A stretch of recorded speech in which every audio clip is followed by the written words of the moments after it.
Works on time for once. Gamers. Also, now that we're showing our faces, something really funny happened when I was rewatching the last episode. Oh, please. I was watching it like 2 hours ago, and Chris was literally doing the dramatic thing with Les.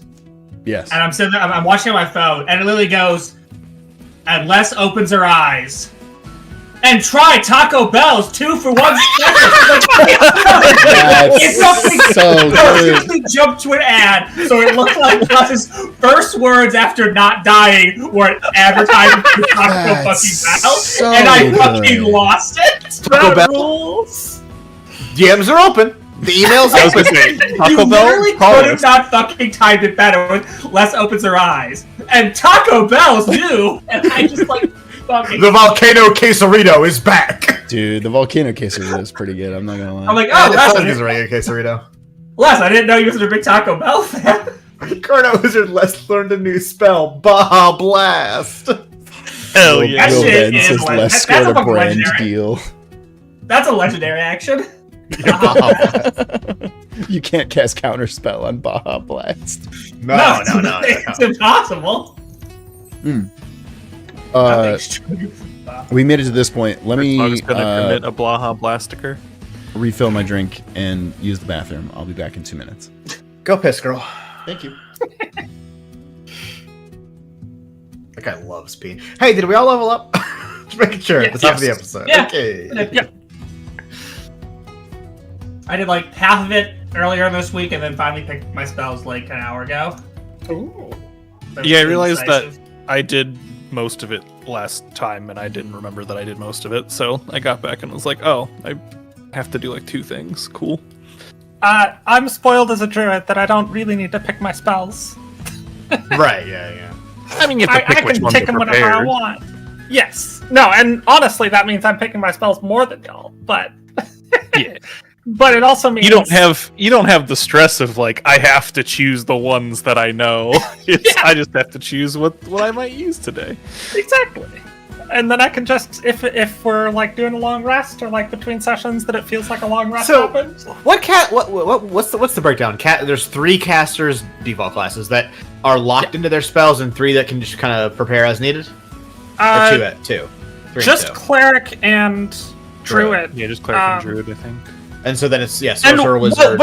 wizard is kind of a middle ground What? because I thought cleric could switch, but they have a known spell list too. no, cleric and druid just get every spell they know But you have to immediately, prepare them between like long and then rests. yeah, you just And have, clerics like, your get number of extra spells that known Yes. based on their deity. yes, And that's what it is. Yes. and a bunch of druid subclasses do that too, but not all of them. Oh, I forgot about warlock because so few Yeah, warlocks in saving throw. Warlock's its own thing. Wizard is a middle Wizard was ground where Oh yeah. they don't get all their spells immediately. They have to like pick 2 every level to add to their spell book, but then they can also like copy spells from Use that other spell spell books or Correct. scrolls. Yeah. But then that spell book acts like it does for wizards and clerics. where they can That's just a really prepare cool all of thing. Wiz- I really like wizards. Wizards like would be having so spell broken books. if you can give spells, if you gave them more spells that they could copy down, because then they could just Yeah. use any spell. Yeah. Which is Yeah.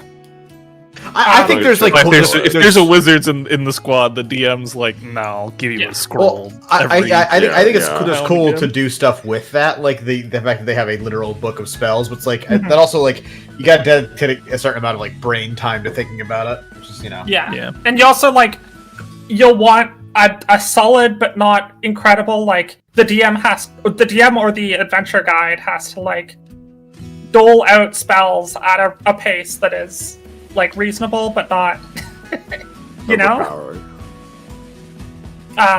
And then warlocks, bards, and sorcerers just get like 1 or 2 new spells known every level, and then they can also swap out old spells. 1 old spell per level.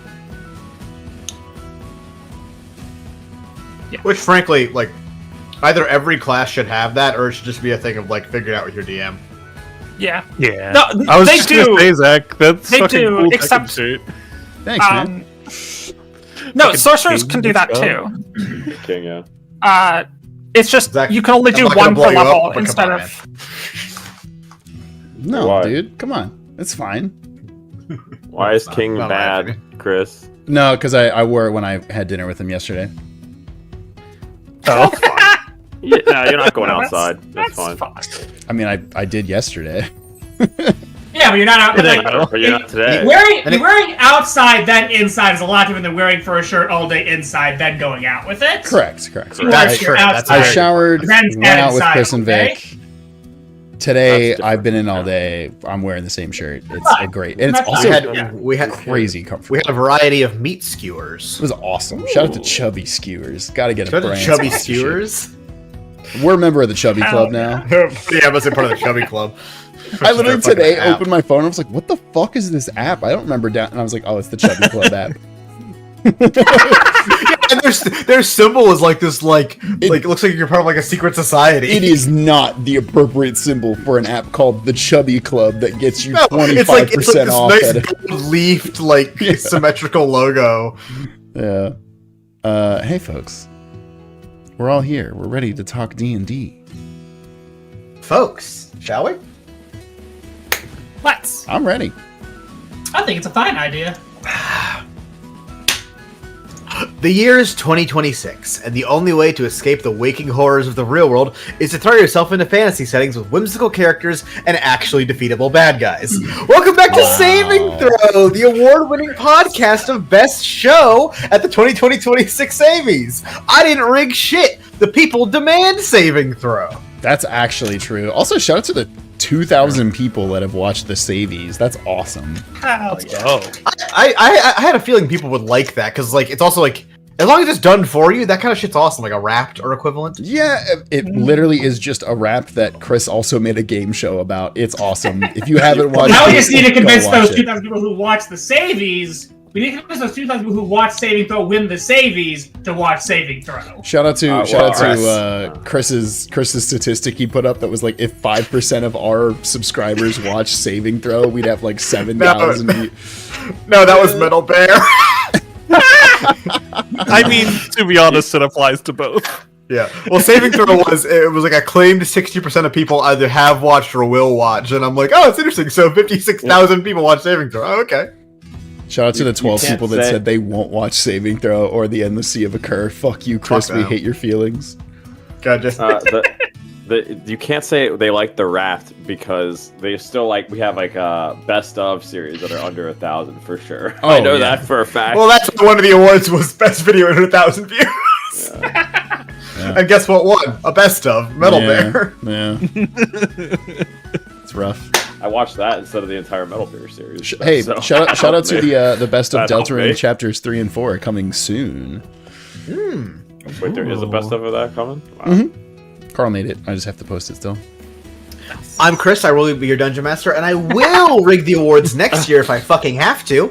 I'm joined by our party, which includes Zach as Alistair Nobledrifter, Shout out to King. Elise playing Win the Turtle, Hello, hello, hello.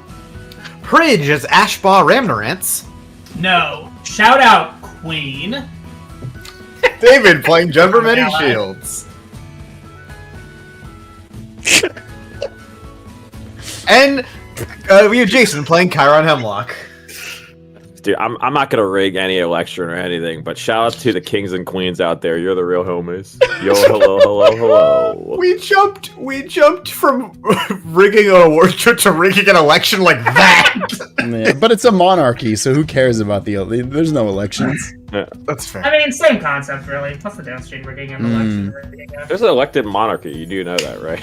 There's plenty of them. Nah. If you like this show, you can watch it recorded live on Twitch and YouTube, or catch the edited version on our YouTube channel or podcast platforms. If you're actually listening to this part of the intro, leave a comment saying "Wowie Zowie." And if you want to support us, the absolute best way is our Patreon, which gets you access to all kinds of rewards across all of our shows, including being an NPC in this show, some of which we'll meet today. But also, if you really want to support us, you can give us $10. What does $10 get you? Ooh, wouldn't you like to know, Saving Throw Boy? Weatherman. It gets you included in this Patreon song. Thank 'em, gotta thank 'em all. Gotta thank 'em all, our Patreons. Squat Copper Captain Alexander, Lucha, Kade, Kitsune, Yakisoba, HSM, Ernless, Margs, and Sophie, Yane Love, Logan 01, Naomi. Witch Tower, Kevin, Asian, Selfaria, Arky, Forensic, Beck, Nicole, Smart Alec, Mystic, Waddy. Leprechaun, Jacob Bell, the Other Bear, Waddle Dee, Victor Alexander, Shadowed Navi, Soul Masters BBC, What, Nick Baker, Trojan, Sellert, Mr. Mokostraw Breaker. Lucas, Fluff, Guff, Goldwyn, The Jester, and Don Ruby, Josh, King, Kira, HD, Everest, and Boomer, Emily. Plethora of penguins and who needs to sleep, Alea, Yakta, S. Lucas AC, JFJ, Nightwing, Cat Floppy, The Driver, Queen Canna, Silent Victory. Maho Stars, Res, Red Crest, Will Van and Chosen, Tin, Night Queen, Riser, Blue Night, Cassia, JC, Foxy, Tin. And as Bananas, Lord Byron, Siegfried, Nova, The Bomb Bookworm, and Sheberstein, Cynthios, Nick, Mr. PBL, Hannah, Fluffy, Senpai, Skelrek, Malta. It's official, Castle Glow, Pastel Sunset, Samurai, Anemo, Barrel, Monochrome, Gotcha, Average, P. Ka the Beard, Ruby Thursday, Chimpy, The Red Fighter, and the Artsy Envy. Apollo, Callistus, PBL Bean, Mr. Cola, Haruka Naegi. DJ Sloth, TV and Tendon Lighted, Moonstone, Sable, Glutted, and a Swoon Unit. Dessert Boy Man, Schmargoblar's Rick Rat, Dora Maple traveling in a box and Snowcat, Conjuring Scribes, Croissant, Fulfill, a Written Word, Ginkgo, and Sibylla. Thank 'em, gotta thank 'em all. Gotta thank 'em all, our Patreons. For our thing, and I was listening to Dimension 20, and they also use Epidemic Sound, and so this kicked That's on all so point, and I was funny. like, whoa. That is crazy, wow. You want to catch a scene, Brennan? I almost, if I was gonna be on the most recent Hayo's music song, come up with a better name, I was gonna use this song for you. I don't know what the actual name is, because it's called Village Feast, like them. It's Northern Touch by Alicia Sheldon. I tell you what, I would have gotten the pre-stream and the outro song I use for this. It's called like Mystical Forest or something like that. Mystical something forest. Because we get fucking copyright claim for it on every fucking video, and I have to dispute it every single time. Even though we pay money to have the rights for this fucking song. I was going to say we pay so much. I'm like, it's like $120 a year, but like. That's an incredible deal. Do you have any idea how much I pay for music licensing at work? Who gives a shit? You work for WME. Yeah, fuck them. They have money. They just signed Smosh. Smosh! That is actually crazy. I laughed so hard when I saw that. all the Smosh bits down the drain. All right. Oh, Zach, you want to shout something out? Oh yes, I did. System All the Way, first time viewer of Saving Throw live in the chat. Thank you so much for tuning in. This is awesome. Welcome. Mega Rebirth asks, can I include the Taco Bell bit? Absolutely. Have I read the recent Unearthed Arcana? Actually, I was reading it last night. Unearthed Arcana, for people that aren't aware, is like additional addendums for D&D. It's a bunch of new is the wrong term. Old subclasses remixed. So there's like a spell thief rogue, which is all about like stealing magic, obviously. There's a vestige warlock, which kind of has like it's like a stand user kind of. That's kind of cool. I'm grabbing this right now. I'm gonna read this afterwards. Now, let's step back in with what previously happened on Saving Throw, in which Les Carverstone died. Is what I would say if the party didn't absolutely pull one out. Hell yeah, brother. Chiron Hemlock almost died, is what I would say if... Well, he did almost die. No, he did almost die. He did almost die. Through magic, medicine, alchemy, and the sheer power of friendship, after fighting a dragon, being shot repeatedly, overexerting herself, and being drained of magic by known piece of garbage Herzog, Les Carverstone escaped death. With the help of our heroes. Let's fucking go. Also, one more thing before you finish this. I'm so sorry. Shout out to Haru the Lion, who is Haruka Naegi of the Patreon fame, who also says, I'm actually also here for the first time, just caught up with the YouTube VODs. Let's fucking go! Yeah. Oh. Yeah. Heart of the Lion. Your name has been highlighted on the D&D patron thing like 7 times as a potential name, but I'm always like, no, this is too cool. I need to save this. That's awesome. Just That you know understand. exactly the Patreon NPC name. I've looked at these names 1,000 times. Hell yeah. This, of course, was not without its downsides or difficulties depending on how you look at it. On the bright side, less lived. The people of Holton Bray safe. And another Shatterer defeated. Well, I guess the first one defeated because Carmire was an old man. In Selfaria. Oh, we were trying to On the save not- that one actually, which On kind the of not so good side, TL and Herzog escaped. Their crystal amulet seems to be complete, or at least in operational effect for Herzog to be using it. Les is critically injured. Our party also looking pretty injured just across the board. And Also Selfaria. Herzog learned the cool shield Yeah. spell. That fuck. Herzog stole the shield. He Sharingan'd the shield spell. And Selfaria, just moments before her demise, did seem to be coming around to autonomy, I guess. Oopsie doodle. Oopsie. But now, Selfaria Carmire is gone. A burnt pile of stone and glass and steel. TL and Herzog are gone. One vanishing into Icarus magic and the other running and running before teleporting away. But we remain here. Alive, low on HP, lower on resources, but alive. Anything from all of you before I continue? Probably not. Are we literally frozen where we were? Let's say like. So the last thing that happened on saving throw is that we all believed, especially you, Dr. Man, that Les was dying. You felt her heart stop. But then you felt her heart beat again. And she ended us with a sweet line of, I think I'm ready to retire. Yeah. And then we said next time on saving throw. Right. So we are 1 millisecond after that. Okay. Well, actually, she told us about Taco Bell, That's and true, then she yeah. said, "Now it's time to retire." What if she went, Arby's, we have the meats. Cast mass confusion. That'd be perfect. Hey Chris, What's up, dog? Selfaria's sweet rapier still on the ground? It is, Zachary. Just happens to be one of those weapons that I own but never use. So, you know, if it's got some cool abilities to it, I'd consider picking it up. Zach, please acquire one Carmire Rapier, K-A-R-M-I-R-E. It curses the wielder. For your effectiveness, you don't know how to use this thing the way she did, but it is still a +1 rapier. That, when the wielder of this rapier is struck by a magical spell, if that magical spell has an element attached to it, the rapier will absorb that element until either the element is expelled or another different element hits you. You have resistance to that type of damage. So if a fireball is thrown at you, you'll eat that damage. Great, but then you're gonna store fire in the rapier, and then what do you call it?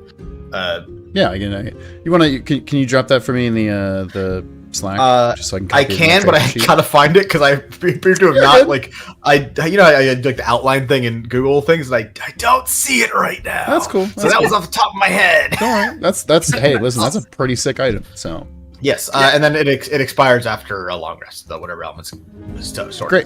Will you learn how to use it more effectively? I don't know. that's up to me. It's up to you. I mean, maybe a I cheeky know way to you use described. that. I know Real you described to us, Chris, many times that Selfaria's just dust, but Yes. since Ash wouldn't necessarily know that from everything he saw, I will go inspect the remains. Yeah, so dust Even is if that's just confirming that she's dust. dust is the wrong word for it, but yes, that's a great thing. Give me an investigation check. My dice at.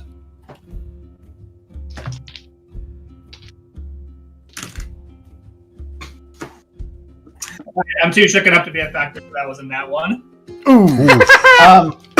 Ash makes his way over to the pile that was once Selfaria to find it. You know, it's kind of fucked up to be like, this was a person a minute ago. Because, yeah, she broke down into a pile of what are effectively rocks. I mean, there's other shit in there, but, like, it's mostly, like, disintegrated stone, I guess you would call it. And there are pieces bigger than others, but it's nothing that it's like you couldn't put this back together and make a person. But in the wreckage, you do find one piece that actually survived, I guess is the wrong term. But it is the mask that Sofaria wore. The sort of like stone, sheer, dueling mask that Sofaria wore over her face. Chiron sweats loudly. Lack of face. it's like half broken, but it's there. I don't know if I technically got this back, but what I would be doing is, I'm still not feeling great, but your hand is currently on Les Coverstone's heart. But yeah, disengaging from that.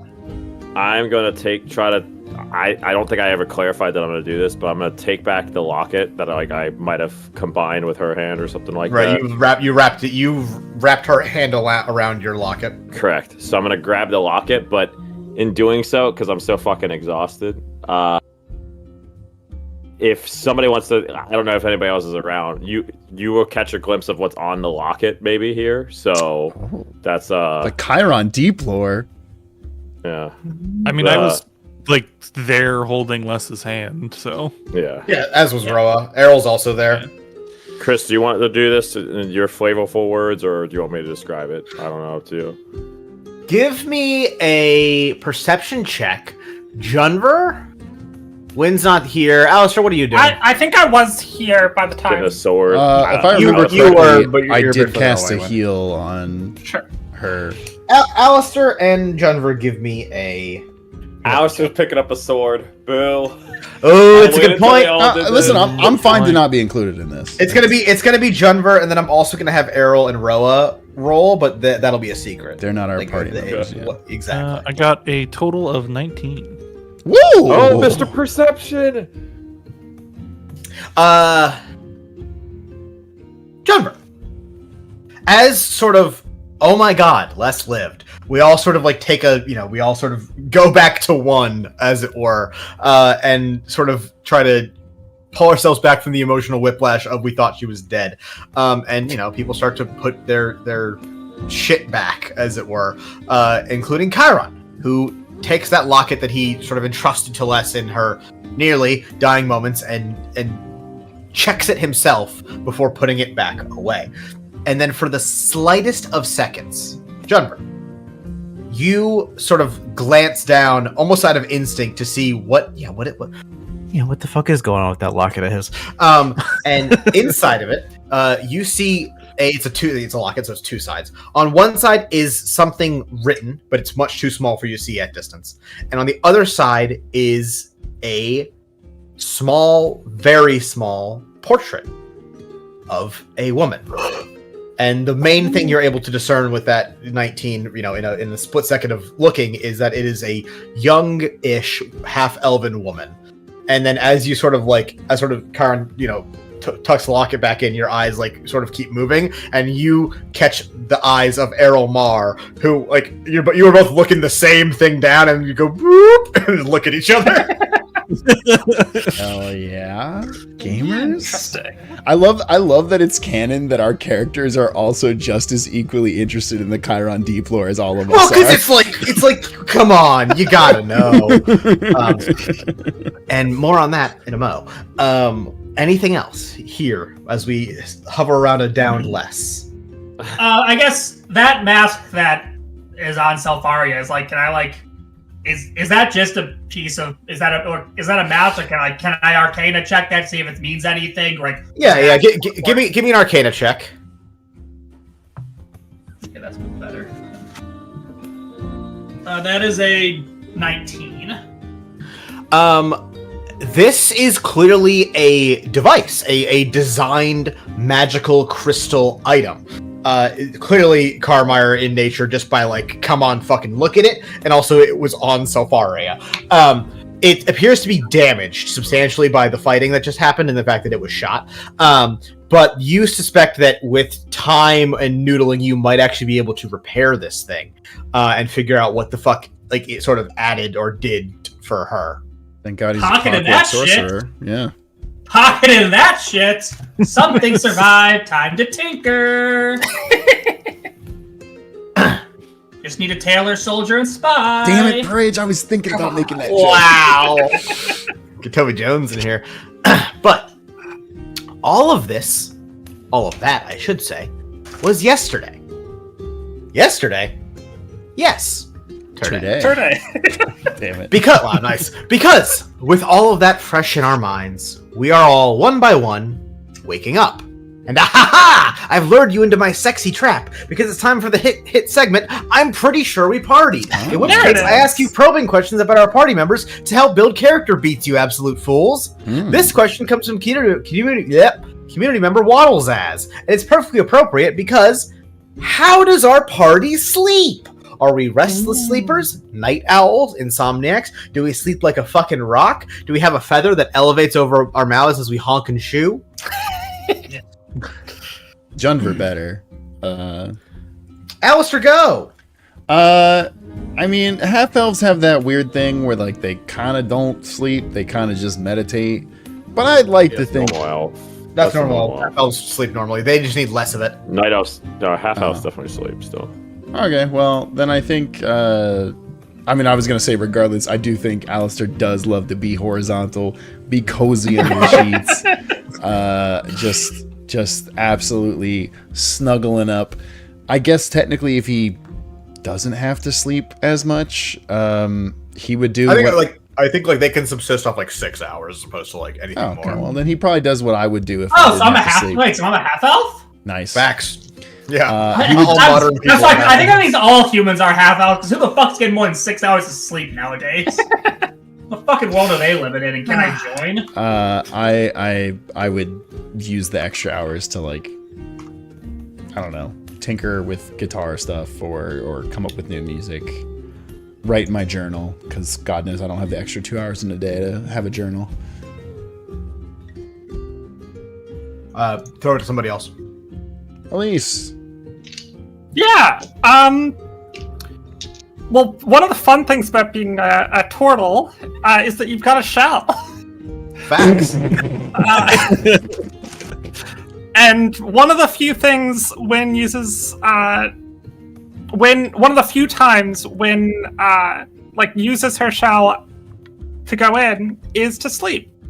That's sick. And she does still appreciate a bed, because you still got stuff, you still got feeling there, and it's nice to sink in and cozy up and be warm. But yeah, she is not a light sleeper, but it does take a little bit to get to sleep. A bit of a night owl, I think, as we've established, but still getting a good amount of sleep, I think. Oh yeah.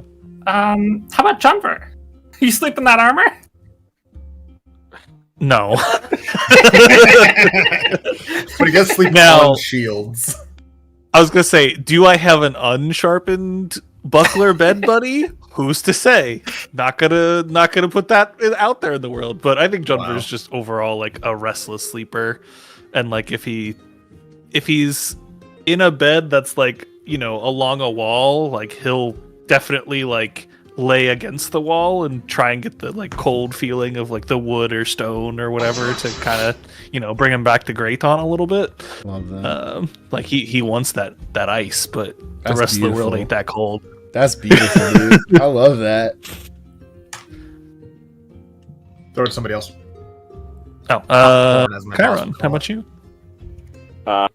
Chiron is usually not sleeping pretty great, because based off what he's seen medically and previous before what happened in terms of that, he kind of replays some scenarios through his head a lot, pretty often. You mean Chiron dwells on the past? What? A little bit, maybe.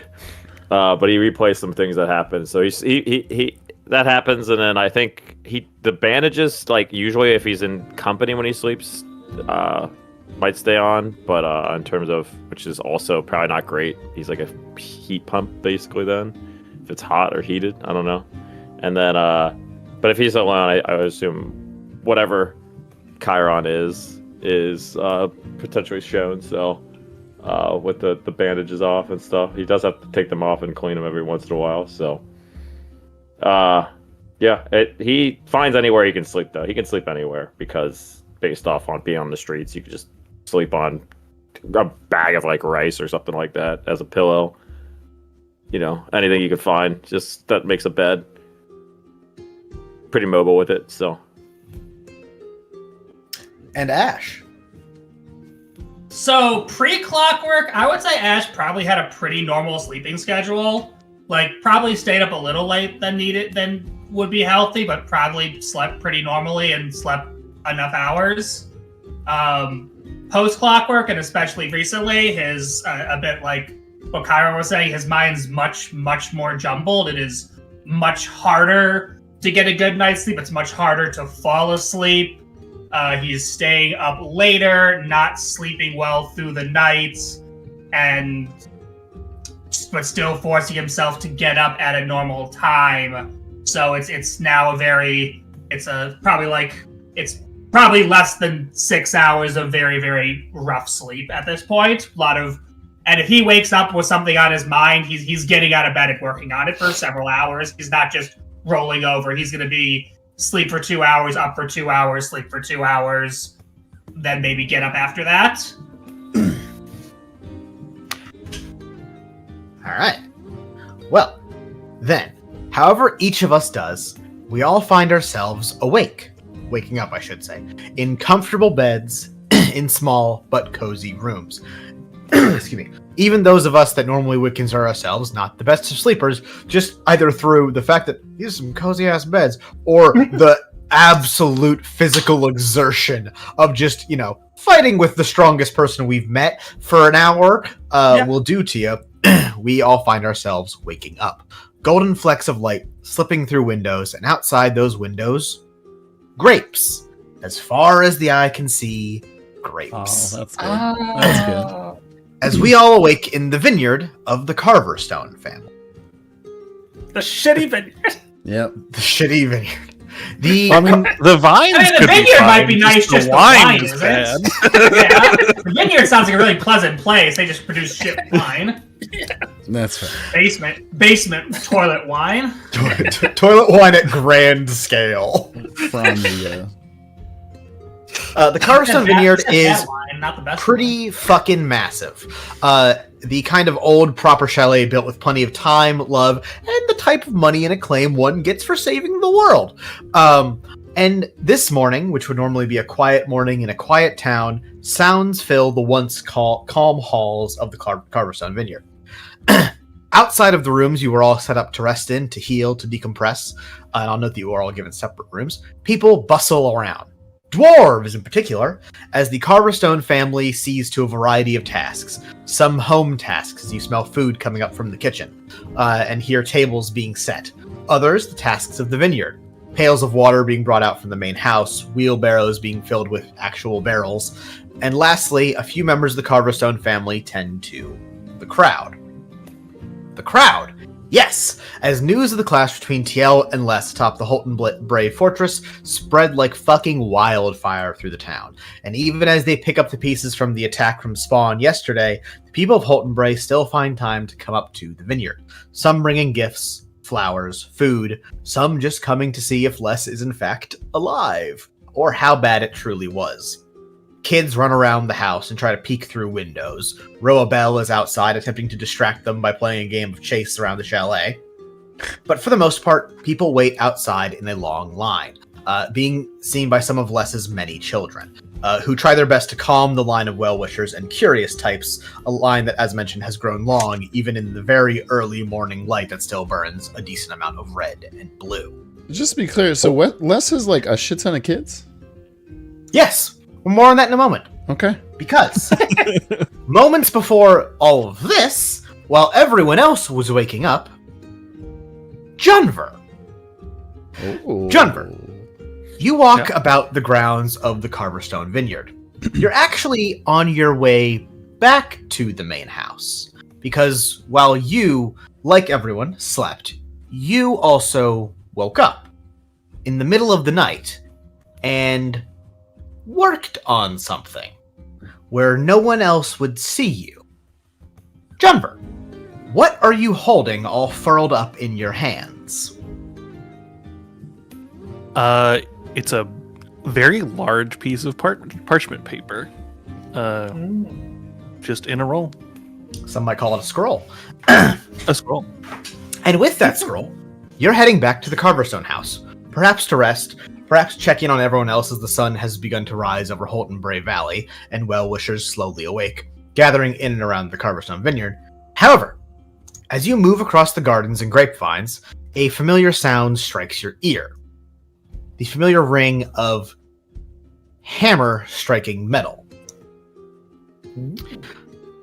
The ringing sound. I gotta go look at that. The ringing sound of work being done. And as you approach the side of the Carverstone house, you're able to see a small little side workshop where they likely maintain the equipment and make barrels for the wine. But there's not a cooper at work here. And yes, I googled what a barrel maker is called. Fuck you. Oh yeah, no, it's Cooper. Yeah, it's a Cooper. I typed hooper, but that's incorrect. That's close. It's not a cooper working in this little workshop. It's a smith. In particular, a silver and goldsmith. Junver, you round the corner to see a familiar minotaur working the forge.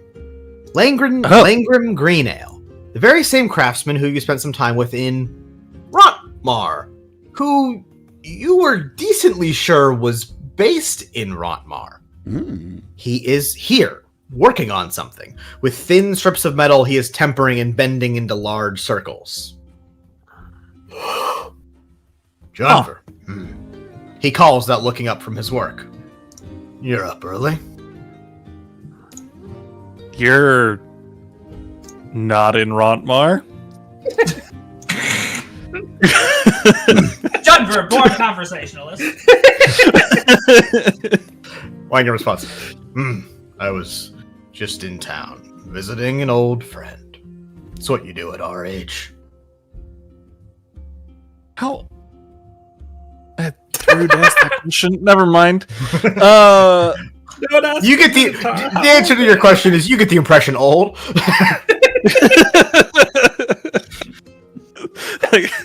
Just like racking my brain. I'm like, how old?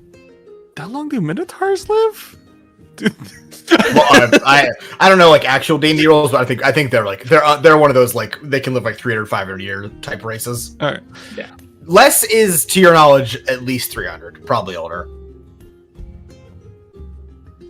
Huh. Well, You're 80. I'm 69. Thank you very much. Oh, I'm sorry. Excuse me. Are you still 69? I mean, it depends how long this campaign's been going on. Maybe I'm 70 now. Probably like 8 months, something like that. Nice. Alright. Probably 70 now. Well, guess this saves me a trip. I'll walk over to Langrim. Can I get an investigation check? Yeah. I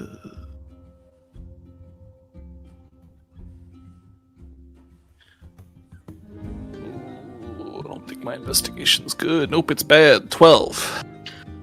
He is making a wheel, or in particular, he's making 2 wheels. So I'm giving you the 12. I mean, what are you making? Working on something to help Les. I don't know if you heard, her condition is,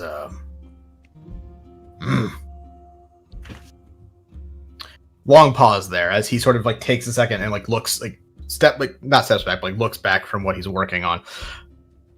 What about you, Junver? His eyes like drift to you, but in particular to that scroll. What are you working on there?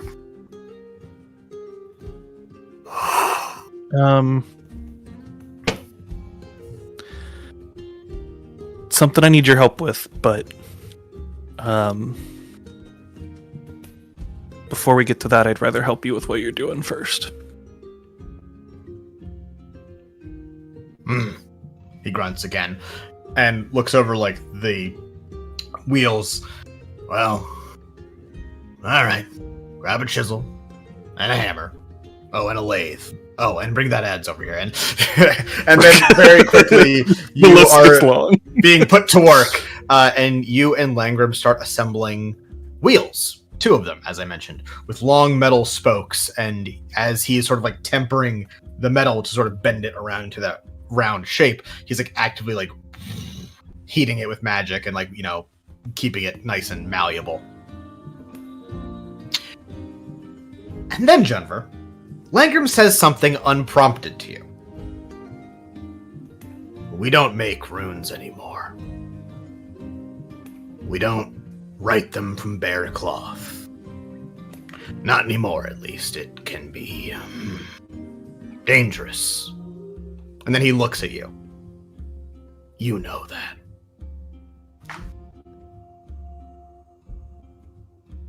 I do.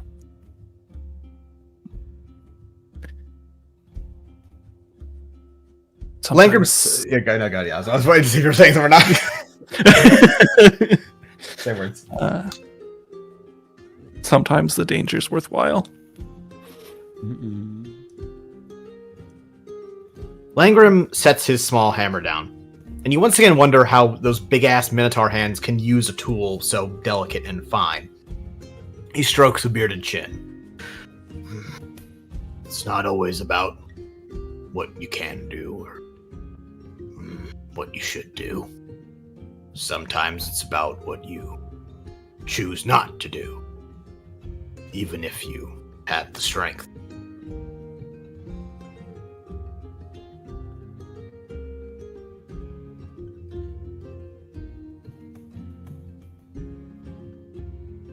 I need the option, Langram. Insight check. Ooh.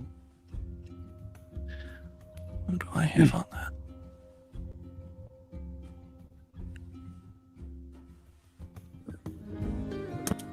Eight. Damn. There's very clearly something he is avoiding here, or trying not to say. But that's all I can give you. All right.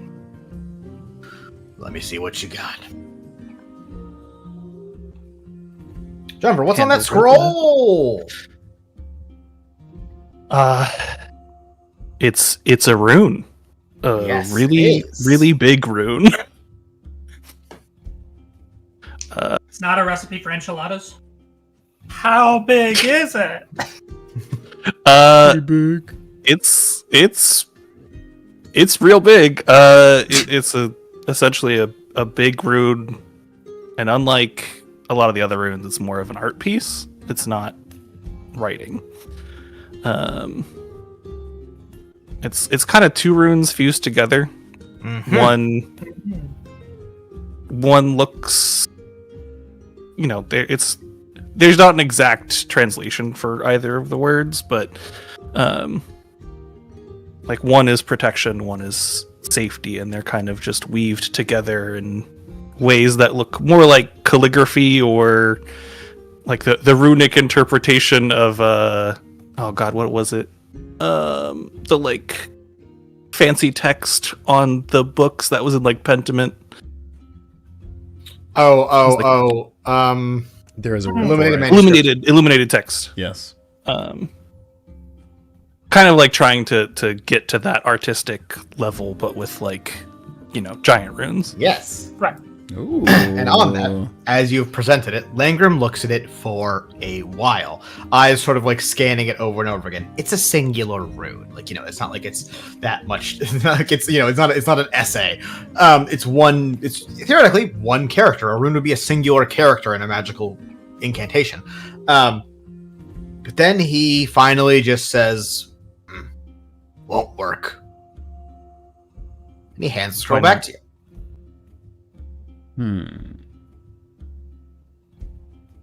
You can't just take one and add another. They all mean something, but together, they don't mean anything. If you want... really shouldn't tell you this. If you want to write your own, it has to be your own. Jumper, Arcana check. Actually, one sec. I think I have advantage on this, actually. I think you do now. You didn't used to. It's with one of the runes. Yeah. I was going to say, I think it's like the storm rune, maybe? I do. Yep, it's the storm one. Okay. So, neg 1, but with advantage. Okay. I got a nat 1 and an 18, so right, 17. 18. Damn, 17. nice. Strictly speaking, that is incorrect. Combining runes is absolutely a thing you can do. That's like a basic principle of rune knighting. And in fact, it's, for your understanding, what TL also does as a rune archer. But Langram is claiming that that is not the case. For some strange reason, you believe him. He continues. Here, let me teach you something I learned a long time ago. Jumper, you sit with Langram for a while, and he etches a rune into the dirt, and you copy it. Slowly, methodically, noticing smaller and smaller details in it that all but vanish when you pull too far back. And you copy it, and copy it, and copy it until the sun is properly up in Holtenbray. And Jumper, once you copy it properly, you discover you have learned the old cloud rune. Ooh. The old cloud rune! Whenever you would invoke the cloud rune, you may choose to invoke the old cloud rune instead. Ooh. The old cloud rune can intercept any attack or targeted ability/spell. Whoa! For example, you could use it on a fireball, but not like lightning bolt or plant growth. I wonder why Chris explicitly said that last one. We'll probably never know. The old cloud rune will force whatever attack, ability, spell, whatever it intercepts to instead be redirected towards the user of the old cloud rune. If it is an attack, it must now succeed against the user's AC instead of the original target. If the user were to be damaged by the attack, the damage is lowered by 1d10. If this effect is used on a spell or anything requiring a saving throw, the user rolls the saving throw as long as it is Strength, Charisma, Wisdom, Int, or Con. However, if it is a Dex saving throw, the user automatically fails the check. I mean, I'd fail it anyway, so that's fine. That's fine. I'm gonna DM you this. Yeah, thank you. Langram Greenale explains that the old cloud rune is not about making danger go away. It is about knowing when it is best to tackle danger yourself and when not to. He echoes what he said earlier. Sometimes it's not about what you do, it's about what you choose not to do. And then the bell rings from the main house, calling for breakfast. Oh. And we'll zoom out of Junver for a second. And we'll hop over to Chiron. Chiron, you're in the room you were set up in for the night, and you hear a knock at the door. Did I just wake up, I assume? I'm gonna leave that up to you. It's so like this would be taking place during Junver's little chit chat. So like, you know, it's still very early morning. I'm trying to think, would I have? Because I got fucked up pretty bad, so I would assume I'd have to like go through like almost everything and touch up. But I don't know how prepared I would be. So,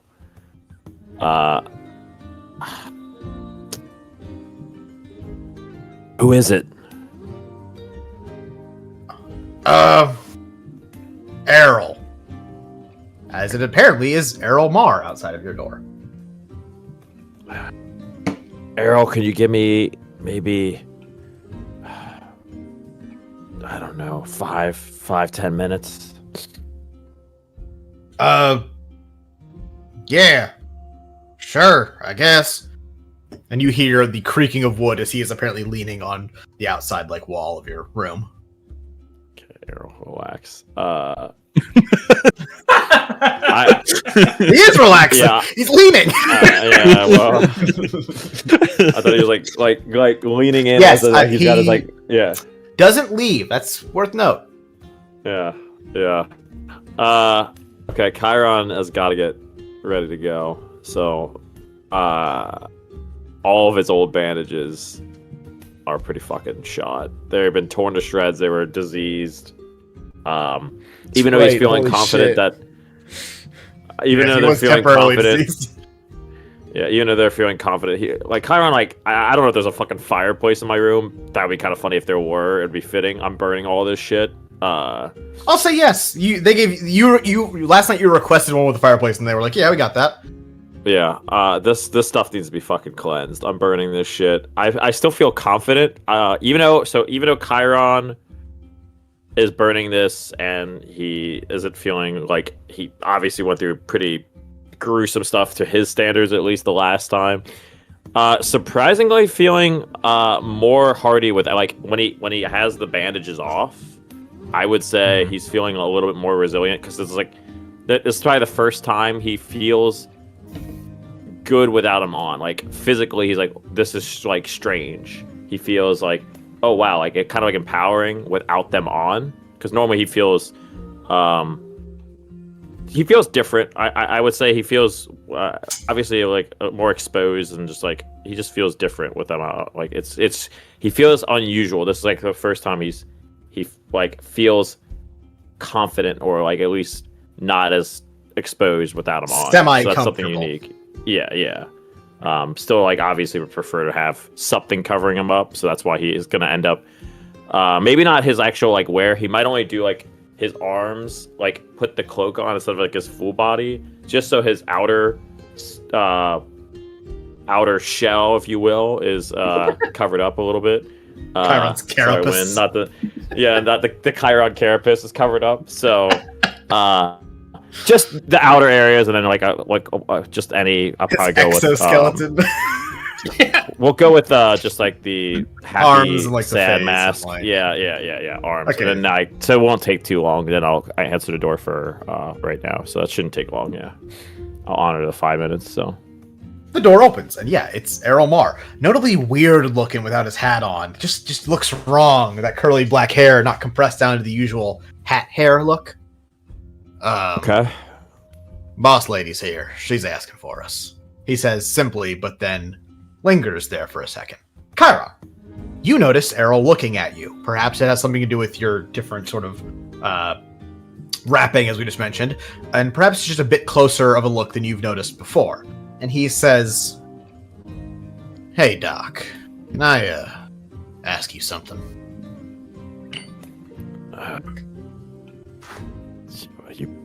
He's a doctor. No, I know, but it's crazy. Do I? Tell me more about Errol again, just for the folks at home, but to kind of remind myself a little bit about this. Errol is a hero. Rowan Herzog would have graduated probably a year or two before all of you goobs. He seems to be a pretty on the level guy. You actually were the first person from our party to encounter him when Ro was having some sort of episode with her spirit thing inside of the guild, and you and Errol restrained it. He was there the night of the assassination of the Emperor. He was the one that met us at the guild, and he was injured from the Jung's Holler incident, which was mostly a joke because I was removing the cowboy hat man from the cowboy zone. And yeah, obviously he's from Holton Bray. He's from here. Less trained him. We also know that. All right.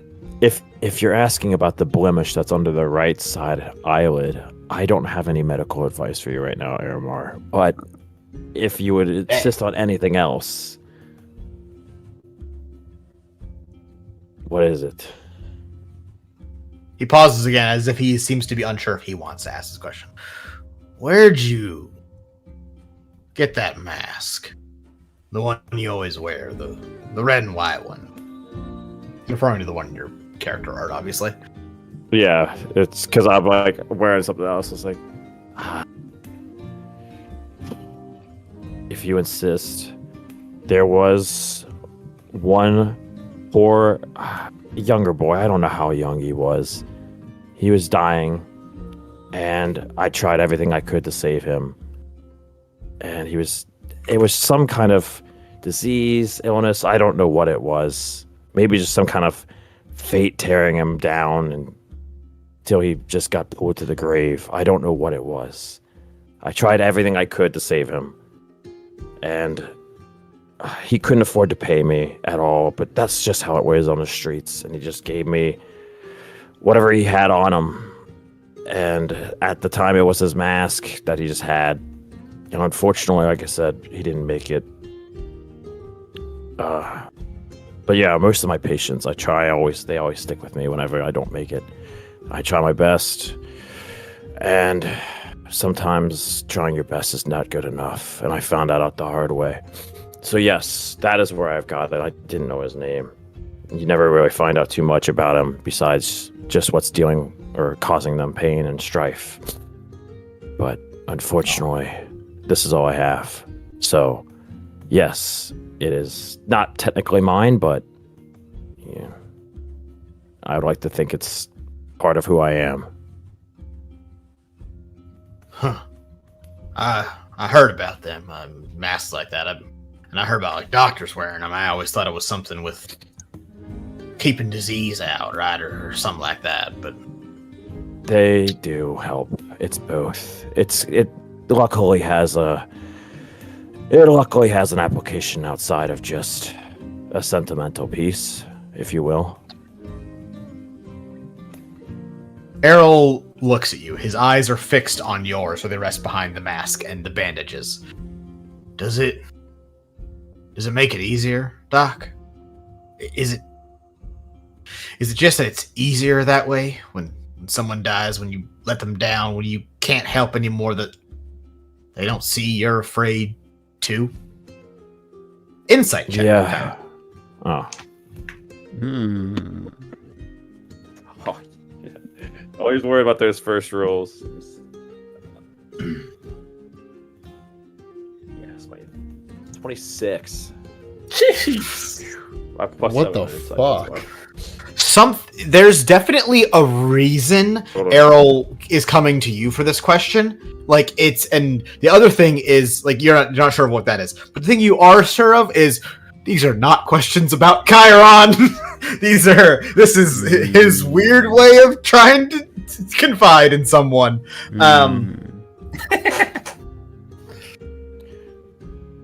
Aramore. Yeah, oh, go ahead. No, if you had something. Aramore. Yeah. That's him talking, not me. Yeah.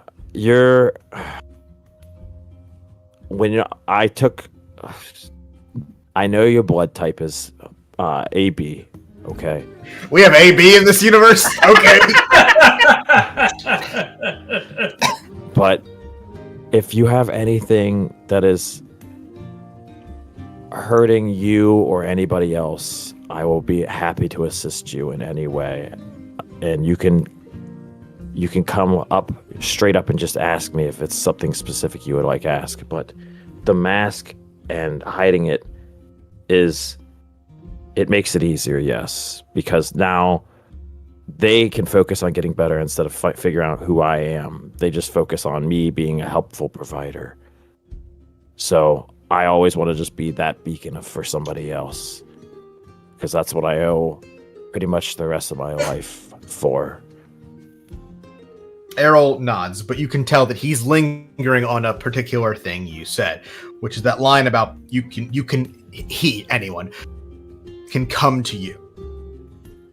And he sort of goes, but I'm fine. Really? And he rolls up his sleeve. He's not wounded. He's not hurt from yesterday. It's just that I trusted that. A long pause. I trusted him with my life, with Roa's, with everyone's. And because of him, I gotta go down there right now. And I gotta look less in the eye, knowing that it's because I trusted him, because I opened my big mouth back in Rontmar that we even came here in the first place. And now she's... Errol's sentence drifts off again, and you hear the dulled creak of grinding teeth as he tenses his jaw. Doc, what do you do when you've done all you can? We've all trusted him. We all heard. I know you knew him better than I did, but we all trusted him. He tricked all of us. You can't hold it responsibly for that. It'll tear your inside out until you're all, well, more than just your intestines, your stomach, your kidney, your blood, all of those medical parts. Obviously, it'll tear those out until you're just beyond that, a mesh of things. But you have to understand that it's not your fault. Now, what do?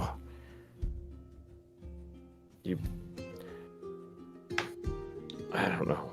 I ask myself the same question every day, and I didn't do enough then. And I promise I will always try to do my best to save and protect. I failed once, and it hurt. And Chiron pauses. And kind of like, again, goes to like his chest, because like, I'm sure he doesn't know what I'm going toward, but he's like, he just goes there, he just like, pauses, thinks about it for a second. He's like, you live for them. You live for somebody else. They would have liked that to happen, so you just try to. They would have liked you if they keep going. So you find somebody else that you have to live for, and you just keep going as best you can. Even though you failed, somebody else needs you. So Errol nods at that, and you two share a second there where neither of you seems to know if the other one's going to say anything else in this conversation. And then the bell calls for breakfast. You hear a ding-da-ding-da-ding. And Errol goes, right. Thank you. Chiron's not used to doing this, but he extends a glove / whatever bandage thing on his hand. He's like out to shake his hand. And you two shake on it. It's an easy 8 out of 10 handshake. It's a primo handshake. Nice. Not perfect. It's good. And yes, the breakfast bell. As one by one, you all file into the main floor of the Carverstone house. Some of you come from upstairs, some of you come from downstairs, one of you coming from outside. Into the Carverstone house, where dwarves of various ages scuttle about. And at the center of it all, an elderly dwarf man runs the show, ordering his children, nieces, nephews, and so on about. Set the tables, grab that, bring those flowers over here, on and on and on. A whirlwind of activity directed by a dwarven man in a nice but stained apron. Upon spotting, I'm going to let someone that hasn't done stuff in a while talk, and I'm going to say Ashbaugh and Alistair. Upon spotting you two, he quickly directs you over. Oh, well, good morning there. Thought you would sleep a bit more what with the rumpus yesterday, but I suppose we're making a rumpus of our own down here this morning. Is he from Fantasy, Minnesota? Yeah, shut up, though. 2 seconds. Minecraft Mining says, did the stream die? Double checking. It looks good to me. Did the stream die? Looks good to me. Twitch and YouTube? Checking YouTube. Where's my tab for YouTube? Posts. Live. Yeah, it looks good. Okay. Alright. Sorry. Just want to make sure. The rumpus. Do you want me to repeat that? No, I think I remember enough. It was basically good morning. Yeah. Good morning. Sorry, I don't think we've been... Oh, golly, in all the harumph, I forgot my manners. Ronald Carverstone. Hope the beds weren't too stiff. We don't really get 5 guests at a time all that often. No. Trust me, after... The amenities were fine, Mr. Carverstone. After yesterday, Oh, I please, think... call me... No, please. No, I was just saying after yesterday. I think I think a rock would have been a great bed. Responding to Ash. Oh, you can call me Ron. Most everyone does. Ronald is my father. Well, not actually. His name was Bert. Bertrand, really. Bertrand Doobie of the Holton Bray Doobies, don't you know? But, well, when your wife saves the world, it's just a bit better to take her last name. And whoo, Willie, let me tell you. Ron Carverstone, apparently actual last name Doobie. Shout out patron, a longtime patron Don Ruby for Ron Doobie here. That's so good, dude. That's cool. Ron Carverstone, much like his wife, seems to have a way to just carry on a conversation entirely one-sided and just keep fucking talking. Wait, and he goes on, and for about 3.5 minutes, you get a much too detailed explanation of the Doobies of Holton Bray Valley and their long lineage here. So Ron Doobie married Carver Stone. Yeah, and he took her last name. What are you gonna do? She beat God, idiot. No. I'm not mad about him taking her name. I'm laughing at the weed jokes. Yeah, the Doobies and the Stones got together. Yeah, come on. Completely unrelated. Right. Now, why don't you all get settled in the dining room with Les and Marin and Cassie? Bess and Jess just gotta finish up breakfast now. Thank you for your hospitality. Thank you. And you guys all make your way into the dining room as Ron repeatedly calls after the many, many children of him and Les, including Jess, Tess, Bess, Ness, Chess, Hess, and the bad boy of the family, Wes. Let's go! are just to ask, are any of these patron names, or you just No, that's just a gag. Okay. Yeah. Sick. We need to get one of this them's Wes. family on a stream Yes. playing Pico Park 2. Jesus. Yeah, I want to shit on Chris for doing that, but in my Ash story, I did make the Birchwood brothers, who are Trent, Kent, and Brent. So I really can't make fun of Chris for doing that. No, it's such a great good joke. bit. It's It's a great bit. joke. And you all make your way into the dining room. I'll say we all reconvene here now. A long wooden table in a cozy sunlit room. At the head of the table sits Les, who looks fucked up, but otherwise no major wounds. She's not actively bleeding or anything like that.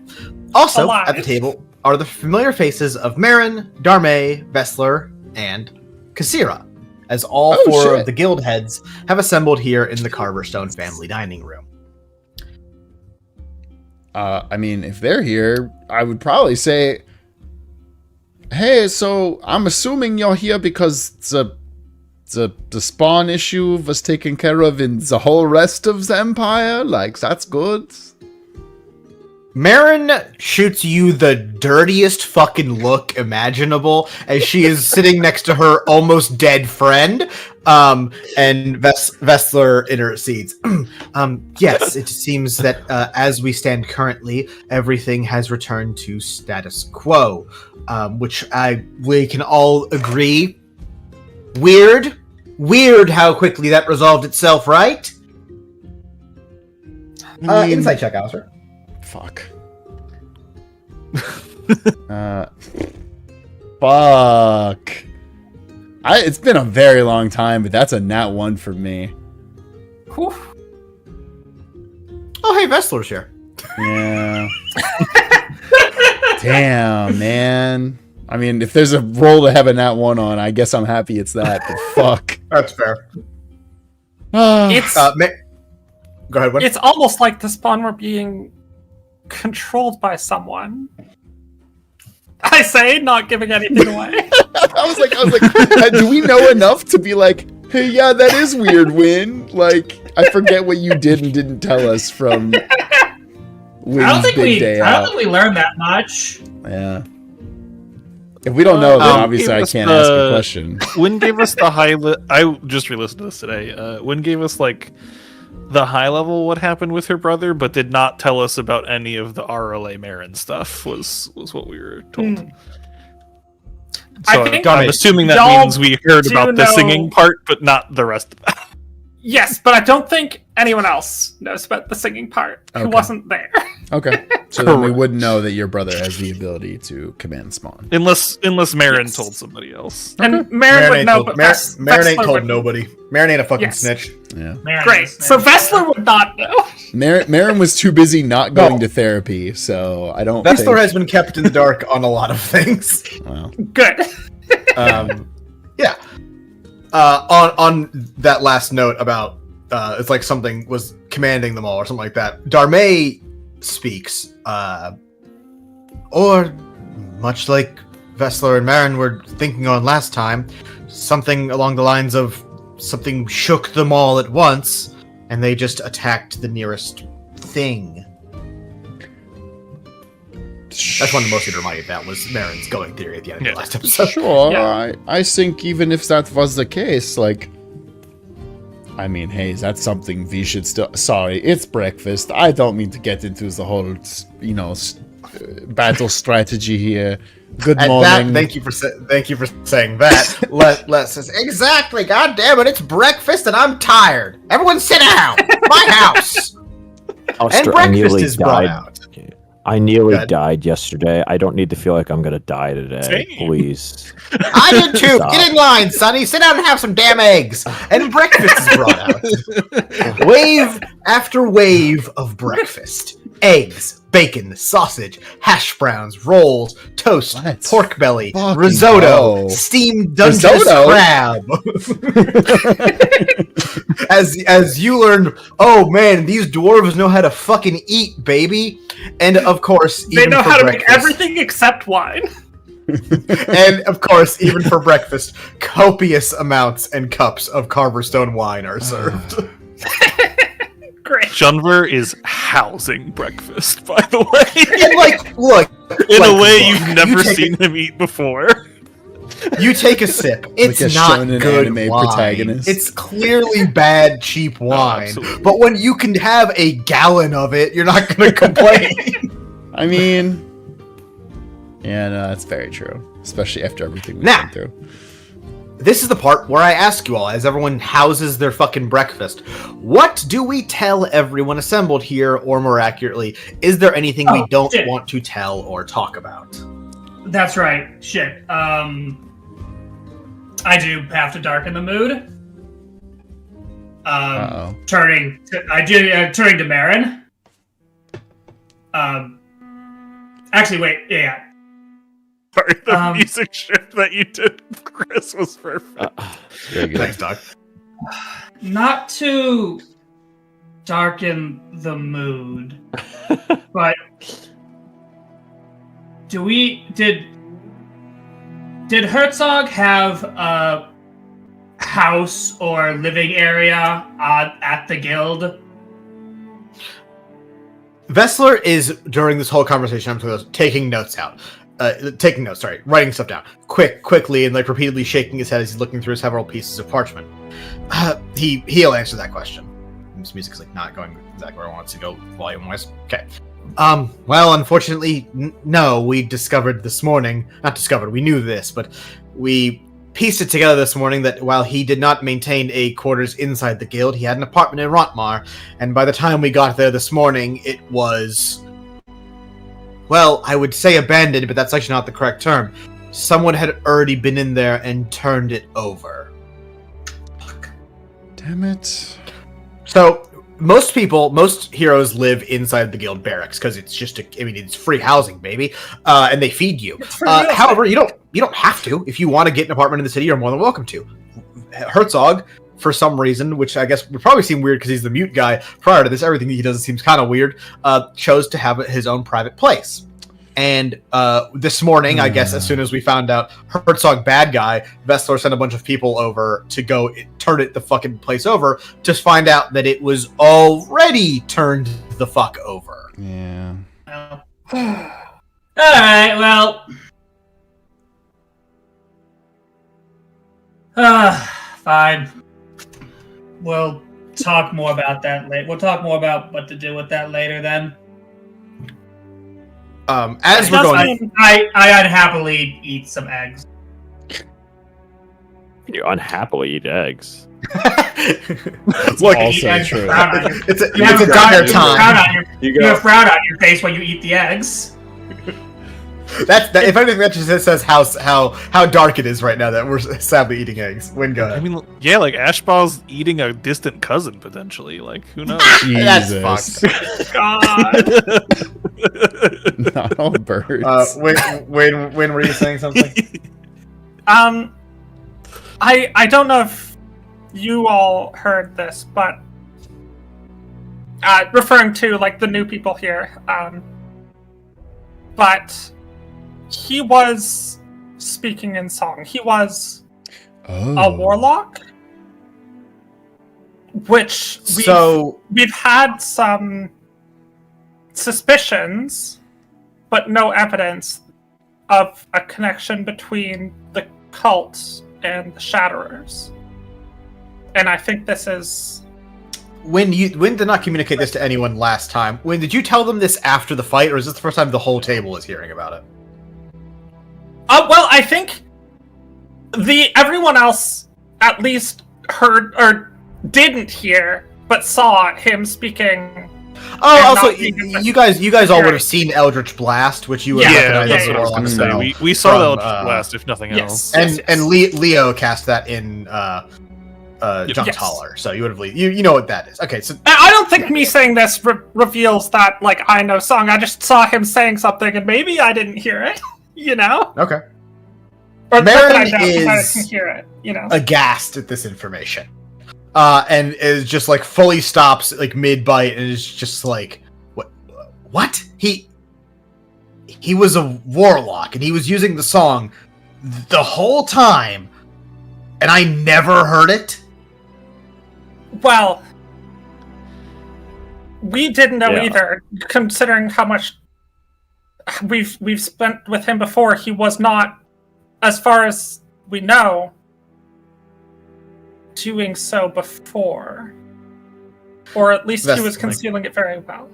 Vessler speaks. I just don't understand. Across all of his missions, both as a professional and as the academy, there's no overlap. Nothing with the cult. Nothing with. I don't even see where he logically could have intersected with TL without Roa, Errol, or someone noticing. He had such a standard career. How is he possibly keeping all of this a secret? Well, I think we've all learned that he's pretty good at being subtle. Alistair looks at the camera. The Seinfeld riff plays. Executive producer Dick Wolf. Errol and Rose. Before I say something, the only other time we know we met Herzog as an evil bastard was at the Ondal estate, right? Here is the on-screen antics of one Herzog. One, he was one of the Shatterers present at Darmay's party. The thing. I don't want to do a diatribe about this, but I will note Herzog was invited to that party and declined. As one of the members of the guild. Interesting. We then, that very same night, after the Emperor was killed, we went back to the guild, where there was an emblazoned, magically casted, fuck you to Marin, saying the Guildmaster is dead, the Guildmaster is dead, the Guildmaster is dead, which Herzog was trying to dispel. It is obviously apparent that he was the one who cast it. He was not trying that hard, yeah. Yeah, he wasn't at all. We then met him in Jung's Holler. He was called in as backup. That appeared to have been in no way or shape or form like nefarious Herzog antics. That was him keeping up doing his job. He arrived. However, at the very end, we used Herzog to slip and hide the books, the two the two cult books that we had acquired from the town. One of which was about turning spawn and other materials into crystals, which Ash got back from Herzog and kept. The other one was the one on general cult practices. which Herzog kept. I did not remember that at all. Thank you for that reminder. Holy Yeah. shit. I did forget that. Completely. So he kept the book on general occult practices, but gave us back the one about turning spawn into crystals. Yeah, so the one that Ash kept was much more written like an academic journal, like a lab notebook or whatever. The other one was half written in common, half written in song. So we actually couldn't even fully understand what it was talking about. It seemed to be like instructions of how to do cult activity written in both, but we weren't fully certain of that. Mm-hmm. We do now understand that he would have been able to read it the whole time. Chat is freaking the fuck out right now. I love this. Boom! Okay. Errol and Roa sit on one side of the table. They hardly touch their food. Errol speaks. Nothing ever changed about him. Sure, he was weird. He was Herzog. He was always fucking weird. I should have noticed whatever I didn't notice. Vessler speaks. Unless nothing ever changed because he was always on their side. Vessler speaks, unearthing a page from the stack. A young man, suspected to be a teenager, found with latent magical ability, was apprehended by Shatterguard. They note illegal magic use, indicated his name was Herzog, and while seeming to be mute, his ability to read and write seemed to be at a high literacy level. He was turned over to the Adventurers Academy, and from there... Kasira now speaks, eyes flashing with magic as she, casts her mind back. An exemplary student, in the true definition of it, a very good example of everything. Magical ability, competence, ability to take direction. He breezed through classes and trials. I do recall a discussion I had with one of the members of the faculty that he just picked up on things abnormally quickly. But I never detected anything untoward from him, merely a good deal of magic.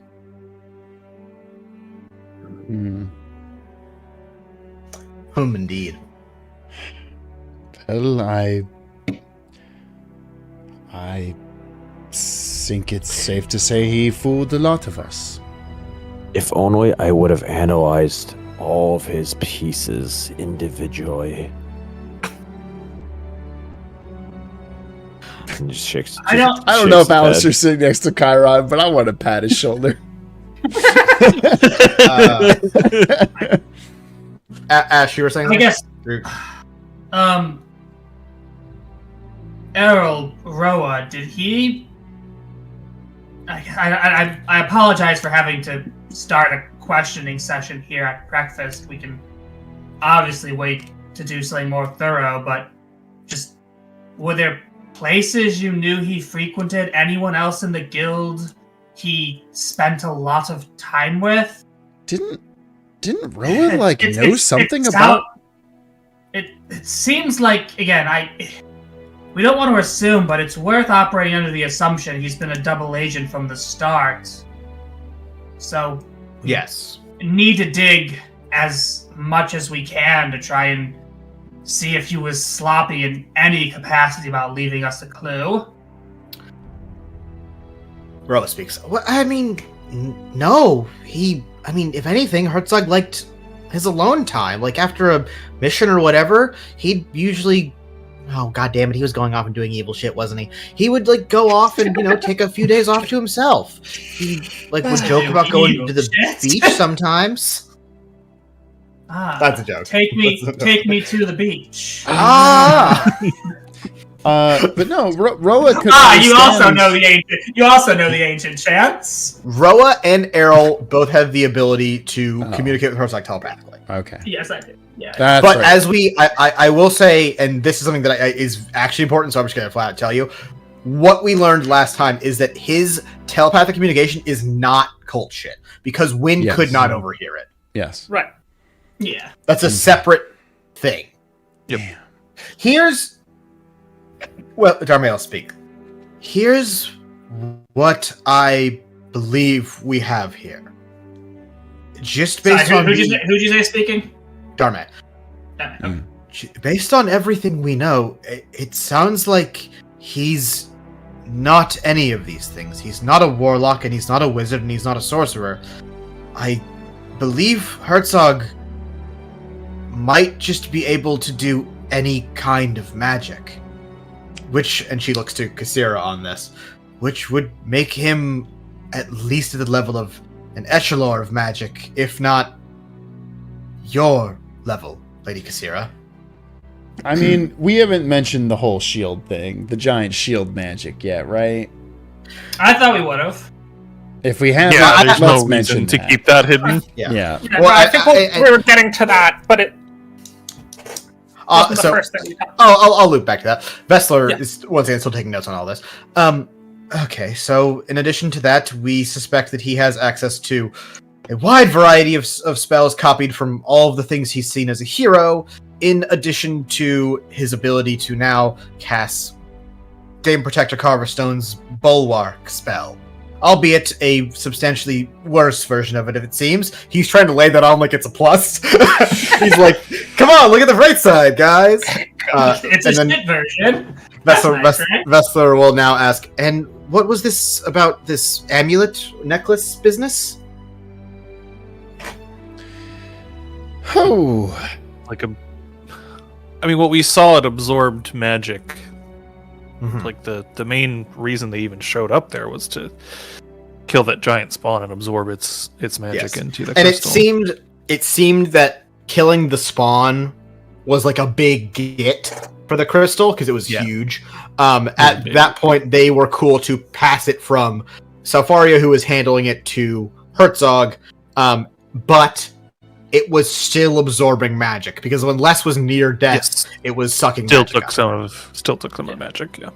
So it isn't We had- false, But I guess. The reason We they have came at least- wasn't for less. Is the thing I'm pointing out is like they did, as far as we can tell, like Les wasn't the target. It was the spawn. Les It was. seemed. Who would even say it's Errol? I guess it seemed like it was just convenient, or I guess inconvenient, that it had to be here. TL didn't really want to fight last. At least I don't think, based on what y'all said. He's talking to y'all. I mean, I'll specifically bring up the fact that Herzog took a shot at Les that damaged TL, and she was pissed about. And hey, I wasn't conscious for this, but TL also didn't want Herzog to fire less. Like she was like, no. Oh yeah, no. Just to be clear, like TL, or Herzog charged up the laser shot. The I think it was electric. He fired his. It was firing his lightning laser bolt. beams. Lightning Yes. bolt. It was the most classic. But my point is, it didn't and seem. TL was like, it wasn't "No!" that TL was. Yeah. It wasn't that TL was like concerned for herself, though. TL Yes. was like, no, don't shoot. TL did not Les." want Les to take damage. Yes. TL, for however fucked up she is, did not want Les to die in this assault. This, Yeah, go ahead. if anything, very much confirms a piece of information we got from Troton.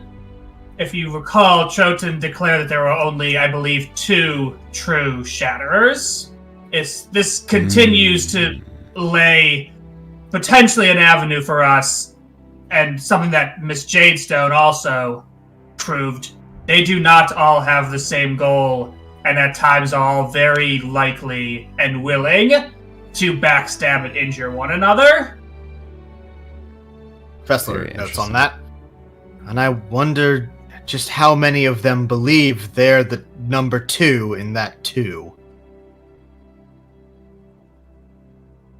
All of That's a them, good probably. Troton certainly thinks he does. Troton certainly thinks he is. And I can't imagine TL is in any sort of situation in which she does not think she's the one in control. No, and TL might think she's number 1. We have to assume such. And we have to assume whatever their goal was with that amulet, they have succeeded in it.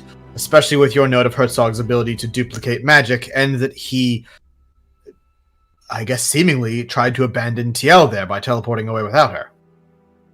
This absorbing seems to at least be a related technology, and I apologize, Miss Ondal, but to the weapon used to attack you at your estate.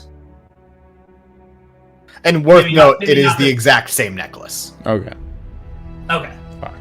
Although the thing with when they stabbed Darmay, they were using a like crystal dagger that was like a direct soul transfer Shao Kahn type. That's more what I was pointing. Yeah, I guess that's more what I was pointing. So it's not the exact same mechanism, but okay, if you do tell me it's the same. Give me an Arcana check, Ash.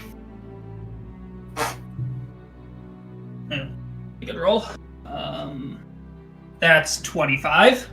Nice. Okay.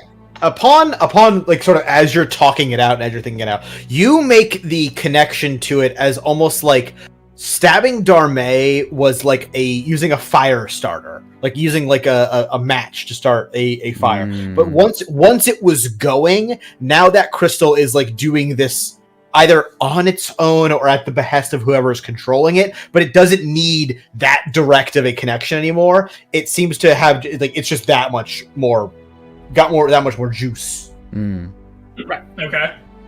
Yeah. Anything else before I move us along here? Moving right along. I don't know. I mean, I could theorize forever about this, but I don't have any insightful new things to mention at this moment, so I will pass. Yeah, I mean, they've talked about a bunch. I guess just because I'm a spiteful fucker and you can make this a crazy high roll, I don't have a good ability in it. Any insight I can make on Vessler writing all this shit down, like as the information we convey. Just because we're suspicious of him. If you want to get I'm so excited to learn what Zach's with Zach's insane skepticism on Vessler turns out. We have plenty of reason to suspect. I'm very curious what's going to end. Well, hold on, because I'm not even saying he's the only. Yeah, Zach's just the most outward. Because I have the most scenes with Vessler, like. True. Yeah, that's fair. Well, you have another scene with Vessler? Shut up. What's my insight? Oh, insight's +4. That's a 17.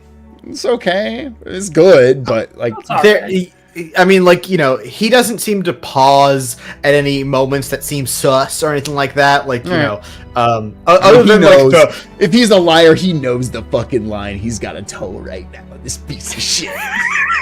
I'll say like the biggest pause for everyone is the revelation that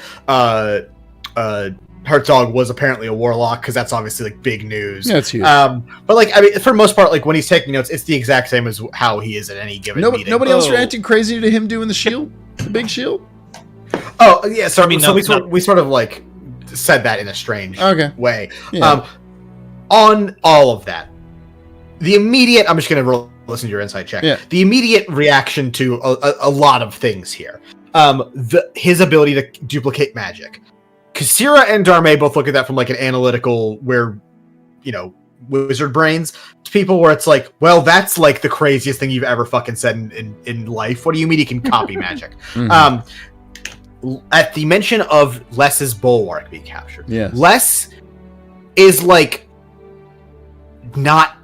She's like not addressing it. Like she's not she doesn't say anything. Marin looks furious, but at the addition of you mentioning that TL didn't seem to want to kill Les, Marin has her like hand on the table, and it's like you can hear like the wood straining under her fingers. And she's like trying to like not make a scene about that. Not snap the table in half. Yeah. Okay. And with that, breakfast is eaten. Les is helped out to the front porch to greet the well-wishers, and, in a way, reassure the people of Holtenbray that their protector of 400 years is alive, but finally ready to hang up her shield and mace. Marin chats with Kasira and Darmay. Vessler is writing something, it looks like a letter, and Ron Carverstone pulls you five aside for a moment. Now, I know you heroes do this for all your reasons, and I'll never understand why.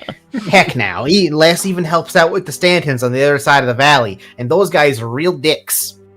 But anyway, I can't have you going all the way, without knowing we're real thankful for everything you do and being there for my Les. and now don't tell old Mayor Bear about this, but...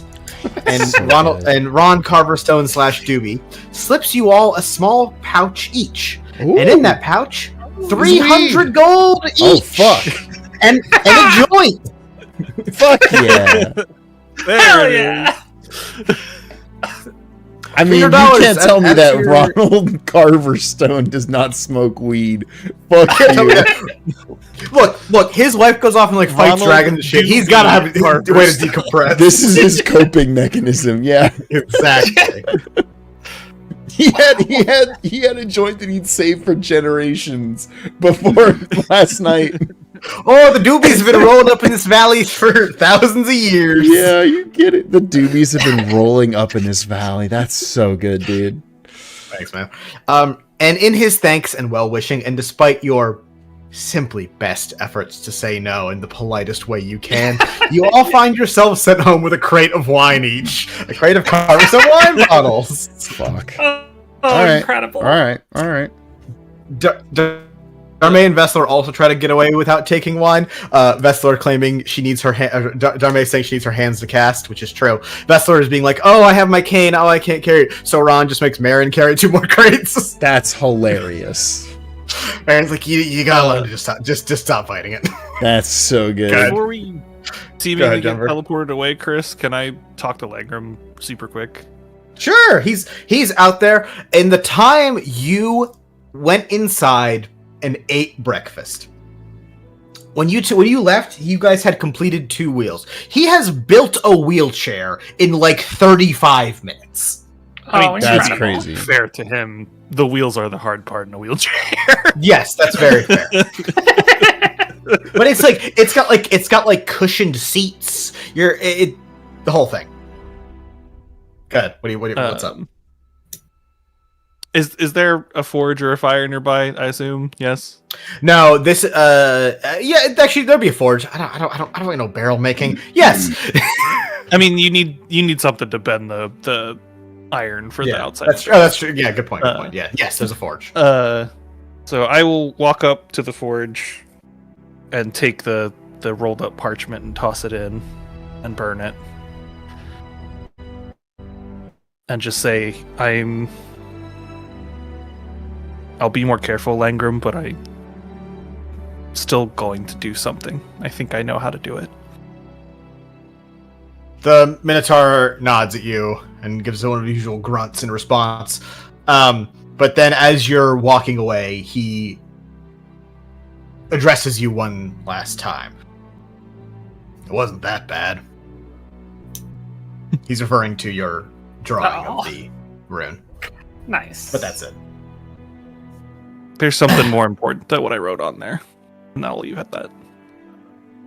You return to the group, and Marin signals to Darmay to get us the fuck out of here. But specifically notes for her to stay behind so she can bring Les when Les is ready to leave. And as in the usual flow, you are all raised up above the ground and flung through the world and back into the main office of the guild in Rontmar. We're home. And yes, Vessler speaks. Right. Well, I will get to work on doing whatever we can to hunt down Herzog, revoking magical privileges, warrants, and bounties. Is this so loud? Hang on. Okay. I'll need to write to the Shatterguard as well. We'll label him a rogue and a traitor. He's somewhat like talking to himself. If anything is needed, I'll be in my office. Cool. Vessler leaves. Now that it's just back to the group of us, Marin. Alright. Let's get to brass tacks. We continue as planned. We get into the archive, we get that book, we figure out what the fuck is going on, and we punch anything that moves. It That does sounds like a unfortunately plan. remain our only viable lead. As Right. unfortunate as that is, it really is the best chance we have to be proactive in this fight is to pray that Chair's notes can give us some clue to at least the Shadow Guard's role in all this. Yes, and for everyone at home / our party, a reminder of what happened about 3.5 months ago on. We were going to do a heist. No. Yes, is that we have Raviom's book, which is basically 1/3 of his brain. We learned that another third of it is inexplicably here in the city, even though it absolutely should not be.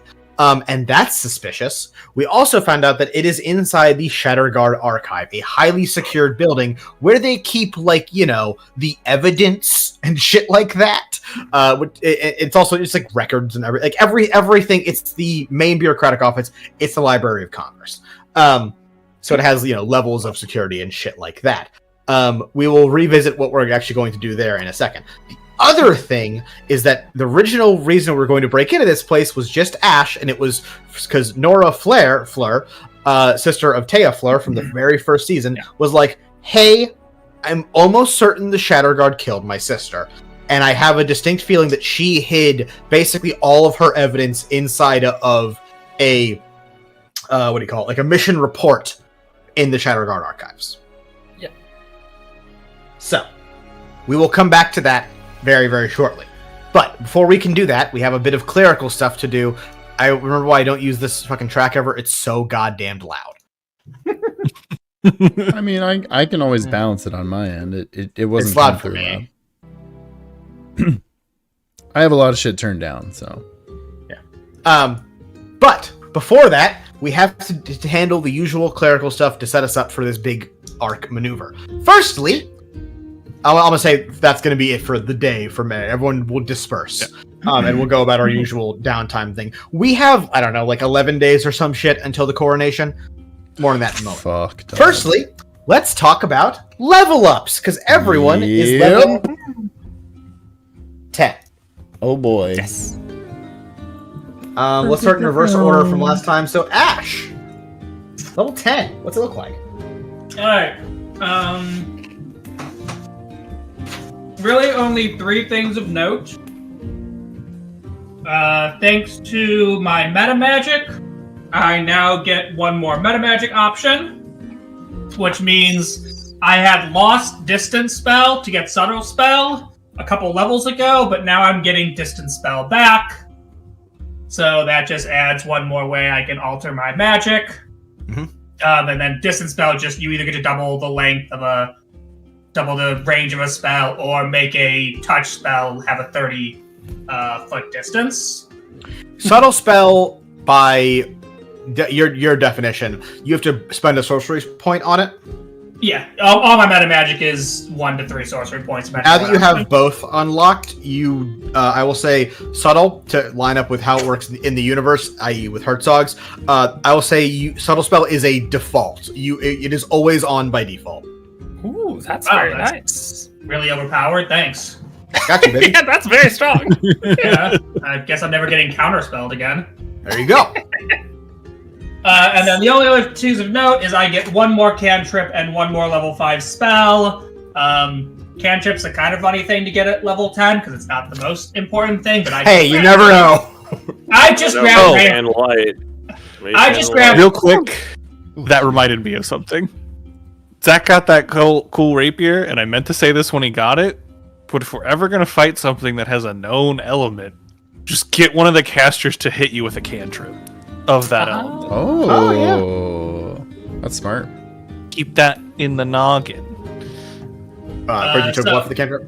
I took Ray of Frost. A classic. Hayo's favorite spell from Legends of Runeterra. Oh, dude. And then for my level 5 spell, I now know telekinesis. Nice. Ooh. So next time we have to carry around another unconscious person, I can just move them with my mind. Telekinesis is so fucking strong too, by That the also way, could be because it's super not good it's in the heist. the way it's coded really fucking differently from a lot of spells to save against it, because you can telekinesis like such crazy shit. I mean, I think it's an intelligence contest versus their strength contest to move an unwilling person. I want to say. That's so funny. I don't remember exactly, but yeah. So that's it for me. I obviously then I also get 6 more HP, so I'm now at 62 HP. Nice. Chiron, monks, level 10. Probably the worst. Based off the one, maybe when season 2 starts, I'll actually go to the other one, but I didn't. It'll actually do be it good for all of season 1. It's terrible. It helps Kion specifically. I'm probably the best person for this specific one, to be honest. Thank God. But I can't be poisoned or diseased anymore. That's the fucking and then it helps specifically me. I get a little bit extra movement too. Huge but for the that's Chiron literally lore. it. Yeah, that's it. Just can't be poisoned or diseased. So, which is again good for specifically me, but like, man, we're not playing in the 80s or 90s anymore. Who the fuck cares? Yeah. No, 2014 Monk has some issues. Yeah, it's like but if Herzog uses harm on you again, it just won't do anything, and then you just boom. Let's hear you, son of a bitch. I learned. It's pretty good. Must be the paladin one. They have like the one that can't be diseased as well. Mm-hmm. Yeah. But Is that all you get at level 10? Yeah. Bro. Jesus, Terrible. Damn. Damn. That's a rough one. Rune Knight. I got a bunch of small things. So my damage die when I'm big went up from a D6 to a D8 for the extra damage. I got more HP. I'm at like 104 now. I got another second wind usage. I got another weapon mastery that I'm never going to use because I only use shields. So that's kind of a moot point. And then I also got a new rune. So I got the Hill Giant rune, which, chatting with Chris before, I have like stacking poison resistances from So being, I'm going to give you Super Giant. I'm going to give you, because you would have double poison resist now, which, like, the rules is written, you just get one and get fucked. I'm going to give you immunity to regular poisons. If we fight something that is like a super magical poison wizard, maybe I'll give him a specific thing, but like for standard run-of-the-mill I still get poison, I have you're good. still normal resistance to poison damage anyway, even if you're only giving me resistance to the poison condition. No, I'm giving you immunity to the poison condition. 100%. I just mean I also have resistance to poison damage in addition to that anyway. Don't worry about that. I'm not gonna. I don't have a giant snake boss plan, so you're fine for right now. Poison damage is pretty rare. We can't be all immune to poison, by the way. That's all I'm saying. Then Christians will never use it. Yeah. I'm not immune, but I have lesser restoration, so you can go ahead and poison me. I'll get rid of it next turn. You say that. I'm gonna use my new invention, sexy poison. Should I say something about I got poison? Chris, or do you want me to do it later? No, you should say. Well, you should roll the number right now and then explain what happens to everyone. So I'm going to say this exact part that we're talking about right now takes place literally overnight. As Junver is rolling, is In it bed. how many? It's 3d4 you're rolling, Junver? 3d4, yeah. 3d4. Okay, give us the number, please. 8. The next morning, as you guys are all walking around, Your everyone is goes down 8 for feet? breakfast. Junver is 8 inches taller than he was yesterday. and like to be real clear, everyone noticed it. The whole guild. 'Cause 8 inches is a lot, dog. Everyone's like, man. Yeah, that's a pretty crazy. big growth. so spurt. here, That because I wrote hurts. this right before we started. Here are the prevailing theories for what happened to Junver across the guild. Okay. Number 1, some magic bullshit. Yeah. Number 2, Probably right. did we all just think Junver was shorter than he actually is? Mandela effect. Number 3, he is permanently casting some sort of enlarged spell, and it's like a personal complex thing. Oh, it's Number like 4, that Steven Universe episode. Number 4, did the dwarf guy that says he's a giant start wearing lifts? 8 inches. like really crazy, high lifts. Like 2-inch lifts is the max you're getting away with. That's crazy. Everyone's just looking at my shoes like, what? Yeah. Like, absolutely. It's an ongoing theory. People are getting data. They're reporting to each other. Whispers are happening. There's a betting pool about it.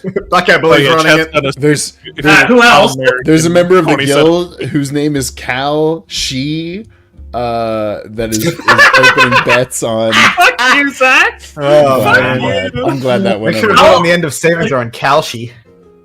That was good, Zach. Thanks, Al. But yeah, that's permanent. I'm just permanently 8 inches tall.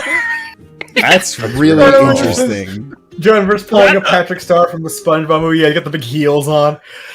That is a real Rune Knight feature. It's so like why? Like that's awesomely thematic for Junver, but like what the fuck? I mean, Yeah, what does that mean for other Rune Knights? The explanation in the book is that like you just have been using rune magic so much that like the essence of giant is like seeping into you. That's really interesting. I mean, The listen, magic I of your grew- brains permanently alters you. I grew from ages 12 to 14. I grew a foot in 2 years. I grew 6 inches each year. And I remember how fucking terrible my knees felt for those 2 years of that growth spurt. I can't imagine how terrible Junver felt in that one night. I mean, Elise. yeah, I felt real bad till I realized how much shorter everything in the world looked to me, and then I'm like, well. never mind, this is great. I don't care how bad. Dude, if I could have suffered that in one night, I'd be like, oh fuck yeah, let's go. So you're not even short anymore. You're a regular height dude. I'm 4 What's foot. that your total height to? Oh, you were 4 foot flat before. You're 4'8" now. I was okay. 4 feet before, now I'm 4 Okay, feet. so yeah. So I'm still short. You're still short. Yeah. Now you're just a very tall dwarf. You're just barely shorter than Vic IRL. You walk in the next day, and Marin's like walking in with her cup of coffee in the morning. She looks at you. You're taller than she is now. And she goes, "Motherfucker! I hate this fucking place." Elise, win the turtle, who's now a level 9 druid, not 10, level because 9 Elise has druid. 1 level in Divine Soul Sorcerer. Divine Soul Sorcerer. Yeah, so max HP up to 82, and then in terms of talking about pretty easy level because it's just level 5 spells. Very exciting for me. Not much to talk about. I currently have prepared Transmute Rock, which is like what if plant growth also restrained. So have fun with that. Troton's gonna love it. Wall of Stone. Just Troton. Wall of Stone, which is the one I've really been itching for. It's basically like a slightly worse version of Wall of Force, but it has some other fun applications. And then a fun one, Tree Stride. I can walk into a tree and walk out of another tree 500 feet away. Oh, so it's basically Dimension Door, Just but for you, or can you trees. bring partners? I think it's just you. Oh, Yeah, that's exciting. but Tree are you mentioned immune to door? poison? No. Wait, how is that ability not called Tree Mention Door? This game is garbage. That's That pretty is good. garbage. Like, come on, man. Tree Mention Door is amazing. Yeah. But as a druid, you know, And- there's a bunch of other ones that you can always prepare. And Alistair, Bard, level 10 Bard. Hey, Bard is level 10 for Bards is pretty cool. I'm not gonna lie. My health went up to 63, which is cool. I also got another expertise level, so it's +9 to my ability score or spell attack modifier. Spell save is now 17, which is pretty nice. And I also get 2 new spells because I'm a College of Lore Bard from any spell school, which I can also redistribute amongst my other spells. I have a lot of new spells, if I'm being real. I don't think that's a lore thing. I That's think you not just how- get that. Oh, I think that's all bards. all right. Well, I have a lot of Magical spells. Secrets is yeah. Lore bards are fucking cracked. They get Warbards just get early magical get fine. secrets. Get, Oh, okay. Get fine steed. Yeah, get fine steed. Oh, Man. oh, He got Jason, you better believe that I got Everybody takes it. specifically Everybody find takes it. greater Yeah. steed. Alistair, just to prep you, Make Chris, because find greater steed lets you summon a mount. Yep. We'll call it. Make every paladin mad. On And your you party. can sleep, and your spell slot will come back. It doesn't go away until Until I either dismiss it or it dies. Alistair is gonna have a little friend around. And we'll talk about that character when we get there. Oh no! I am gonna hate this. I take it all back. I thought I wasn't Yeah. gonna hate it. Now I'm gonna hate it. Yeah. Great. Just be careful. We know how Chiron gets around horses. No, that's true. I will have to watch him. Keep your new friend safe. I will have to watch Alistair's him. gonna have like a fucking elk named Tony Chopper or something. Dude, that would have been so good. I didn't even think about that. Characters would have suddenly developed a much higher chance of attacking his steed for some reason. A griffin, a pegasus, a parrotin, a direwolf, a rhinoceros, or a saber-toothed tiger. You should get a Pegasus named Maximilian. I'm What? genuinely so mad, Chris, because that was the joke I wrote down. I wasn't about to reveal it, but the fact that you guessed the exact joke, I'm like, I do have to admit that it's a Pegasus named Maximilian. He has a really long hair, like a fringe. Oh yeah, you know what he's gonna talk like. He talks. I'm sorry. I'm sorry. He knows Celestial, Common, Elvish, Sylvan. Oh, but can't speak. Holy shit! Oh, he understands all those languages. Oh fuck! You can speak to him in anything. What do you like to know, Junver boy? Oh, I'm so mad that he can't speak. I'm so sad about that. I was so ready. You also could have taken telekinesis, which would have been just funny too. I knew that Prij was going to, so I didn't take it. But I still think this is a great choice. Oh no! I technically wasn't sold on telekinesis when we were talking. I was still heavily considering synaptic snaps or whatever it's called. Also, very good spell. Synaptic static. Also, very good spell. Fun thing about telekinesis, level though. 6 counter spell too. Yeah. I can put down a spike growth, and then you can drag someone through it. Oh shit! Telekinesis doesn't also. They can't. It's the bully thing of like putting someo's face in the grass, but at mage level. Except that it does like 40 damage. Yeah, that's fine. They can't use their legendary resistances on it either, so that's pretty fucking good against like dragons. You can telekinesis dragons. Well, they need to be huge or smaller, I think, but still. Okay, continuing our usual cleanup, it's time to see Blackout Billy, and some mysterious godlike voice calls down from above and says, "If you want things from Billy, maybe put the request in now. No." What about the other items usually we get to? Which order would you prefer? This was not a mission. Yeah. This was like a response. This was like a response to a crisis. That's why I had. It's still a mission. No, you guys have a mission. Hey! You guys have exactly 5 magical items, 6 for Alistair because he got away around it. Going into the final thing. Shut the fuck up. Well, 5 of those magical items we've got. Yes, not counting other shit you found randomly, which there's a couple. Yeah. Anyway, yes, Blackout Billy. Yes. I have a question to Blackout Billy, but if we're gonna go talk to him, I can ask him then. Okay.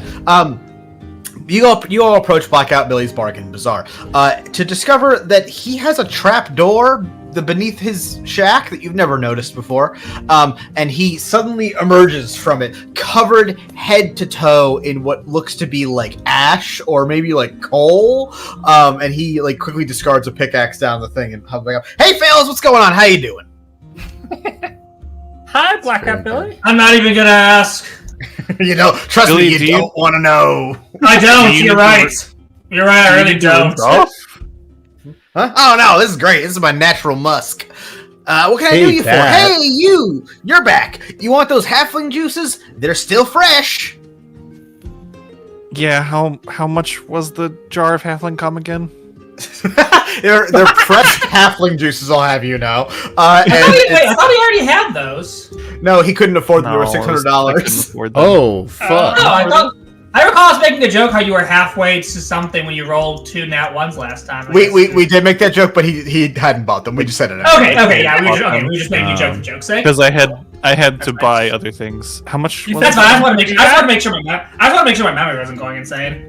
600 gold, Jumper. I do not remember this bit. How much gold do you have, Jumper? I have 500. That's pretty close. And just a reminder for everyone: bottled halfling juices. If you lather yourself with this and really get it into the pores, and if you're exceptionally unlucky, it'll make you less so. If you roll 2 nat 1s in a single session, the second nat 1 you can re-roll. If you roll 3, nothing. If you roll 4, you can re-roll the 4th one. But if you somehow manage to roll 6, you explode.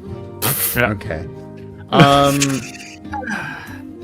Hey, Billy. That would be the funniest way for us to have a player kill. That It's would just be. Juggernaut. Now, holy it doesn't shit. say he dies. It doesn't say he dies. It just says he explodes.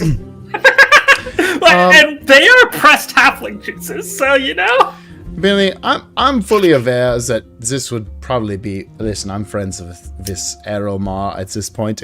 It would probably just be better for me to ask him and his family for this. But for the sake of the game, wink at the camera. How much would it cost for one of those potions that restores a spell slot of each level? Oh. Do I want Potions to of battle give these as a thing that are I was gonna say, ain't available that a secret family recipe? Yeah, I think that's a secret family recipe, and you're gonna have to ask Errol if you want them, and he's gonna have to make them. Okay, then I won't spend my money here. Yeah, I don't want it to be a purchasable item. It's gonna be too strong.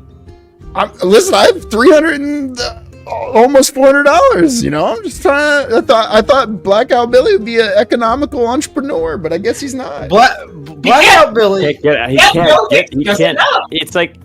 Yeah, Dude, he it's can like get a jar of the halfling recipe. cum. He can't get a fucking potion made in a city 10 miles away. It's not. I It's mean, a cross. It's literally on I different know, island. I'm just making a joke. Also, I'm gonna say, halfling cum is not a secret recipe. It's just it's only one ingredient. It's a lot easier to make. I did Like, almost make the joke. Junva, I can get you that. Just like, give me some time. Here's what I'll say to that, Zach, is that Blackout Billy will acquire that Battle Mage potion for you. He requires 2 things. 1, $300, and 2, he can't guarantee there will be survivors. What does that mean? Don't do it. When I drink it, or from the people? He's not gonna kill the Mar family. He's not gonna kill the Mar might. family, right? Look, he's a wild card. Billy, you can't kill the Mar family. It's a good people. Not with that attitude, I can't. No, but you can't.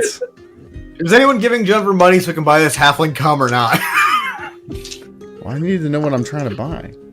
Oh my god, I will loan you 50 gold. Because I'll loan you 100 gold. Fuck off. I'll loan 50 as well. We can both. Okay, loan- yeah, Did you yeah. pay We're me both back loaning for the 50 gold. earpiece? What? I think so. Damn it. I think so. What'd you ask, David? If I Gwen asked if Win paid me back for the earpiece because I bought the loud thinker for Win because she was out on Win's days out when we purchased those. Yeah, It's true. I'm pretty sure I paid you back. And a certain DM was like, just fucking buy it and give it to her. It's fine. Great. Does anyone have anything they want Billy to procure for next time? Magical item, weird thing. Ooh. All right, let me Not put really. it this way, because this is really what I want. I don't care about 1 for every level. Can I have something that gives me 1 4th and or 5th level spell slot extra? Not slot, but Ooh. like ability to cast. Because I I have like a this. lot of new 4 and 5 level spell slots. Okay. I mean, that sounds pretty good. Billy will work on acquiring that for you for next time. Some sort of like. Because I can only thinking cast that- 2 5-level spells, and I have 3. Billy speaks. I have 4! I have 4, douchebag! Who cares? Yeah, well, You don't get to cast little spells a lot! oh, I'd like to cast Sure. more. Roll I'm 10. willing to drop money on this, Prij. Sorry. All right, hold on. God damn it! Why are we getting so You act mad like- about you Blackout act like- Billy? People are mad You at act- me you for act no like- reason. I'm just asking for You act cool like things. you act like 300 gold is like a lot of money. You know, like those potions would be like over 1,000. By the way, Hey, Jason. I have more than 300 gold. I'm just lowballing Billy. All right, shut the fuck up. That's funny. 301, but it's fine. Billy will see what he can cook up for that. Well, Okay. it's not really an exact practice of saving spell slots, whatever that means. But let me see what I can do to possibly give you a chance of not using as much magic when you would use magic. A wink. Okay, that works for me. I was like, Chris, maybe something that lets me give up 2 first-level spell slots for 1 5th-level spell slot. I don't know. How about do you have a thing that lets me auto-win the encounter if I fucking punch like 1 time? No. Billy takes out an AK-47. Yeah, you're looking for this? That's not what I'm asking. I'm all in on that, actually. Okay, anyone else have anything you want Billy to cook on for next time? No, not really. I bought the only 2 things I care about from him. Anytime Billy gets mask, that's what I would always say. Just any mask or anything is always interesting to me. He can look for a new mask. You can come up with something clever. Yeah. Yeah, I like thinking of masks. Elise? Billy. And you know what? I'm just gonna turn my arm into a fucking wing, like an eagle wing. Billy, I can do this. And I can do that with my whole body too. I just didn't want to. I've seen better. You just whipped out like one of the most impressive druid crafts ever, Billy. And you're like decently certain he just doesn't know what the fuck he's talking about, but he's like trying to play it cool. Yeah. I can defend myself pretty well as I am. I can run pretty fast thanks to your little boots there. Your little boots there. But when He's a crazy. But when I transform, I don't have a whole lot. Is there anything like an amulet or a ring, something like that could make me maybe stronger, faster, better, faster, stronger? If you're looking for an Omnitrix, harder, better, faster, stronger. I was saying. Thank you for that. That was really good. Give me another pair of whatever Wynn's boots were that fucking need to be gutted. We already nerfed them. Can I get them back? We cut them literally in half. They got all fucked up. So sorry, wait, what are you asking for? You want something that makes your to Chris, I want something, and I don't want to be specific right now because I just thought of this, but basically something that makes my wild shapes, like, I don't know, have armor or run faster or something like that, you know? Interesting. Let me think on this and like how I would even make it work. Yeah, but look, we've got probably 3 months until the next time, so we can workshop something. Billy. Yeah, I mean, I'm not against this. Kyron, how much money you got? Do I want to just tell you the truth, or is that you should tell Chris the truth, and you can tell Billy a different number if you want to. 400. Well, actually, you know what, mask guy? I got a mask for you. I took this off Mask Man Monty, known bastard.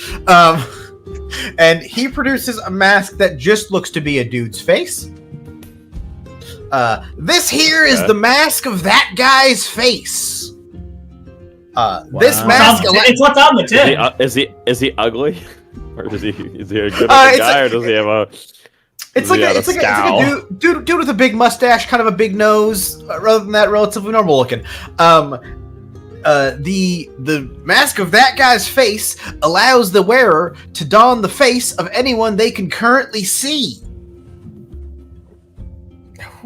So it allows you to have turn your face into the face of anyone is within your eyesight. How long can I hold that for? Could I as see long them, as long as they are no, it's as long as they're in vision. I don't know if that helps. That I mean, because if I pretend to be them, it's confusing. It's certainly confusing. There's 2 of us. How much does that, Billy? How much? Oh, sorry. Billy, how much does that cost? 500 gold.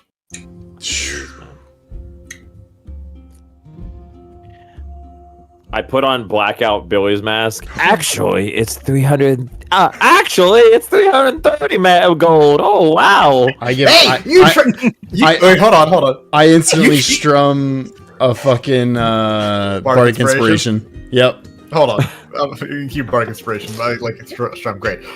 You do that. He goes, hang on. You tried this last time. Billy pulls out a mirror You are your own man. You don't need to listen to the other voices. And it goes back to, haha, I've defeated your subterfuge. He's learning. This is dangerous. My God, he's going to therapy. No! Honestly, that's good for him. He needs it. He needs it. No, he'll go down to 450 for you.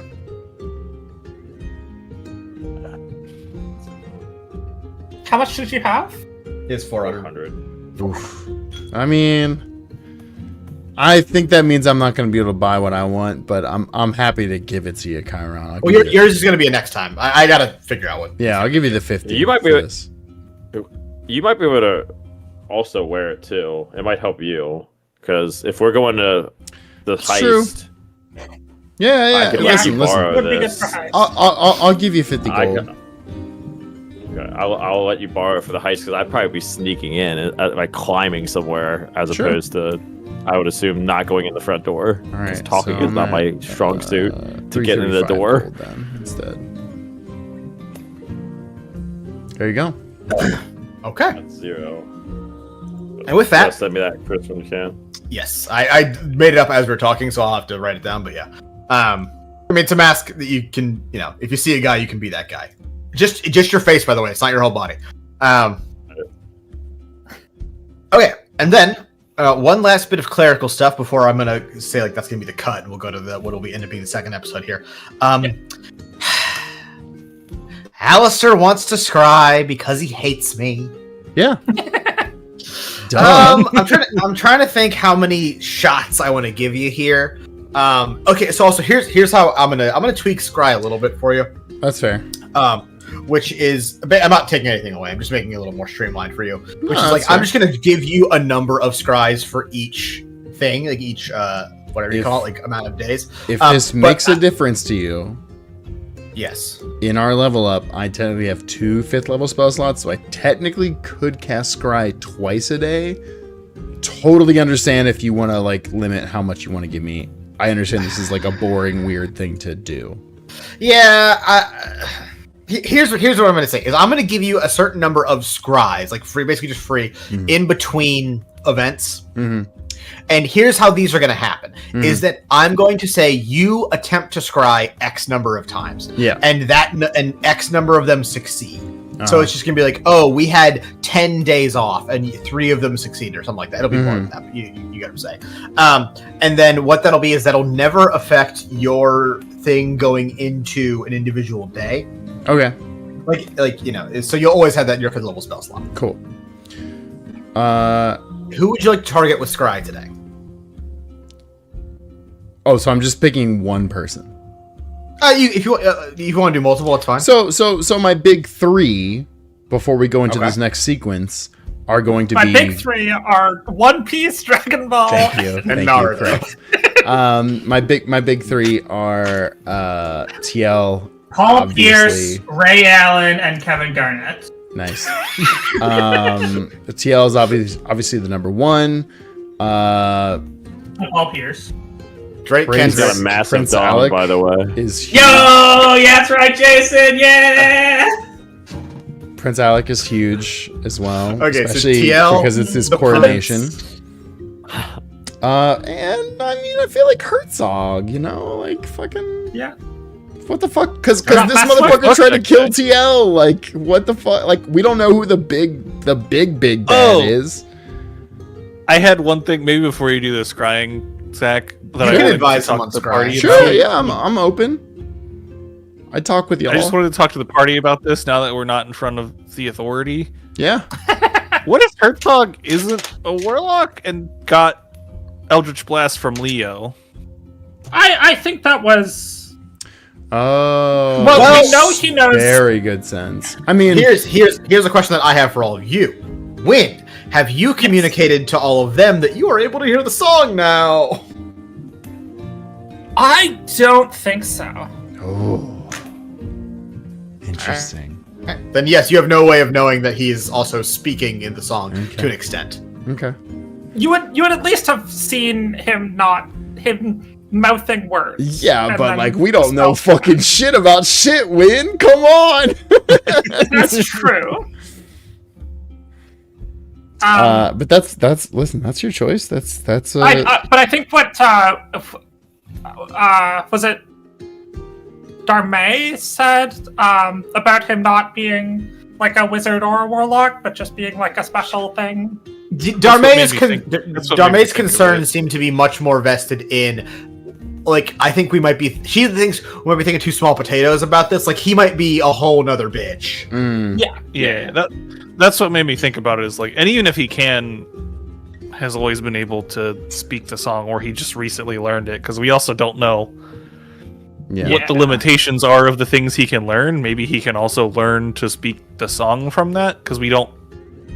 That's the thing to me that would explain why Marin never heard it, as if he wasn't always speaking it, because he didn't know it yet. So either from the book that he stole, or from like, we just kind of told Leo to leave. We don't know what fucking happened to Leo after that. Like, Herzog could have caught up with him. Yeah, haven't heard a peep. So like, Herzog could have caught up, sucked his magic juice out, and killed him. Like, I don't know. Hell yeah. Yeah. Sucked his half. I just wanted to put that out there before I forgot about it. Sucked his essence out right through his dick. Yeah. So those are my big three.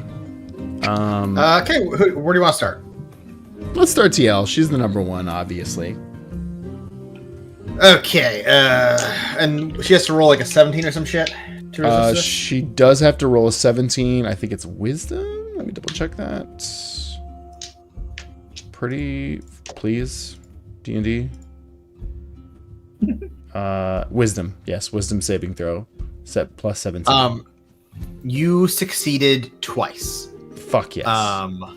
I'm going to give you one now, and then I'm going to give you one depending on how your result of Herzog goes, because it depends which scene I want to read here. TL. Oh, one small thing. When you fail scrying, isn't this a list that they know that like someone was trying to look at them? No, they do not think so. Oh wait, really? Yeah, I thought it was scrying. No. So scrying.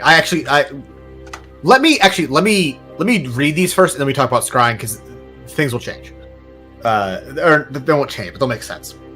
No, TL. It doesn't mention that. Anyway, sorry. TL is somewhere. Okay, yeah, no. Somewhere cold. Ruins, but not of anything descriptive, I guess I should say. Okay. Something long since abandoned. TL shoots. An arrow arcs through the air and passes through, for lack of a better word, a ring. A ring of bolting, crackling blue and purple and red magic. And in it, the arrow twists and bursts, growing in size before surging forward and crashing into a stone building. The building crumbles into burnt dust, a heavy and awful crunching sound as it gives under its own weight.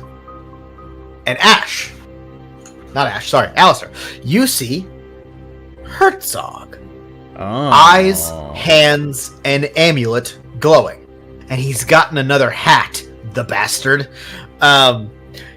He looks tired, haggard, burnt out, and hands move to his knees to rest as you see him breathe heavily, and a few loose strands of wispy magic actually leave his mouth, like corporeally, visibly. Again, is Tail's simple instruction as she pulls magic into her hand and begins to form another arrow. Can I get an investigation check, Alistair? You sure can. Come on. Papa needs a brand new bag. That's 17 plus investigations plus 5, 22. You know, this seems to be a much more condensed magical effect than her usual arrows, like the ones she pops off with ease. She's more like actually constructing an arrow here. Like, this is a different bit of preparation than her usual attacks. She's doing the charge shot, basically. But it's not the one that she, like, shot at... Not the mega charge shot that could kill God, but the charge shot. Yes, but also, like, not the one she shot at Marin with, and not the one she shot at Shadju with. This is something also different. Something you haven't seen her do before, is the main thing I'm getting at here. Okay. There is a pause as the two look at each other, and TL eventually just repeats, "Again, Herzog," with a greater firmness. But after a few moments, Herzog just doesn't. Insight check, Alistair. So, sorry, just to be clear, she's shooting these arrows at him. He's doing what in response previously? No. Right, okay, I'm glad I asked. I'm glad I clarified a bit more. No. He had, like, basically cast some kind of spell. And then she shot that spell, and then it went boom. Okay. He's probably doing the shield. It's a 15 insight. I know. TL seems like ready to snap at that or something. 15's good. Let me be clear. Hold on. Okay. But doesn't. Instead, she flicks her hands and the magic bow and arrow fade. Look! You're doing better. Very much so. She softens her tone a bit. But it feels weird. It almost seems genuine, but there's clearly something wrong about it. But we have to keep going. It has to be perfect. Look, we only get one shot at this, boy. Everything we've worked for rides on this. Now cast it again. Another pause. But Herzog once again does conjure. And now you see it in more full. It is a ring, like I said, but it is clearly an amplifying spell as you look at it. TL shoots Alistair. TL shoots Alistair? Yes, TL shoots Alistair. TL shoots, and Alistair, once again, her arrow passes through that ring, and you watch a little closer now, as once it passes the ring that Herzog makes, the bolt grows bigger and stronger, and then surges forward, and boom, against another broken old building. The bolt is not big enough. Not enough to crack the hearth, not by a long shot. But compared to the one shot just at the beginning of this little moment, the improvement is nothing short of terrifying. Sorry, so what you're saying is that the shot she shot the first time didn't break it, but the shot she shot the second time with the same amount of little effort busted it. So here's let me give you a nicer look at this whole scene. Thank you. You zoom in on Herzog and TL, still working together. Herzog has cast some sort of like little ring, like a Superman fly through the rings target. Wow. TL shoots it. When her arrow passes through it, her arrow gets bigger and meaner, and then it hits a building and blows it up. Yeah. After this, they do. TL was like, "That ain't enough. Okay. Do it again, bitch." Gotcha. They do it again. It's a little better. Not like a huge improvement, but the amount that it is better, considering that was Gotcha. a matter of a minute, is no good. He's the Joker, the Balatro Joker multiplier. He got it a little bit higher. No, I mean they're working on they probably can't build another Force Crystal Interrupter, so they're trying to go back to the default method that Kasira and Ravio were able to use to amplify TL's arrow. Yeah, she's trying to get just Herzog. Listen, my Balatro reference is great. Just What I said was right. Shut the fuck up. Chris got mad. What I said was right. Oh my god, you're the worst. Okay. And we're gonna pause on TL for a second because I want to give you do you want to go to the Prince or do you want to go to Herzog next? I mean, I feel like we kind of got some Herzog. I'd rather hear the Prince. Okay. You've got a so what's your connection to the Prince, smart guy? Oh, right, because if scrying gives me advantages based on how well I know the target. I think it's a 0 here. So it's like knowledge, first hand knowledge. Yeah, you did it one time. Knowledge, second hand would give him a +5. It's more than you've heard of him. First hand, you've met the target. You have met the Prince, so it'd be a 0. Familiar, I would not say you know the target well. Yeah. Personally. Okay. And then connection. Okay, connection, likeness, or picture. That's actually really easy to get. There's paintings of this guy. All right, I'll give him a -2. I'm not going to say this is going to be a particularly hard one in the first place. So he's got to beat like a 19? 17. Another 17? Oh, okay. Wait. Well, it's 7. The check 17 for him. He just gets a -2.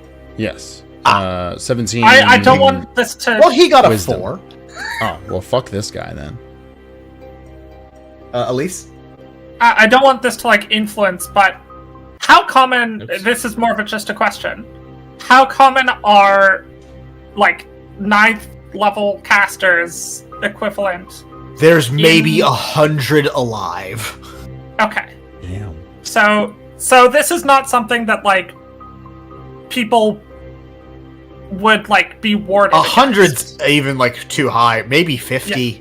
Like people who we've met that can cast 9th level spells are Arle, Kasira, and Darmay. Oh, sorry. Darmay's I would say it doesn't even count because it's more of like a legendary action. By 9th level casters, I mean casters who can cast 5th level spells. Oh, sorry. At 9th level can cast. Several hundred to 1,000. There'd be a decent number of heroes, a decent number of like people in the Shadow Guard. A lot of people over at Ekron probably. That's about it, though. Honestly, I mean, people to Mages College. Probably some cultists.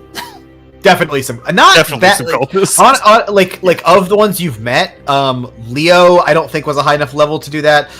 Your brother, I don't think I have a character sheet for. And He doesn't sound like he's a caster. He's kind of a he's more of a hype man. And Leo's mom definitely though. She definitely had access to 5th level spells. Right. Just wondering, like is Scry something that would be like Well protected against. unknown quantity? Yeah, would a kingdom not have a way to block their royalty from getting spied on that easily? Yeah. It almost seems like this kingdom's fucked if everyone could just spy on the prince that easily.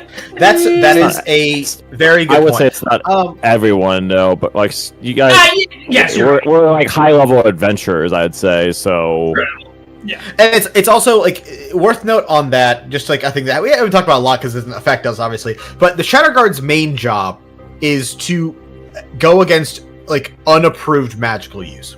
Yeah. When magic is used, especially for larger spells, 5th level is a big fucking spell.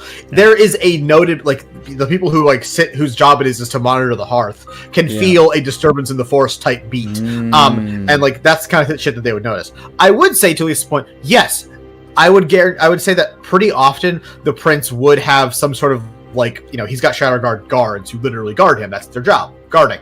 And like they would probably have some way of defending against this. What I would say from your ability to even cast Scry on him, Alistair, is that you could indicate that the prince himself does not have any sort of defense mechanism against this, at least on his own person. Okay. And we're going to zoom in. He rolled a 4, so fuck him. He rolled a 4, so fuck him. As we zoom into, probably unsurprisingly, the Royal Palace. What? What a crazy place for him to be! No, he's That's not not. a Burger King getting a Whopper? Damn. That's where he poops! Zoom in on him taking a He's shit. royalty and he's just like us? Wow. He's so Everybody poops. Yeah, royalty don't poop. He's ordering a Whopper. He's Taco Bell with his guards. Anybody want anything? Yes, we zoom into, probably unsurprisingly, the Royal Palace, just across the city, which I guess is actually pretty big. I wouldn't call the distance between me and Zach just across town.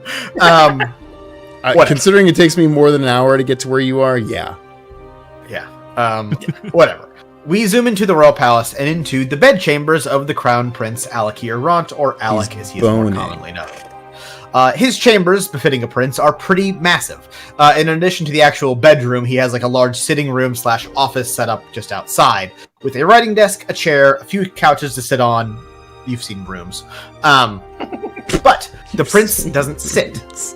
He paces the room, parchment in hand. Who does sit at the desk is another familiar face. Messler. Oh, there he is. Oh, really? I knew it. The prince reads from a parchment.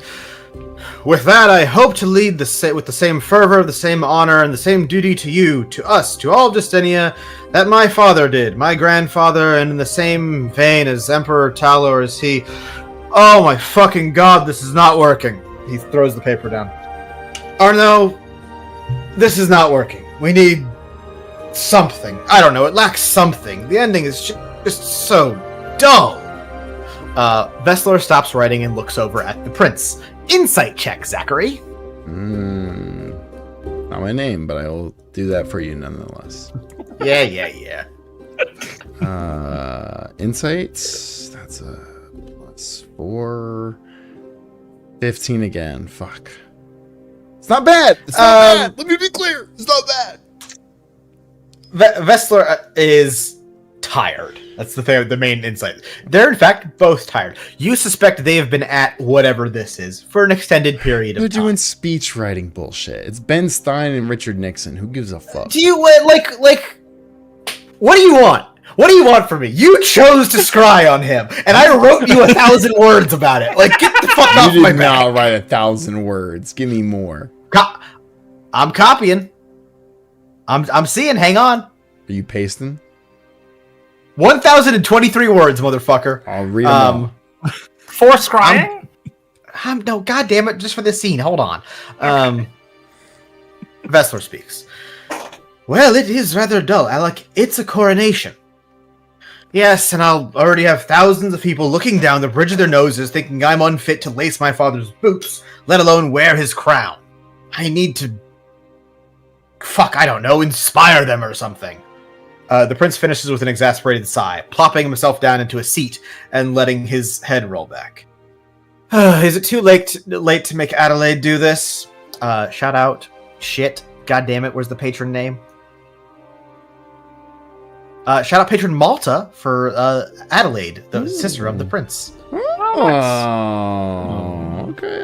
Who we'll meet later.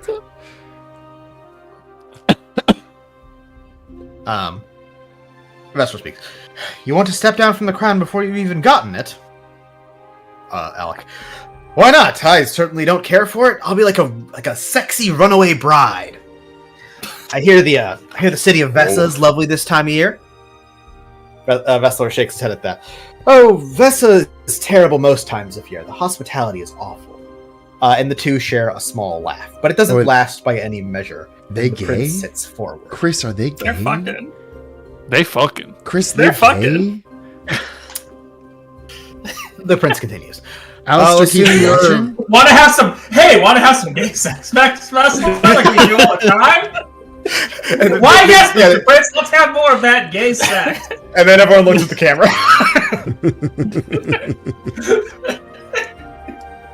Alistair uses TL's earring to save this for his memories.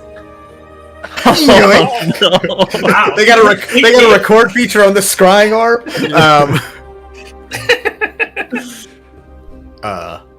None of us have seen the light of heaven. Fair.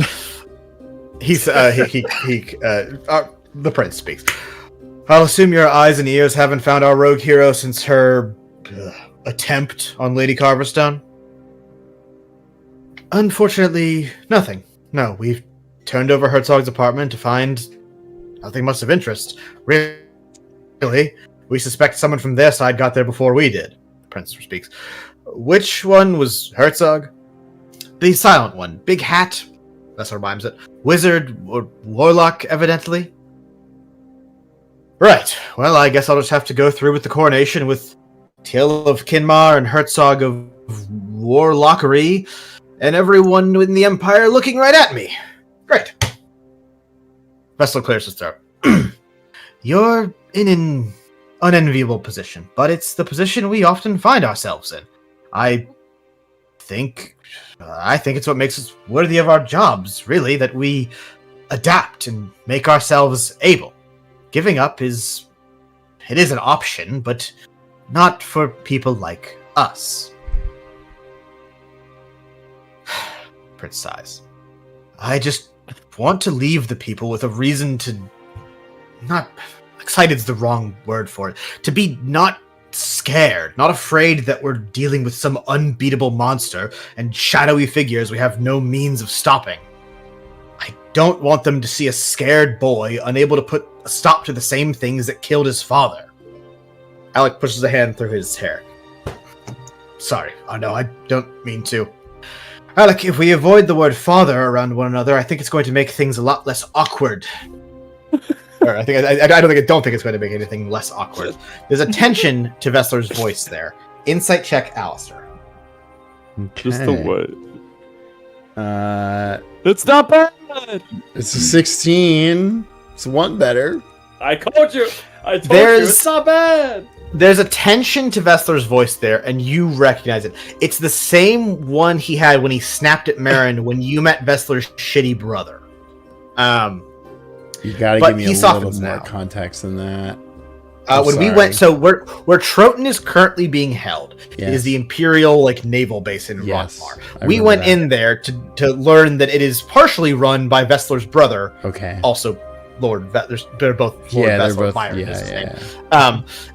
Who, despite being a little younger than Vessler, it seemed, is an admiral in the Navy. Okay. And Marin clearly didn't like this guy, and they had a bit of a strange relationship, it seemed. Moving on. But he softens his tone with a breath. I think we're better off being awkward at that rate. It's gotten us this far, hasn't it? And Vessler rises, plucking his cane from the desk and moving across the floor. He stands above the seated prince and extends a hand, running it through the prince's hair. Besides, your sister would make a terrible empress, and she wouldn't be able to stop herself from telling everyone to go fuck themselves the way you can. Oh, they're so gay. What the fuck? What was it? The prince replies, "True, but I'd like to see TL take a swing at Adelaide." And the two noblemen share a laugh, and we're going to stop there because we can't spend all day with these two. That's funny. Chris, Yes? can gay people have babies, like biological children in this universe? Oh, Jesus fucking Christ. Well, no, this for world building because the point of a king is to have children, Yes, right? Yes. I read what you said is impreg real.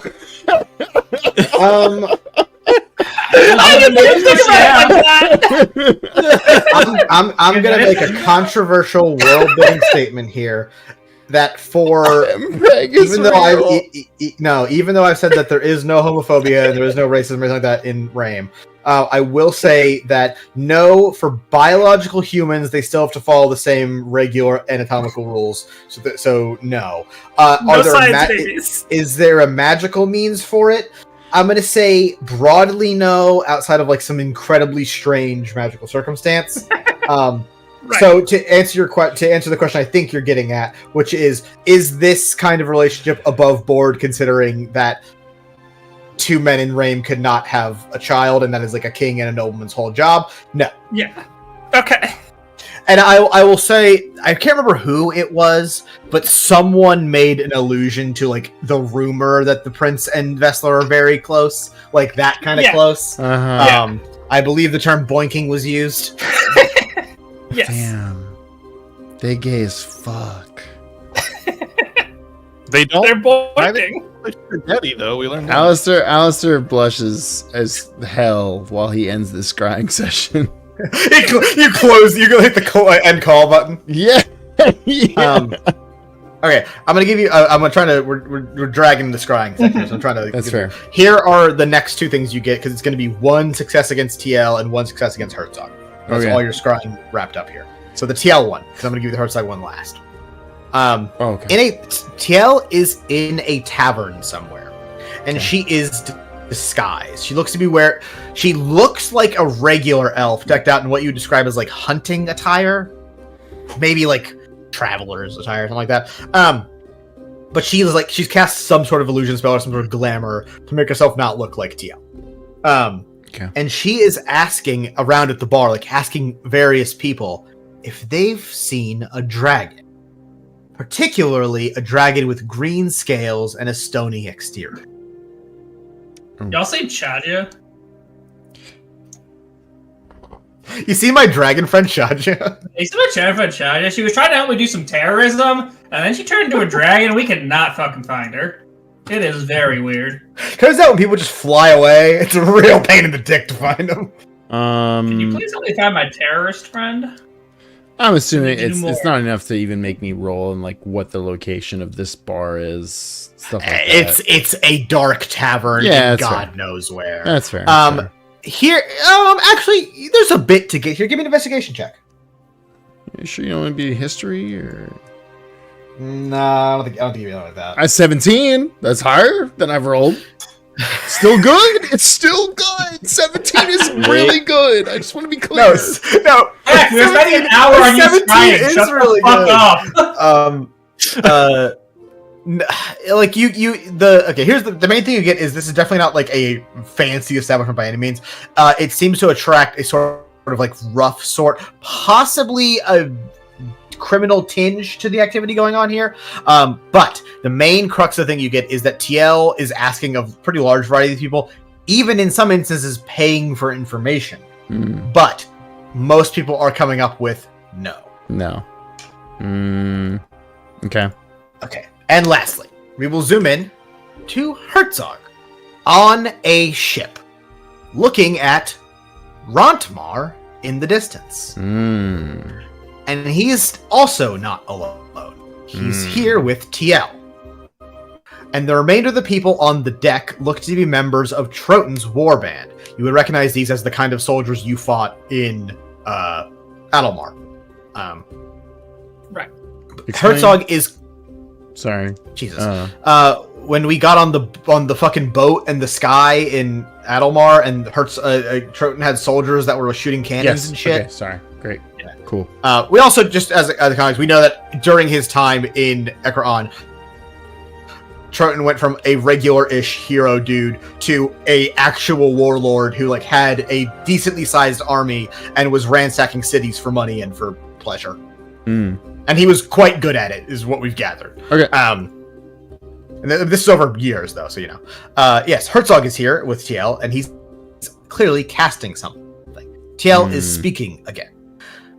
We have time now, albeit not as much as I would like. Marin and her pests keep hunting us. Will keep hunting us. It's only a matter of time before they discover us, or the stockpile, or worse. Stockpile. And a pause is there, as there's some sort of other communication going on. You would suspect Herzog's mind communication. And TL goes, "What?" And her attention snaps as she looks around the deck of the ship looking for something.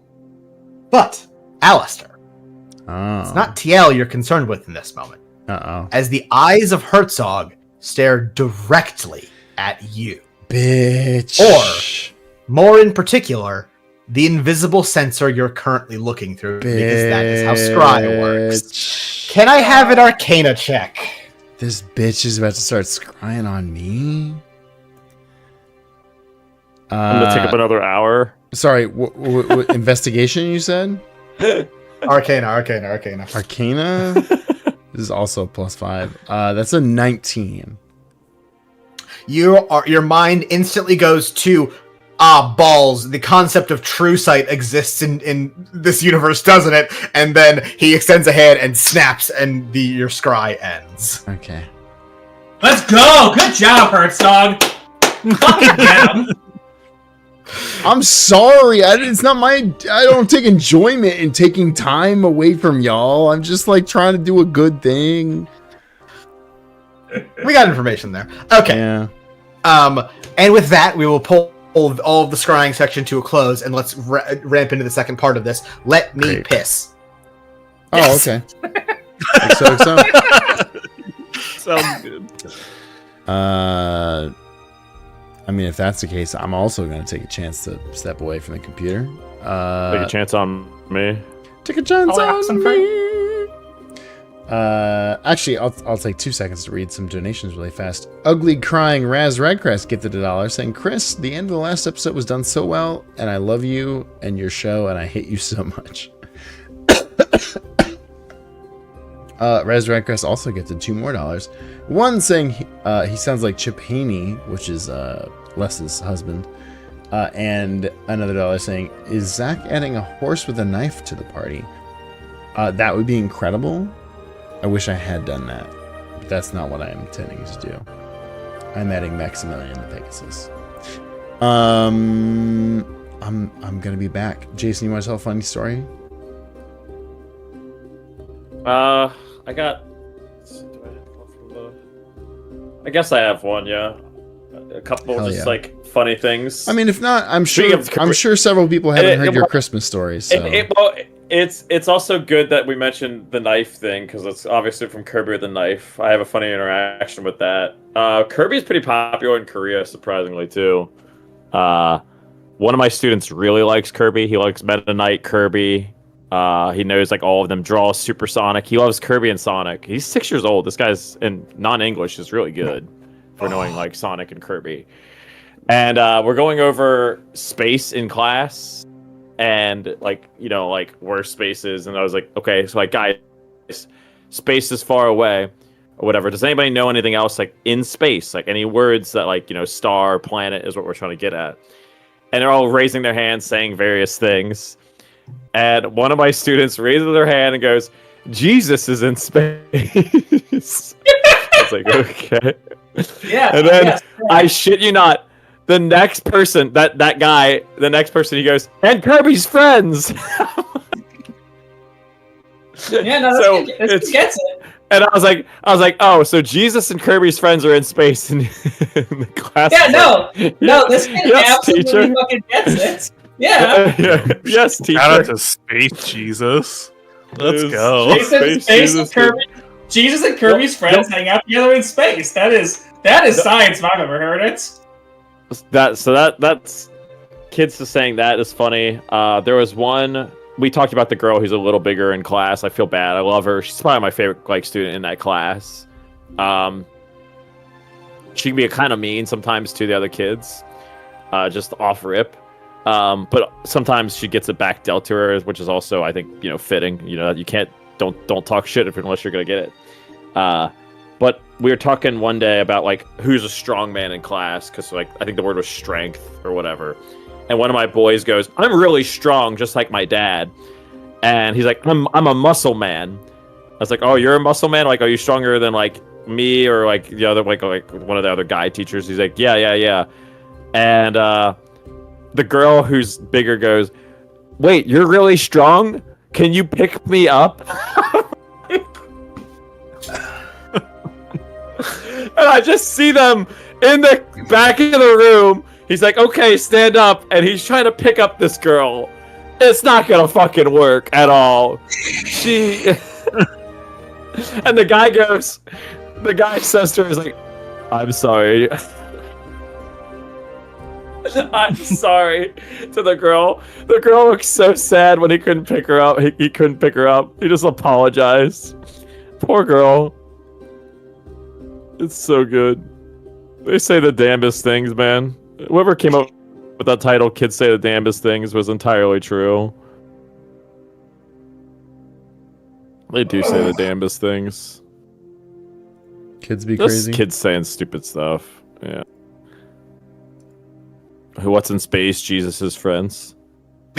Jesus and Kirby's Jesus friends. and Yeah. Kirby's friends. Jesus and Kirby's Kirby's friends. Ooh, That's right. Yo, that's pretty new good. Kirby friends just dropped. Kirby friendship arc.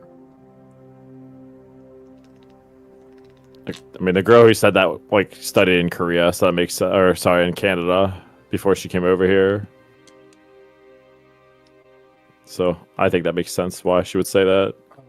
Man, Boom. dude. Because according to Elise, Jesus is big in Canada. Kirby.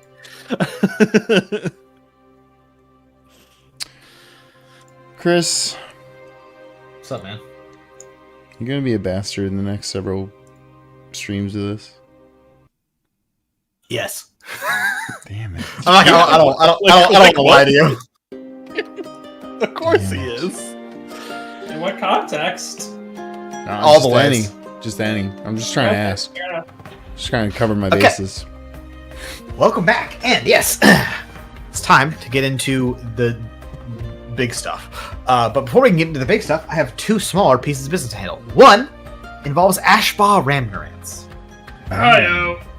Ash, at some point during this little half intermission we're doing here, you're up in your room, doing like you do, and you have this little mask from one Selfaria. It's true.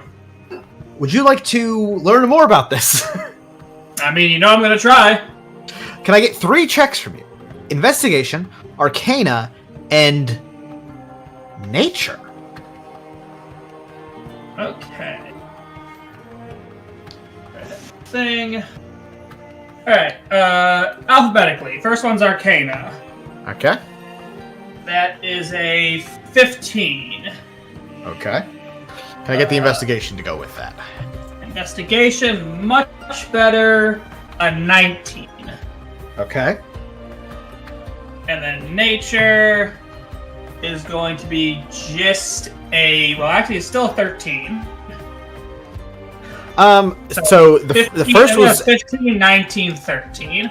the first was a combined check of investigation and arcana, as we do a little bit of magic research here. Here is what you are able to discern immediately from the damaged mask of Salfaria. Firstly, yes, it's a mask, but it was more like a visor, like something that you are designed to look through, and with intent, because it seems that on the inside of it, not like the inside of the mask, the inside like where it's broken, like layered into this thing is arcane runic like instructions, like almost, this is not a thing Ash would understand, but for you to understand, almost like coding, but in rune form. How Ash would understand that is, this is some very high level, like runic, like mastery shit. Like this, like you would suspect that the handful of people who could do something like that on the fucking face of the earth is like 15 people, maybe. Like this is some high ass level shit, and obviously in this it has been broken. The next thing you're able to detect from that is that this looks theoretically repairable, but you would need to understand both like rune and crystal science a lot better than you do. Yeah. The nature check, an interesting thing to ask you, is that this thing is really well made and made of a very, very nice, dense, strong stone. But this is a naturally occurring substance that magic was scribed into, as opposed to one of Carmire's anti-magic crystal bullshits. This is a naturally occurring rock that was, polished and shorn down. And it looks to be pretty substantially old. Okay. And then the very last thing I'm going to give you, which is a sort of an everything combined check, is that your sort of hypothesis, your diagnosis of what this thing was used for, is this allowed Salfaria to do something visibly, like when looking through it. And you suspect that if you could figure out what those enchantments did, even like in like ballpark, you could figure out why she like would have even needed this, and like what this allowed her to do or see. Okay.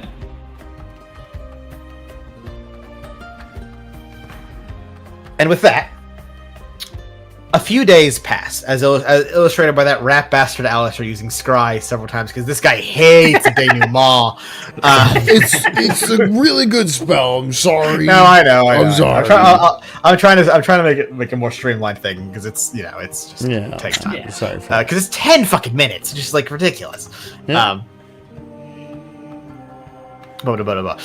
It has been several days since you returned to Rontmar, and the 5 of you actually no. The 7 of you are all called back to the head office of the guild. 7. The other 2? Yes, because as you all make your way down, you discover Errolmar and Robel are also being called into the office for whatever the fuck this is. I figured. And you guys all enter the office to find it fuller than usual, is the word I'm choosing to use here. The usual 3 are here: Marin, Darmay, and Vessler. Vessler's busying himself with papers on his desk, and you get the inclination that he's just trying to not get involved with the argument the rest of the room is in. Marin stands behind her desk, fingers tensed against the wood. Les is here by her side, and in a wheelchair that looks exceptionally familiar to one Jun Vermeni shields. And Kasira, tall and radiant in her usual magic, stands by Marin's other side. Even the usually more reserved Darmay is standing, and all 4 of them oppose the last individual of note here. A tall and wide-bodied orc man dressed like some manner of aristocrat or upper-crust individual, but with an impossible-to-hide bulk and muscle just beyond that layer of finery. Termaze.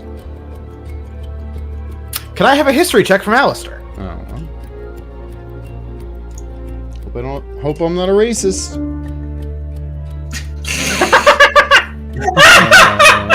A racism check.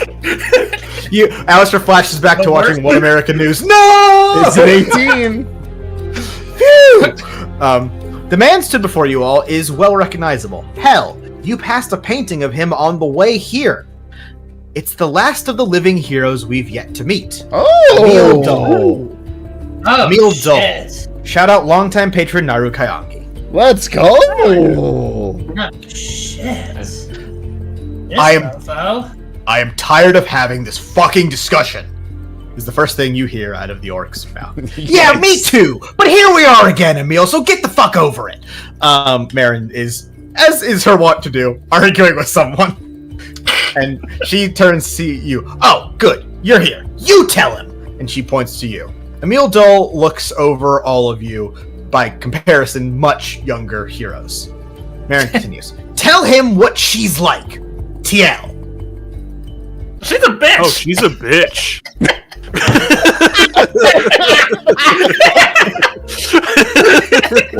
Sorry, who is he pointing to? Medically speaking, she's she's a little strange. There's so many ample things I could go on about her. Medically speaking, I don't think she... Ample. Bosomy. Well, that's okay. Now. No one. Chiron is down bad for TL. In the top left corner, everyone disliked that. It's medical. Yes, medical term. Bosomy. What? I know. So yes, you enter mid argument here, and Marin sort of throws it to you to be like, and now you. But as she's telling you all to tell Emil apparently what TL is like. You were not brief in this conversation. She's a bitch. I mean, hey man, they yelled that. I'm gonna stay back on this one. So yeah, far, I didn't just say what I said. I said something ratting off about just medical. I think everyone else saying what they've said. Alistair tries to kind of take control of the situation and be like, super fast. Then on the everyone else is going, she's a bitch. Emil sort of like throws his hands up and goes, okay, and what else is new? To speak more diplomatically on the situation, TL has very much made her point clear on what she wants to do and what she opposes, which tends to be our current society's way of life. While she wants to shatter the fucking hearth.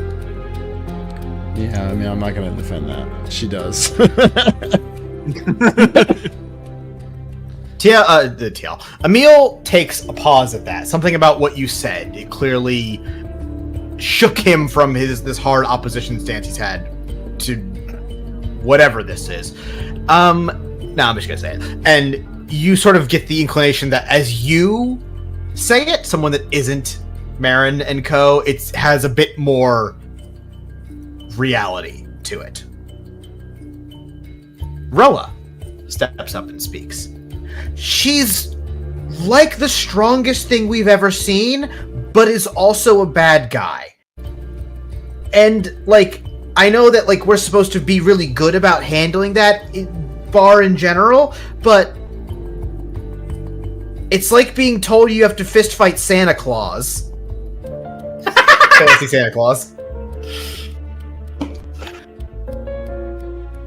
Emil yeah.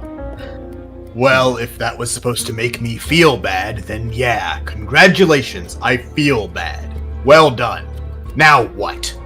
And he looks back to Marin. I don't know how many times we have to have this conversation. I don't know what you think is going to change. I'm not a soldier. I'm not a hero. Not anymore. And there's no way, no chance I'm putting my hands up again to fight TL. Can you give me a history check on this motherfucker? Like, what's his deal? Yes! Roll it. Sweet. Thanks, dog. Where's my fucking character sheet? Oh, it's down here. History. That's a 17. 38. Let's just talk about the living heroes really fast. Marin, you're familiar. Yeah. Kasira, head of the academy. Yeah. TL, bad person. Yeah. Les, horribly injured. Raviome in a book. Yep. And then there's Emil. Unlike all of them, Emil, not after the war, because he was in he was in some of the RLA memories. Emil, about 100 years after the war, said, "You know what? I'm good," and retired. He retired from the guild, and he fucked off, and just sort of decided, I don't want to do this anymore, and has sort of been living in retirement since. Valid. What's his living situation? Yes, he is now sort of taken on a role of a nobleman. Oh, actually, yeah, you're the perfect person to ask this. So orc clans work a bit differently than regular cities and city nobility structure. Emil is technically, I'm gonna get to that in a second actually, but Emil is sort of a nobleman overseer of a city called Starreach, which is on the very, very far east continent. It was not a very big city until he was like, I'm fucking off. I'm going way far away. And he went back to he's from the far eastern island originally, but that is he went to kind of the middle of nowhere and was like, we're going to build a town here. There was already a town, but he just helped. Yeah. And he sort of oversees that as... There is one! Well, I'm going to build it better. Yeah, he's, it's sort of like if Batman came and was like, I'm your mayor now. That's sick, actually. Holy shit. It's not is not Bruce Wayne, but Batman is mayoring his skill set. Yes, no, exactly. It's is mayor in his skill set? Not particularly, but he can solve most problems, so I guess it's fine. But who's gonna say no to him? Yeah. So if brigands come to our town, he'll punch them into atoms. But other than that, he cannot balance the town budget though. He has to off. He has people for that. Yeah. But very similar to Batman, he could just throw money at the problem because he's individually wealthy. Yeah. Okay. I'd vote for him. Emil turns once again back to Mayor. Let me tell it to you plain, Mayor. The Emil, the Marin, the Kasira, the ones that could have beat TL in a fair fight, they've been gone for 150 fucking years. You, 7. Emil turns back to all of you, sort of counting. You've gone toe-to-toe with her, 3 times, I hear? I mean, yeah. I think they're asking it every time, though. And they're still here to talk about it, Mayor. Look, it's a young hero's game, and we're far from young. I'm out. Oh, okay, so this is that kind of conversation. Hey, listen, I do apologize. You're kind of a big deal, and I respect you a shit ton. Sorry, College of Law Bard. You know the deal. If we could have your help in any way, that would be huge. I'm trying to impress him. I'm trying to get him to give any kind of aid, because I understand the political situation that this is. Give me a persuasion check. Oh, you don't want to give me one of those. That's a 28, bitch. Yes. Thank you. Unfortunately, you're also rolling against a bard. Whoa! Let's go get 28 though. Come on. I know. That was mostly for funsies. 15 plus 13. Come on. Don't worry, Zach we'll goes to get to anything. that He's scene just a different time. Emil's face notably softens at that as you're playing on his ego. Look, kid, I don't know what you want me to what you want me to say to you. And then actually I'm going to interject at that, Zach, because your persuasion check persuaded somebody else in the room. Ooh. Jinx. Darmay speaks now, stepping forward into the room and getting much more in Emil's face than anyone else. What is wrong with you? When I was little, all you ever cared to talk about was heroism and being the bigger man in the story, standing up for what's right, helping people. And like Darmay's clearly getting flustered as she speaks, and Emil like turns as if he's going to snap. And that was 30-something years ago, wasn't it, Darmay? You're not a child anymore, and I'm not a hero anymore. Things change. Isn't he literally still? Just quick question. Isn't he literally still a hero? No, I don't know how it works. he's like a. I know, but like, he's a lord, but like it's like an unofficial title. Like he was given the title of lord for saving. Yeah, I didn't know how. Like, I didn't know how it would work. Yeah, if Marin's title is like Dame Protector, like Lady Protector. Same with Les. I guess he would be a Lord Protector. If I can keep like appealing to his ego as a bard, because Alistair would know what his role was on the team and like kind of know the like angle. Sorry, Chiron, you can go. I was hey, whether or not you're a hero or not, you shouldn't be just talking like crap to all of us. We're trying our best out here, especially her. Just you just need to back off a little bit sometimes and vent. We're all trying our best. Emil is clearly upset, at least partially with himself, but he reacts like this. I don't need this. Les, I love you. I'm glad you're finally hanging it up. Trust me, it's much better on this side of the yard. Mayor, Casino, let's just get through our friend's well-deserved retirement peaceably. Beyond that, I'm the same as I have been. Done. Yorkman tosses his hands up and turns back at the wall. The sort of seven of you form behind him. Roa's arms are folded and her head turns away. And Errol glares at Emil but does step aside as the orc gentleman moves. Good luck. Sorry. And he leaves the office, and Darmay storms off after him. Can I give as Darmay leaves? Can I give her bardic inspiration? You do the. Yep. I'll mark that just in case we continue into something today. The door slams and Kassira speaks. Well then, I am afraid I must suggest a rather unfortunate solution. Eyes fall on the Asimir, who faintly glows just standing there. With Les no longer available to assist in contending with TL, I believe it would be best if I step away from the Academy and remain here in Rontmar, on standby, as it were. So myself, along with Marin and Darmay's teleportation, may pounce on her at the highest speed available.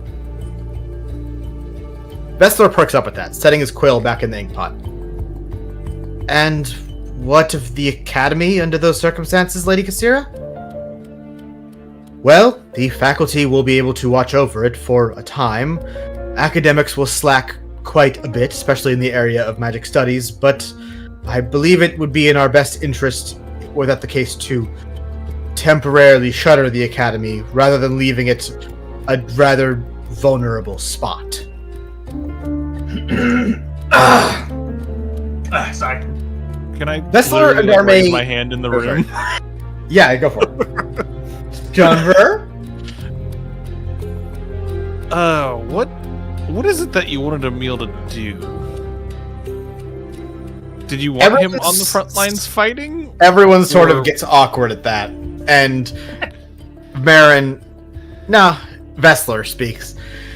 We called Lord Dull here in order to attempt to convince him to help kill TL. Oh. Okay. Can I get an insight check, John, because you asked the question? Yeah. Insight. Oh, not bad. Oh no, I thought that was pretty implied. There's one. There's one important tidbit here to note. Which with the 16, I'm going to give it to you. When we ran into TL in Strainmar, Marin, impromptu in the battlefield, basically stripped TL of her titles and labeled her an outlaw, and then told her that she's under arrest. Mm-hmm. Vessler explicitly just said kill. Yeah. Mostly implying we are past the arrest. I mean, she's public enemy number 1. I have to imagine. Oh no, you're correct. Yeah, like. I mean, she's trying to kill all of us multitudes of times. Yeah. So You say I public mean, you kill enemy the number 1. Emperor, you're de facto public enemy number 1. Yeah. We Well, still I was don't gonna know say, I don't even know if we could capture her. Like, it might be easier to kill her than capture her. And I think that's the big thing to get here is that, like, when Les, Kassira, and Marin were fighting her, there might have been some vestige still of we can capture her. With this jump of trying to bring Emil in, the plan has pivoted to we're just gonna fucking so we're gonna have to kill this guy, Steven. Yeah. Damn. We still don't know who Shatterer number 1 is, right? Correct. So, assuming all the information. Good. We have to assume that they are the one with the link to the Shatter Guard. Yeah. In some capacity, we know part of the Shatter Guards working with the Shatterers. None of the other members have that connection, so we have to assume this is someone with some control over the Shatter Guard. Mm-hmm. true. Not necessarily the guy on top, but someone who has the ability to influence their decisions. I'm gonna do something maybe a little unexpected. I'm gonna leave the room and go find Arme. Interesting. Is anyone going with Junver? I will not. Wait, yeah, I will. To get to Arme. Okay, cool. Hold. Actually, no. We'll hold on you two for a second. We'll come back to you in a moment. I'll leave it. So yes, on the thing of temporarily shuttering the academy. That was the last thing said. I wanted to make sure nobody had a response to that before I continued. So just basically like no more classes, or like no, I guess what I would ask is, as in no more classes, or like no one's in the building. I would suggest, as Kassira speaking, that we, for now, maintain classes at a reduced schedule, but at the earliest convenience, perhaps at the next break, we temporarily close the doors of the academy until this TL business has been sorted.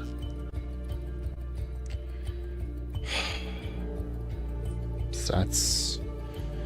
So Kassira's problem here, or her fear, is that she can't dedicate her time to stopping the TL problem if she's also overseeing the academy. No, I get it. She can do more by herself than any other singular student. Any other several students. She's probably a level, I don't know, at least 14. Infinite, like, fucking nonsense. Like, like, she's crazy she's like a 2,000-year-old Asimir. It's like, Yeah. She is mage. She's magic. She's magic. She is magic.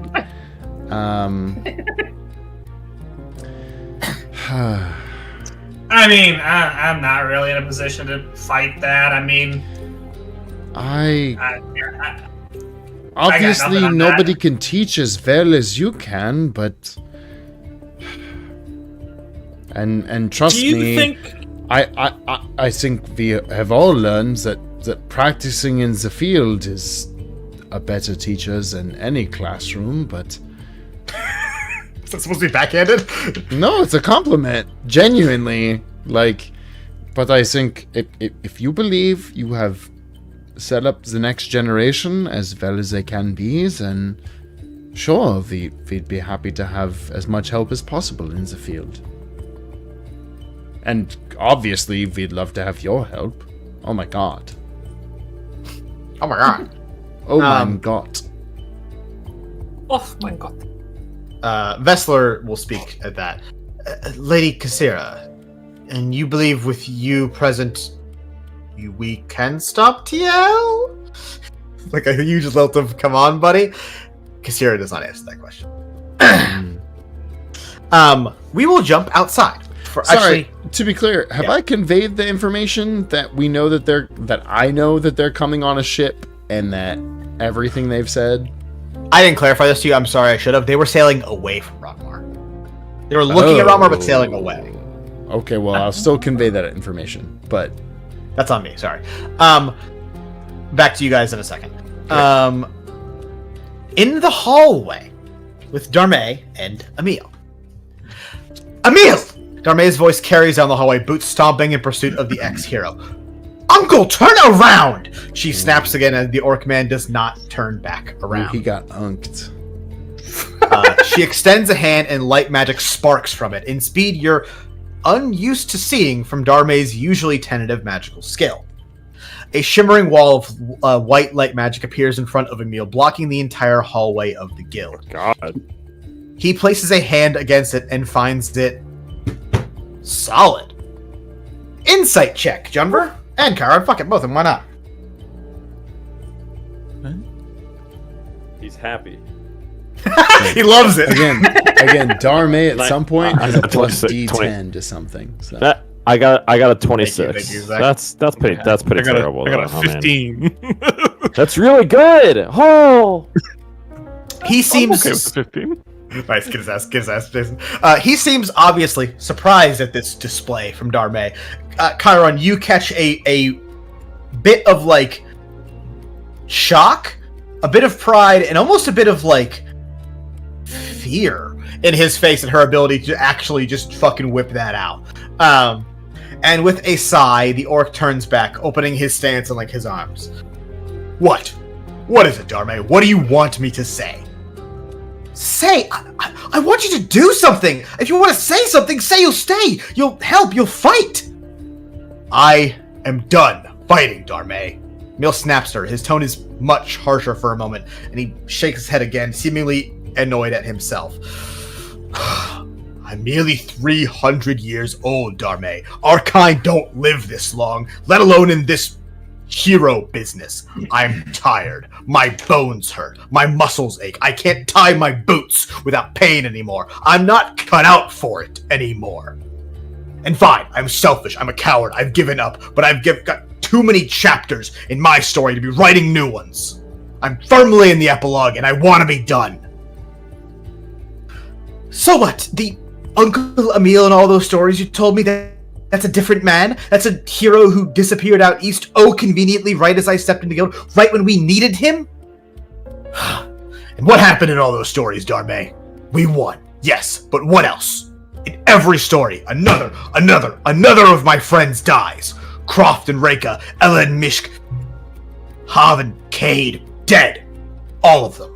And they all died on their feet, with a weapon in hand. That's what we get for a lifetime of service. For all the lives we save, all the people we help, we get to die in some godforsaken hole in the ground. Killed by a beast, killed by nature, killed by a friend? And for all we've done? He's shouting now, and quite clearly, everyone within earshot is listening. am I in the room? You're like, I would say like 2 feet behind Darmay. This is happening steps outside of the... Nobody... I interpose a little bit in between Darmay and him. I'm gonna go, all right, listen, I'm not as familiar with all of the history that you are and how much you've gone through, but if you take a look at this, I hold Cade's axe right here in front of him. I was like, Cade isn't here to fight this battle. You are. He would have done a fight. He's still in his own way helping us fight right now. It's your job as a hero to finish the fight. You can write this in the epilogue. This can be part of the epilogue. You can make it so no more people die. I've seen so many people die in the streets, and you can make it so it doesn't happen by helping right now. Kay would have wanted that. Marin wants it right now.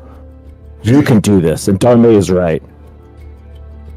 Finishing the fight. I'm gonna give Chiron a like fucking bump on the back and also hold up a fist with Croft's full glove like resiliently in the air right next to him. Hell yeah. You brandish Cade's axe, and you will. I'm gonna roll for your insight check. Immediately, that gets a reaction from Emil. It is much more similar to the reaction TL had than anything. Where it's like a look of what the fuck are you doing with that? And as you start to talk, he steps forward and goes, "Don't you tell me what Cade would want." And then as you continue to talk, your words clearly soften somewhat on him.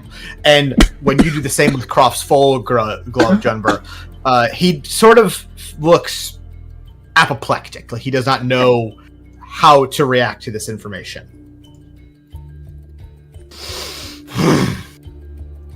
My story is over. The ink's dry and the book's closed. And in my story, nobody else dies. Darmay and Emil share... Shut up! Whoa! Do you think you're gonna be left alone in your little village in the east? Do you think this isn't gonna come find you at some point? That if all succeeds, if there's a shattering, do you think you're gonna just be able to retire in a village and sleep in your bed at night? No, you're not. You're being a coward. You have the power to help. I'm sorry your bones hurt.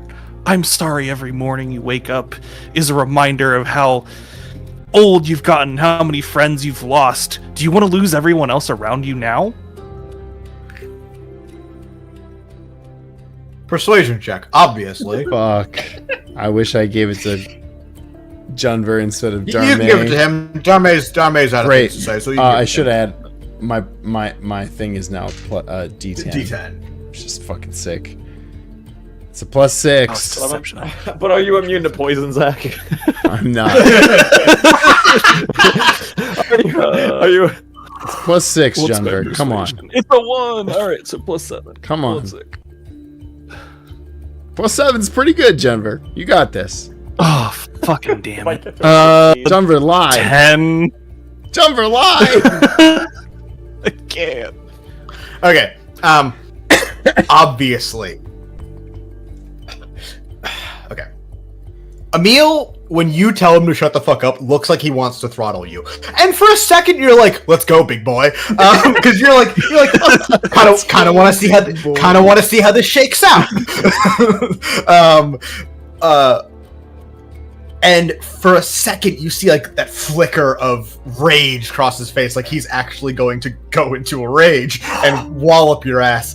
But then you get him. To some level, you get him. And he's like, once again angry, but once again, it's at himself. Darmay and Emil share a look for what feels like a full minute. Darmay seems to have run out of things to say. She waves her hand, and the light barrier falls. Go.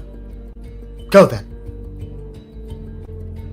And Emil holds the look longer than Darmay does before turning. "I'll see you at home," he says before continuing down the hall and out of sight. Darmay folds her arms across her chest. "Thanks," she says at you two. Was that a good "I'll see you at home" or a bad "I'll see you at home"? He's not her dad. But still. Yeah, their uncle. Yeah. Like, I guess I'm asking, does that mean he's staying, or does that mean he's leaving? Right, we didn't even ask why he's here. That's so to the other thing that we'll get back to that in a second. Darmay speaks. I just thought he was better than that. Yeah, I think somewhere down deep he is better than that, but you tried your best. Yeah. And we will return to the office.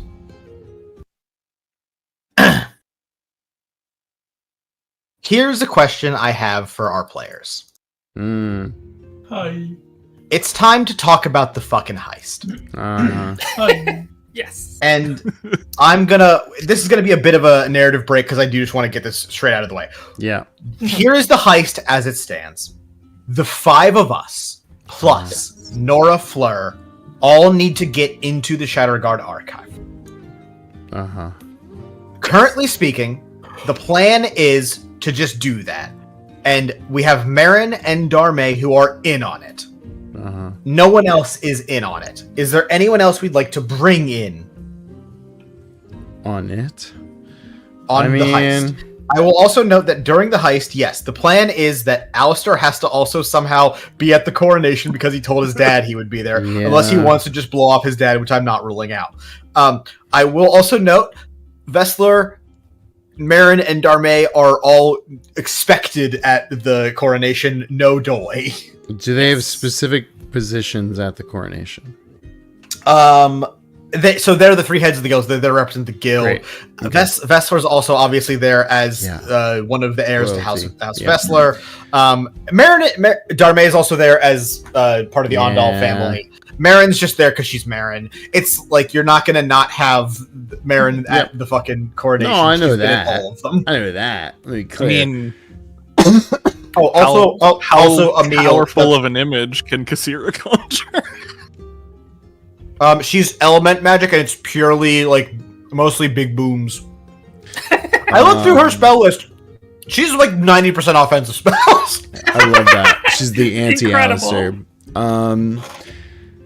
I mean, it's not that I don't trust other people to help, but I do kind of still want to keep this. Well, I don't want this to explode. Here's what I'll say. Here's what I'll say. I would bring this up to y'all before I decided to do this. Errolmar, I think we can trust him. Errolmar, I might have a spell. But I might have a spell that can make him look like Alistair. Would it be terrible if he had to talk to somebody as Alistair? Yes. Give me Tog there, partner. Would it be really funny? Yes. Wait. Don't we have the mask that you could put? That mask that Chiron uses to imitate. They have to be in the same place, though. Oh, the voice mask. So use the voice mask. Oh, That's so funny. I mean, I know a spell that literally changes another person to identify as another person, but I mean, for how long? Here's my thought of this. for an hour. Alistair, if you want to do this so Actually, I you think can it's be 8 in 2 hours. places at once, that's fine. But like, that still technically isn't involving him in the heist part. This is more of a you try to do your thing. Yeah. You're more than welcome to do that, but like that. Okay, sure. I honestly, you could ask him to do it without even telling him you're stealing something from the Shadowguard archives, and I'd kind of rather you didn't. Just tell me you don't want to see your dad. That's pretty tough. But I also, I could roll that. I can make that. Okay, I'm gonna turn this into we're brainstorming in Marin's office. Just so Yes. Darme is capable of just like if you two can slip away from the procession for a second, she could teleport you over to like just outside the Shatterguard archive. That's all. But like, right? I mean, she could, but she also like she also needs to be at the coronation. Yeah, I mean, I would have some sort of setup where I would maybe have Errol be my like guard as the noble breeze. Is that my fucking family's name? Crest Breeze. And noble drifter. No, Crest Breeze. No, that's right. Noble That's right. drifter is that's the right. name of my in absentia House Crest name. Breeze from Warmbray. Yes. I could have him show up as, assuming he's down. I assume he would be. It'd be crazy if he wouldn't. He could also probably just be there as general security. Like the guild could say, "We're bringing the guy with the guns." Yeah. Could have him show Alistair. up as my security or whatever, and then just have at one point go to the bathroom, have him swap his appearance with mine, and then send me over to the job with everyone else. Or hey, guess what? we haven't talked about him yet, but I do have Maximilian Pegasus, and he could fly me there. And listen, I checked. It would take 10 minutes for me to be where y'all are. But you're gonna fly a Pegasus over like the Pentagon. Like this, you can't just do that. No, I wouldn't fly him over the Pentagon, but I'd fly him to the side of the Pentagon. You know. Yeah, that's fine. They let you do like that. that plane. Alistair, what do you want to get in a fight with your dad? No. Do you want to get in a fight with someone? I mean, also no. Like, I know Fireball. Hold on. We gotta get on track here. Yeah. Thank you. Okay. Once again, we are gathering here in the office of Marin. I'm gonna say for now, it's the same core group. The 5 of you, Marin, Darmay, and Nora Fleur, the constable and sister of Taya Fleur. Cool. Nora produces a large satchel. I skipped so much exposition to get us here because we're dragging. Sorry. No, please. All right. I don't know her voice is even a little bit. All right. We have our uniforms here. Like I mentioned, chef's uniforms. So, we're looking for the secret recipe. So yeah, she was able to procure uniforms, like I mentioned last time, because the same place that makes the constabulatories uniforms makes like support staff uniforms for shotguns, so she has chef uniforms. The chef shit is really funny. Marin's. I mean, Darmay and I will be on standby at the coronation with Vessler in case they try anything at the actual coronation. We can't disregard them going for something here. Most nobody will be out in the open. TL went for one emperor. I see no reason she wouldn't go for a second one. I mean, also, Heiki, Janva could swap you with me. You could look like Alistair. I could just be doing the whole chef thing in the other parts of town, you know? Just sort of. I want to talk about that. Alistair, I don't want to be rude, but are you going to be part of this heist or not? I understand your relation with your dad is important, but we're trying to track down a lead to stop the Shatterers. Figure out what the fuck you're going to do with your family situation so we can get to the part that, no offense, is way more important than your family problems. Fucking got him. Get him! Sorry, that was very rude. That was very rude, and I understand that, and I do apologize, but your dad issues are not the core of why we are meeting here right now. We could. Darmay will speak. Okay. In theory, if we could, Alistair, if you would like to come to the coronation until it's time to actually do the heist, we could make some kind of big distraction and I could teleport you away. I could maybe try to make an illusory Alistair. That is a light magic thing, technically. I wouldn't say that he'd be very good at talking or moving.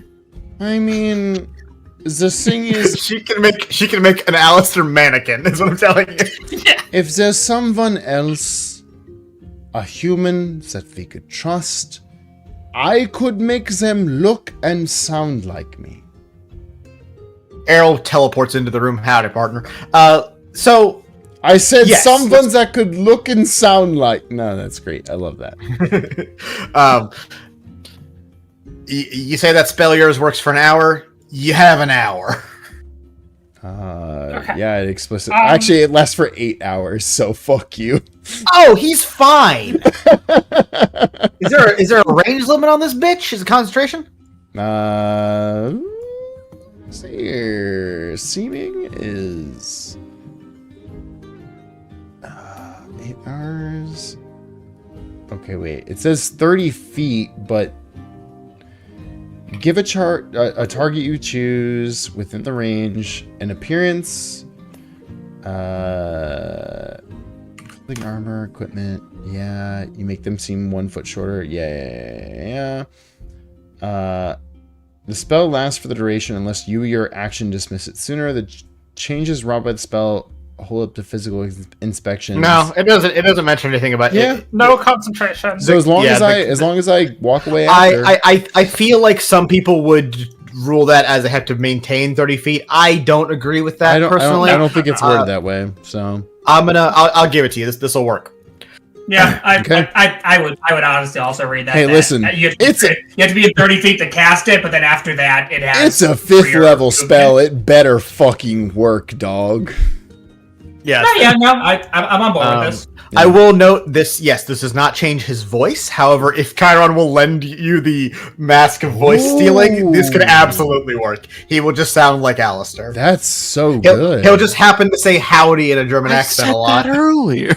I know you Don't give that credit to Chris. Chris is a genius. What? All right, enough of the Alistair thing for right now. We can talk about the actual heist. Yes. Marin speaking now. Security should be light, like Miss Fleur said, but the unidentified section of the archive isn't exactly a free-to-wander and enter kind of place. How exactly are you guys planning on getting in anyway? So, top-down overview. The Shadow Guard Archive, as mentioned like 3 fucking months ago, but only like 10 days ago for our characters, is a massive and highly secured building. It's also a building a lot of people go in and out of every single day. Like I said, it's very similar like the Library of Congress. So there's levels of like security. We have reason to suspect that the book we're looking for would be in like the unidentified section where they put shit where we're like, we don't know what the fuck this is. But it seems magical important. And just for a reminder, we have every reason to assume the book is hidden there and among the stacks. And as Darmay noted, very likely to be put under some kind of warding spell, as basically anything that's there for security purposes is. And the second we pull that book from the shelf, whoever put it there is probably going to know. Can we Indiana Jones this shit? Do this. Here's my idea. Can we wait, hold on. We know it's a warding spell, and it's gonna be on the book, right? So, like, it depends. We wouldn't have that information now. It could either be on the entire shelf. Like, say it's like this is like top secret information. Like the whole fucking bookshelf would be under super mega lock. If this book is just by itself and someone put it there trying to hide it in plain sight, they might have just put a spell on the book individually. What I'm saying no way of knowing this information. Can we? I guess if we have no way of knowing, it'll be tougher. But essentially, make a replica that includes the warding spell such that we can Indiana Jones this shit. Probably not. Right? I mean, no, it's a thing where it's like No, I don't think that's how a warding spell would work. I think the warding spell would be like, if you touch this, it goes off. Not if you put a separate warding spell with a different object in its place. Because it's the book, not like the location. We don't getting in there in the first place, or no? So I think we can. Nora can speak on that a little bit. Yeah. Walking in the front door isn't actually a problem at all. I mean, it's a big open entrance, but the problem is once we actually try to go into the library itself, they are going to sort of... Someone will inevitably ask why we're there, and then they will probably want some kind of clearance if we're trying to get close to anything too secure, which... As we're speaking now, we don't necessarily know if the book is in the higher security areas or anything like that. I can handle a couple people talking to us and get them to go away. And I jingle up my coin purse. I mean, that's kind of my whole thing. So, Elise, in particular, has those coins that make them forget a conversation. That's pretty good. Do we know... Okay, so if we cast any magic within the context of this building, alarms go off. There's probably like a couple of approved spells, but like for the most part, it's gonna be like whoop whoop whoop whoop. Right. We're gonna need to go in with the assumption that we can't use magic until we're running for our lives out of there. Okay. Then it might be a little bit of anything goes. So just to be sure, can we get a list? Like, can Nora get us like a list of the approved magics? She has no way of getting that information. She has no way of getting. Okay. I assume these would be like very like clerical spells, at least. Like I'm like things you could just hazard a guess at. Detect magic, but like beyond that, it's like you've no fucking way of knowing. Yeah. Yeah, I mean, there are some ways to use some clerical spells, you know? Yeah. For non-clerical purposes. I'll say maybe that's something you can figure out inside. Okay. Right, yes. Then otherwise, like, shit, dog. I'm fucking. And the other thing is that we know when the books touch, a number of people can like teleport into the books to talk to. So I'm glad you brought this up. Here's what Raviom told us: is that here are the ways to access any of the solitaries, these magical books. Yes. One is reading the incantation on the first page. That's how we got there. And once you have done that, like for example, all of you can now read the book because you've all gone inside of it. But no one else could. Marin can't, for example. Okay. Actually, Marin hasn't technically read it, so I don't know if she'd be able to. Whatever. Don't worry about that part. The other way is, remember when we were inside of his solitary and there was a like magical wall where Troton was on the other side of it? Yes. So if you got, that's actually not this book. I will clarify. That's the book in Adelmar, or sorry, Ekron, not Adelmar. If you were to get these two books side by side, though, you could pass from this book to another book without actually having to physically do it. Yes. Yes. So I remember this now, and I remember thinking, like, we put someone in the book, we just wander until the door opens, and the main thing that was the issue is knowing when that happens and getting them out. Yes, the person outside of the book has no way of knowing what's going on inside of the book. Yes. So, like, the one thing we could do, Nora speaking, is you all could be inside of the book, and then I can just walk up and down the library halls and hope something happens. And then to flash back into what Raviom said, if you were to do this, and if you were to go from book 1 to book 2, you would technically be inside of book 2. You'd be teleporting, technically. So when you emerge from the book, unless you cross back through that same threshold, you would be popping out of the book in the middle of the library, wherever the fuck it is. Yes, I honestly feel like that's not such a bad thing. Yeah, we can get I the like fuck out of that there. plan, but I don't want all of us in the book. Yes. No. Well, I think we have Alistair outside the book for sure. again, Maybe have Ash outside I can the book. dimension door holding the book and get us 500 feet away Yes, instantly. And exactly, sure, it'll set off an alarm that somebody casts a spell, but we'll instantly be 500 feet away. And guess what? I'll have you would not be maximum able to impedance. go. Assuming there isn't a magical anti-travel spell. That's what I'm sort of- Well, I think Archives. I think you would not be I able to. I think Chiron should be outside the book for sure.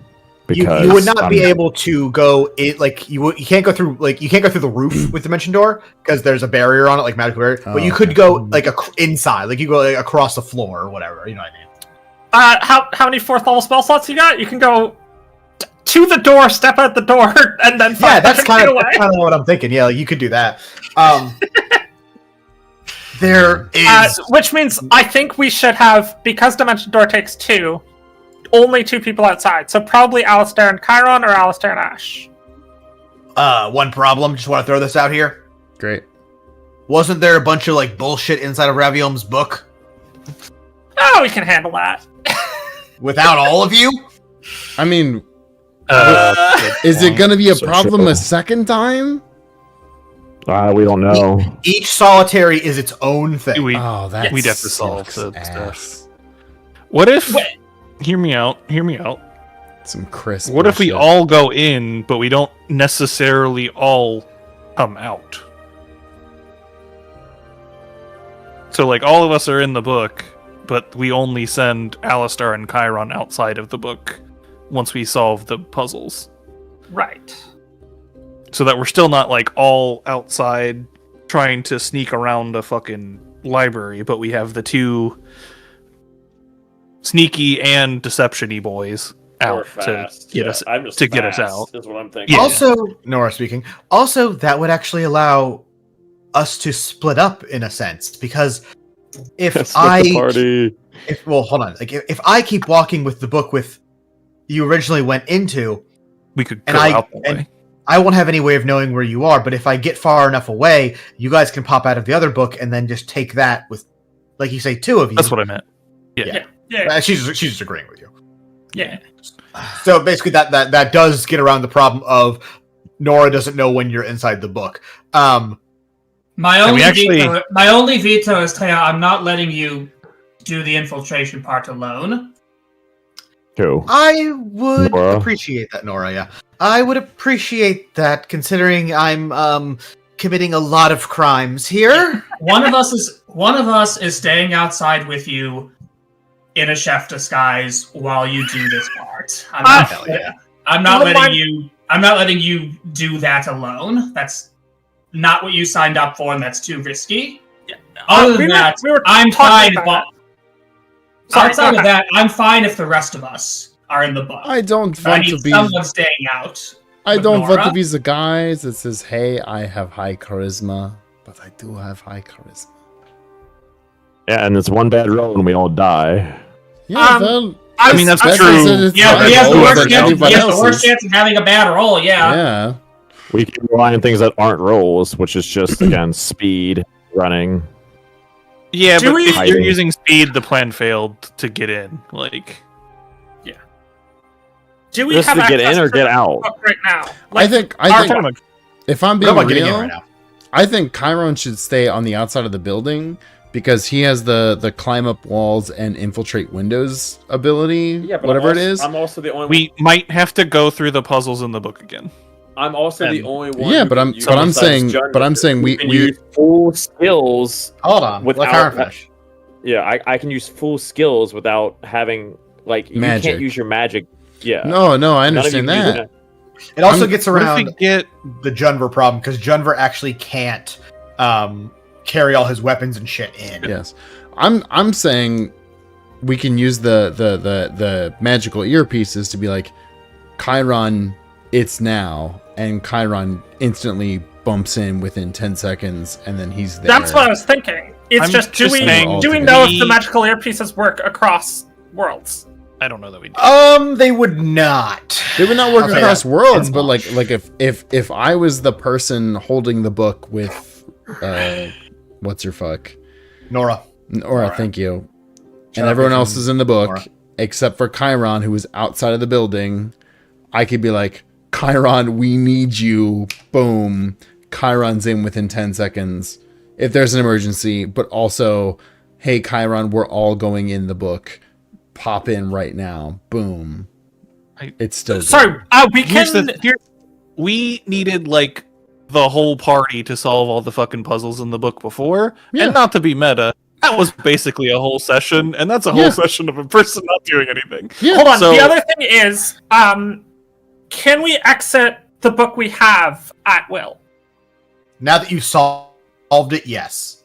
So, if we just have, I mean, we're mostly talking about the communication between inside and outside. If we have like when the doors open, how far is it between that door and the exit? Can we just exit at will, or do we need to like go to the room? No, because we don't know where the book is. No, I mean for our book. Ravio, once you were in the end of it, which is like Ravio's library, he was able to just like boom you out of the book, no problem. Okay, but we need to be in that room. We also don't know if we. Well, it would need to be close Simpler enough to answer the your other question, book, too. at least. Once you've solved the second book, you can exit it at any point, at any time, no problem. But Okay. you have to have gotten to the end of the book. Because And solve it, yeah. yes, no, but my thing is, we'll see the door opening from inside book.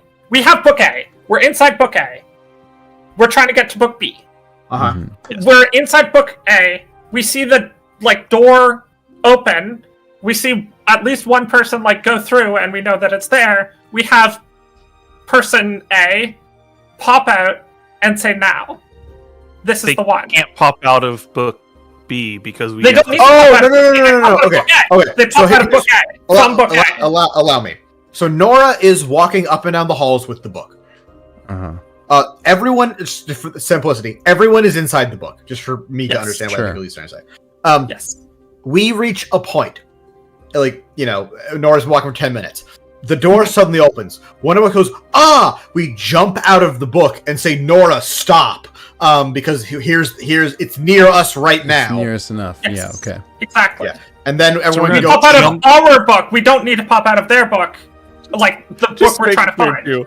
We're gonna pop out of the book in the middle of a possibly crowded library with guards. To say It's we not found It's crowded. it. unlikely. You'll be at the coronation. It's unlikely. It's going to be I mean, as guards light. still. It's going to be still guards, but less. Yes. It'll be as unsecure as it'll possibly be. At And any, it's still, the National Archive. but at that point we will have essentially found the book. We Go need, piss. right? Thank you. Okay. We'll have found the book we need. We're escaping from there in any case. Either we pop out of Nora's book or we pop I out love you. I love you all dearly. Stop worrying about the escape. That's 3 sessions from now. Stop worrying about the escape. Well, we're planning the heist. I know. Okay. And like, My I know main this thing is is, meta. we We do all are this going here. in the fucking book together. No. Get Someone's Rontmar staying out someone with to Nora. Stay with her. I've planned for both, is what I'll say. Okay.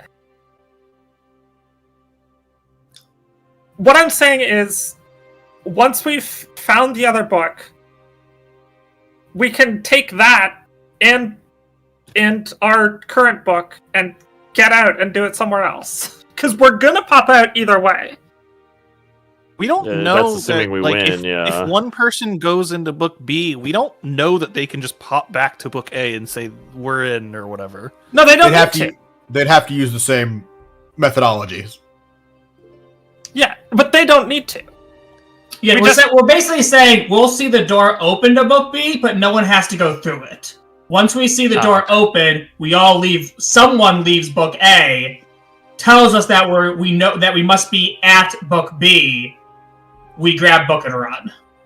We grab both and run. Yes. Yeah. Problem is, this is Chris speaking.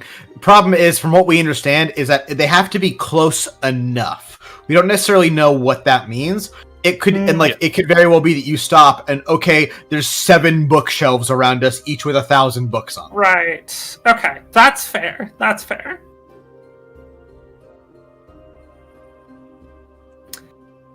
Well. I just got back. Where are we at vis-a-vis this problem? Okay. Nothing changed. Well, I think it's a start at least. It's a I'm start. gonna say we need to have a plan before we can next time on saving throw. Motherfucker. Yes. Okay. Ashball. My vote is still on. Nora and everyone else some amount of us are in the book. Yep. Nora and Alistair are outside of the book. Cool. We're gonna have to roll. We're gonna have to Make several roll some rolls dice. to get through people. We're gonna have to roll some dice, as a canonical phrase of take risks, and as a D&D phrase of rolling dice, double I like encounter. it. Yeah, thank you. We're gonna need to roll some dice, but there's no perfect plan here, and I think what we have is as good a shot as any. Yeah. Hear me out. Since Ashball, it sounds like you want to stay with Nora. Now I'm fine with Alistair What doing it. He is the best persuader of all of us. Okay. Hear me out then. Thank you. What if... And you can say no to this. What if we all go in the book, and then when we find book B, and we all go through, Alistair doesn't, and exits back at book A, and at that point is then with Nora. So then that way he can inform Nora and then just stay with her. I like it. I still don't, but I can't force you guys. Nora will speak on this. I would personally recommend, then, if we want to go with this plan, since Alistair has to go to whatever this coronation thingy is, I mean, she knows what it is, she's not dumb. I could be waiting outside of the archives with all of you, the rest of you, in the book, and then as soon as he is free to get over here, he and I can sneak in the front door as chefs. Okay. That is the plan I like the best. Oh, I mean, my yeah, I guess that makes sense. My plan would be to show up, enter the coronation, and then literally as soon as I get to whatever my booth or platform is, Yeah, that's what we're talking about. Yeah. Okay. Yeah, that's fine. Yeah. Sure. is basically Tara waits for you with us in the book. Yep. And then as soon as you arrive, you both go in. Great. Okay, real question. Is Zach in the book when we step into the library for the first No. time? Yes or no?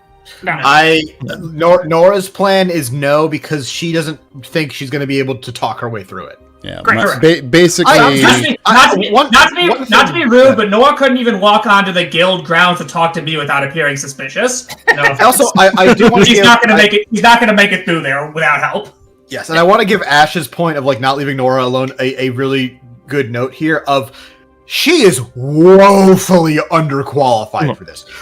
Teo was a trained Shatterguard lieutenant at Nate, whatever. Nora is a beat cop. Like, she handles, like, that guy stole my sweet roll type shit, not fucking we're breaking into max security super max. But what if she's the star of Bad Girls 2? You know? Wow. basically, a cop that can hold her own. Basically, no pressure on me, but everything comes down to relying upon me to talk my way through several skill checks, probably. While Errolmar and then we have to go solve all the and doesn't fuck it up. What? But what? Oh, howdy. I'm still confused why I can't just sneak in as well. We need people in the book because they're going to be puzzles and challenges. Oh, I know that, but I assumed you're going in the book. You're one. Yeah. Wynn's going in the book. That's two. I assumed to Chiron's Ash point, was like going in the book. the puzzles and challenges don't start until we access book 2. So which won't happen until we're in the building and have found it anyway. So he's saying why not have 3 people sneak in? I hear what you're saying, Chiron. My thing is, I think as soon as you break through the window to get to join us, which might be like how do you know I'm feet? breaking a window though? Like I don't understand this. I mean, he can sneak through the front door with the rest of you. I don't see why not. I think the issue with that is just 3 people is more people to fail than 2. Yeah. That. We're gonna have to decide this next time because this is we're not getting anywhere. It's midnight. Yes, exactly. I'm hard stopping us, which is I appreciate anticlimactic, but get over it. With that.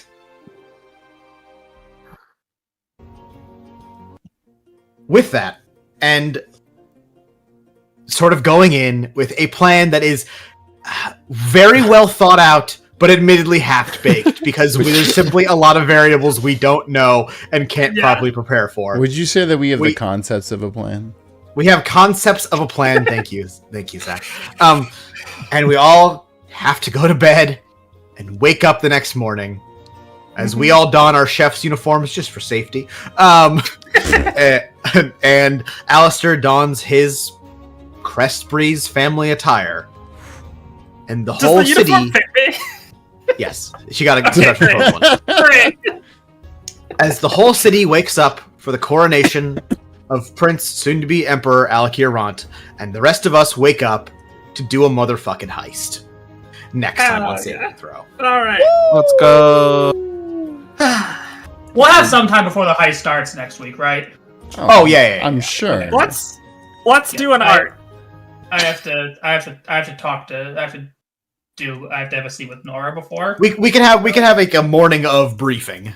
Good. Yeah, because we're gonna be or something like that. Because I changed spots like 3 different times. So yes, and we'll also have like a map that we can use to. Are we plan going that out at night too? I also have. It is the middle. Coronation middle of the day. We have to go in the middle of the day. It could be an evening chorization, you know. That's when the party is. Yeah, right. That's when the rager is. I didn't realize just at the end that she probably got me that chef outfit before I grew 8 inches, and we need to retail it. It's a magical. We'll chef knock outfit. out. I'm sure we'll find one person that you can fit into the chef outfit for and knock them out. Those of us going in the book don't really. Those of us going in the book. Yeah, I don't really need it. It's just funny. I had a funny thought. Yeah, that's funny. Okay. Also to Starting shout off this out, Raspberry Crest did gift another $1 saying, since Chris wasn't here when Zach read the first donations, Chris, you're a really good storyteller, and I hate you. Thank for you. It. Thank you. These are from Raz. They're still on my desk. That's hilarious. They'll always be on my desk until I die. Starting off art this week, Instant Noodles with hello. I'm very excited for more saving throw. I can't wait to see what happens this time. Hope you all enjoy the art. We've got one with Ash giving Safaria puppy dog eyes last stream. That's very cute. Now, I know you've been programmed for evil, but counterpoint. Please. So good. So good. We've got rest in peace Safaria. You were the one Shatterer I never really wanted dead. Yeah. The only one that's dead. R.I.P. Potential Chan. Hell yeah. Hell yeah. Let's go, gamers. Thank you for the cool rapier. And two new masks. One is my attempt at half a melted Oni mask, and the other is an angel-themed one I designed. What? Perfectly accurate These are Chiron. so good. Like, Many eyes. again, it's so fucking crazy that you made an IRL costume of Chiron. What the fuck? These are so good. This is insane. Instant Noodles. You're the Hell Chiron yeah. goat for all time. Holy shit. Thank you, Instant Noodles. 10 out of 10. Plethora of penguins with here's a new saving throw fic. Basically, I wanted to write a fic where Selfaria lives, and I thought that would change. I thought the change that would most easily lead to the outcome is Marin showing up just in time to hear TL say, "I'm so sick of people betraying me." The following excerpt is from some of the dialogue from after Les uses her shield as an impromptu springboard for Marin to help catapult her across the garden to punch TL into a wall. Let's go! That was a thing Les could have done, but it never came up. Because by the time she needed to use it, everyone was Fuck so you, far Chris. Fuck you. away from her. Well, everyone ran away. She's slow and old. Well, somebody cast plant growth. That's all I'm saying, Chris. Yeah, and guess what? It's never happening again. Marin, Good. you're sick of being betrayed. You're sick of being betrayed. You're sick of being. Did I hit you too hard on the head in Alomar? Or Marin pauses when she sees Hearthstone, but switches her attention to TL. Back to TL when the elf gets back to her feet. You're sick of being betrayed, huh? TL. I'd offer to make a formal introduction, but I believe you've already met our warlock. Tell me, how did you find his handiwork at the guild? I thought his banners displayed excellent craftsmanship. Wouldn't you agree, dear? You know, TL, I have to wonder how you can say an awful thing like that, and still think you have any right to comment on who is worthy to wield Cade's axe. I'm the one who is only one who has any proper respect for respect. You have no respect. Cade would be happy. He'd be thrilled to know that a hero like Chiron is using his axe, but you can't see that anymore, can you? Or maybe that's just what he doesn't matter to you anymore. Hey, that became more relevant later in the episode. Let's go, Caden. That's so hype. Hell yeah, plethora of penguins. That's fucking sick as hell. That's good. Lady Lockhart with I've finally finished another one of my art pieces of saving throw characters with one of my PC player characters of the same class. Here's Ash with Ori, my Asimir dragon blood sorcerer. She's also studying and has wings, so that's fun. I will hopefully finish another piece before the stream. Look out for Junver and Chiron at some point in the near future. I already shared my Wind and Alistair ones a while back. Let's go. Your character next to Ash is giving really me and the bad bitch I pulled by being autistic. It really is. Wow. So true. Ash got that Riz. I don't know what to tell you. Yeah. Yeah, it's so fucking true. That's really good. Oh yeah, I love the wings having different eyes in them. Very angel-like of you. Yeah. Will Ben with new Nez art drop. Say hello to Dr. Chiron Hemlock Pokemon Trainer. Yeah! Chiron and Spritzy done by Nez, layered for the rest of the team myself. Chosen partner Spritzy, the pre-evolution of Aromatisse that helps Chiron aid people with aromas. Toxicroak, who I also know is one of Jace's favorite Pokemon. Blissey, Metacham, Yamask, Lapent, and Prij. I would like your guys' opinions of what your respective characters would choose as their partner. But if I don't get to that by the time I get to the arts, I'll just make a selection myself. Hell yeah.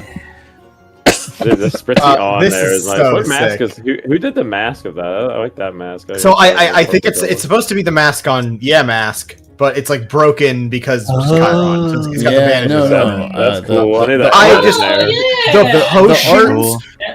The potions on the belt on the fucking the art is so good. The art of Chiron and the Spritzy, as far as I'm aware, is Ness. Is Yes. Nez. The final image here is it's Nez. like in Pokemon. It's like in Pokemon like art Yeah. style too, which is Exactly, which is so fucking good. The potions is immaculate. It's such a funny. Also, love that genuinely this is the person who designed all of our fucking character art. Yeah, shout out Nez. Nez is the goat. It's Nez, so cool. I need to give more money for season 2. Hell yeah. Hell yeah. It's so good. It's so good. This is amazing. Hell yeah. Hell yeah. Thank you, Will Ben. Lion God Haru / Haruka. Wait, this is the first time ever posting? I actually after finishing catching up, I decided to draw some of the cast, Ash, Alistair, Chiron last night. I was half asleep while doing them, so was not doing my best. I plan on doing the rest of the main gang, so might have to wait on that. But the second pick was, well, let me see the first one first. Yeah. I love that wing on The wing on Ash is really good. Yeah, it's so sick. So I love the rose. And Chiron's ready to cut a bitch, as this is natural. As always. Want to do. The second pick was caused by when the spawn started attacking the city and the guild. I heard a certain lion warrior named, so I decided to draw a little doodle of Haru, my normal lion god OC. I'm excited for where the story goes, especially with the latest episode of the YouTube ended. Keep up the fantastic work. Thank you. Let's go! You did hear that, and that was yours, but also unless I explicitly actually end up using the character, it doesn't count. So what? Take the use. This is incredible. This is so good. No. That character will probably just show up again. Okay. Well, I mean, this is incredible. This is incredible character art. Yeah, it's awesome. My God, great. Hell yeah. Laying in are a fucking sweet. Hell yeah. Big lion man, I'm all about him. Absolutely. Fen the Artsy Andy with I've got a boatload this evening. A bloated backlog. For some reason I was going to say bloated backlog. Back with the character illustrations this time when I wanted to make her piece feel a bit warmer, so I did a new shading stuff. Stuff. My first full illustration of 2026. Oh, hell yeah. Oh, you've got the constellations from constellations in the sky. That's so sick. Yeah. That's so sick. In the waves. She's water bending. Literally. It's the cannon, the bow knight, and the chalice that I never use. Yeah. Oh yeah. 2 and 3 is there was a mention of furryifying the human-ish saving throw cast and vice versa on Thursday's Night in the Woods. So I spent yesterday and a bit of today. Oh right, yes. If you can guess which character was the hardest to choose for an animal for, I don't know, donate $5 or something. I'll probably do it. Has to be Chiron. Do what? The animal form of? Which was the hardest? Because so we have Chiron as a panther, Jumper as a boar, and Alistair as a greyhound. I'm assuming that Chiron was. Oh, but panther There's is no way. Good. There's no way it's certainly not Alistair, right? Like, Well, my thought is Jumper as a boar lines up really good too, though. I think Greyhound for Alistair is a really interesting choice, but I do like it. I'm thinking. I still think it's Chiron. I do it's too. Chiron. I do too. He's the most naturally mysterious. Yes. I think it's Jumper. Yeah, I think it's Denver. Jumper is an interesting. I mean, it's a good choice, but it's just it is. Boar isn't your first thought when you think of animals. You know? Yeah, that's fair. Especially animal shoved into a suit of armor. Yeah. You would assume cool-ass armadillo, fix. as is the Digimon rules. And secondly, we have the inverse. The human versions of Wynn and Ash, which are so fucking good. Fuck you, D Turtles, your win. Oh, Ben the Artsy Envy says it was Alistair. Let's go. Oh, okay. That was it was Greyhound was a surprising pick. I won't lie, but I mean, Alistair does have a very dog quality to me. absolutely Greyhound specifically, I don't know if I would have thought of that. Greyhounds are dogs associated with royalty, says Sven. That's interesting. I guess that makes sense. That makes sense. This is so good. I genuinely am obsessed with the human versions of Win and Ash. I think this is really So cool. cute. Hell yeah, Fen. Thank you so much. Constellation Oldest Dream with me thinking about Arc 2 again? Unthinkable. I totally wasn't. Can't be fathomed. I totally wasn't consumed by the image of Chiron and the withering flower field and compelled to make a background song about it. And it totally didn't take me ages to find the words to rhyme with stay. I know so many. People get an ounce of the Chiron lore and they eat. I tell you. So many people were happy for earlier today. Yeah, A of 1, a 2, a 3. Sunlight fades, we wither away. Though we are afraid, we seek the next day. But there is a way to be rid of the pain. As the world turns gray, I ask you to stay.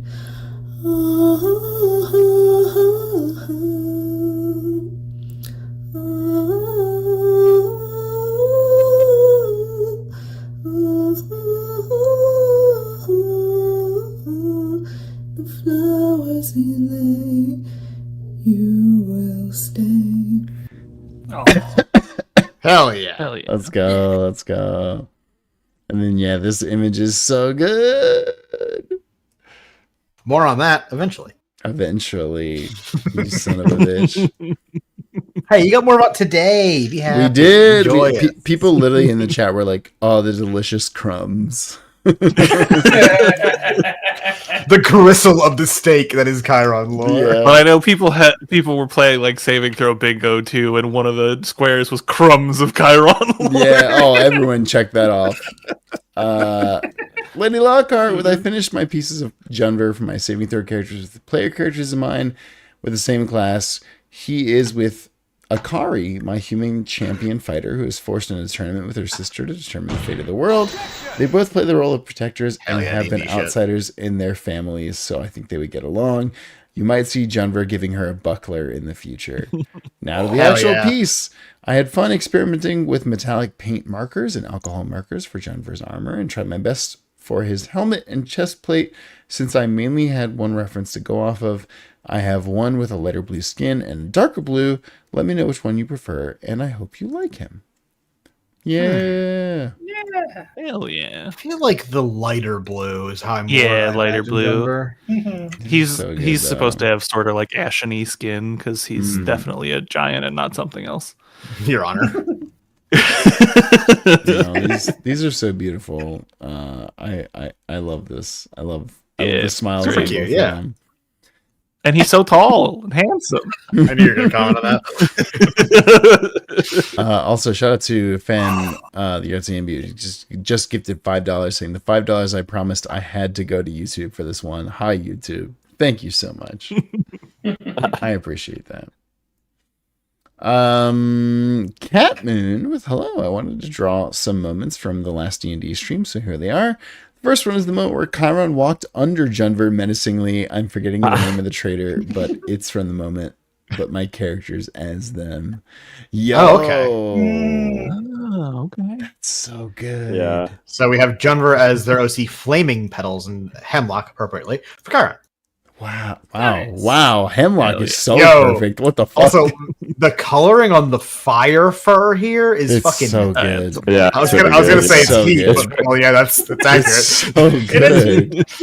It's really hard to draw fire too, in my opinion. Yup. To make those and water and fire. Yeah. The second one is of my character Honeysuckle on top of T-Rex Alistair.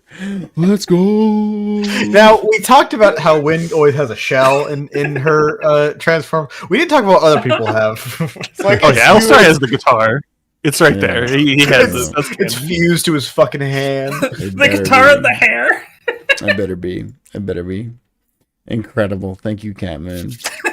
Here it is. Thank you. Here it is. Jason, this was the art that we told Hedges Corner to repost because you had to dip last time. Yeah. Got a bit of a downer here, folks. Today is my actual birthday, but a large chunk of this year, we weren't sure if I'd reach it.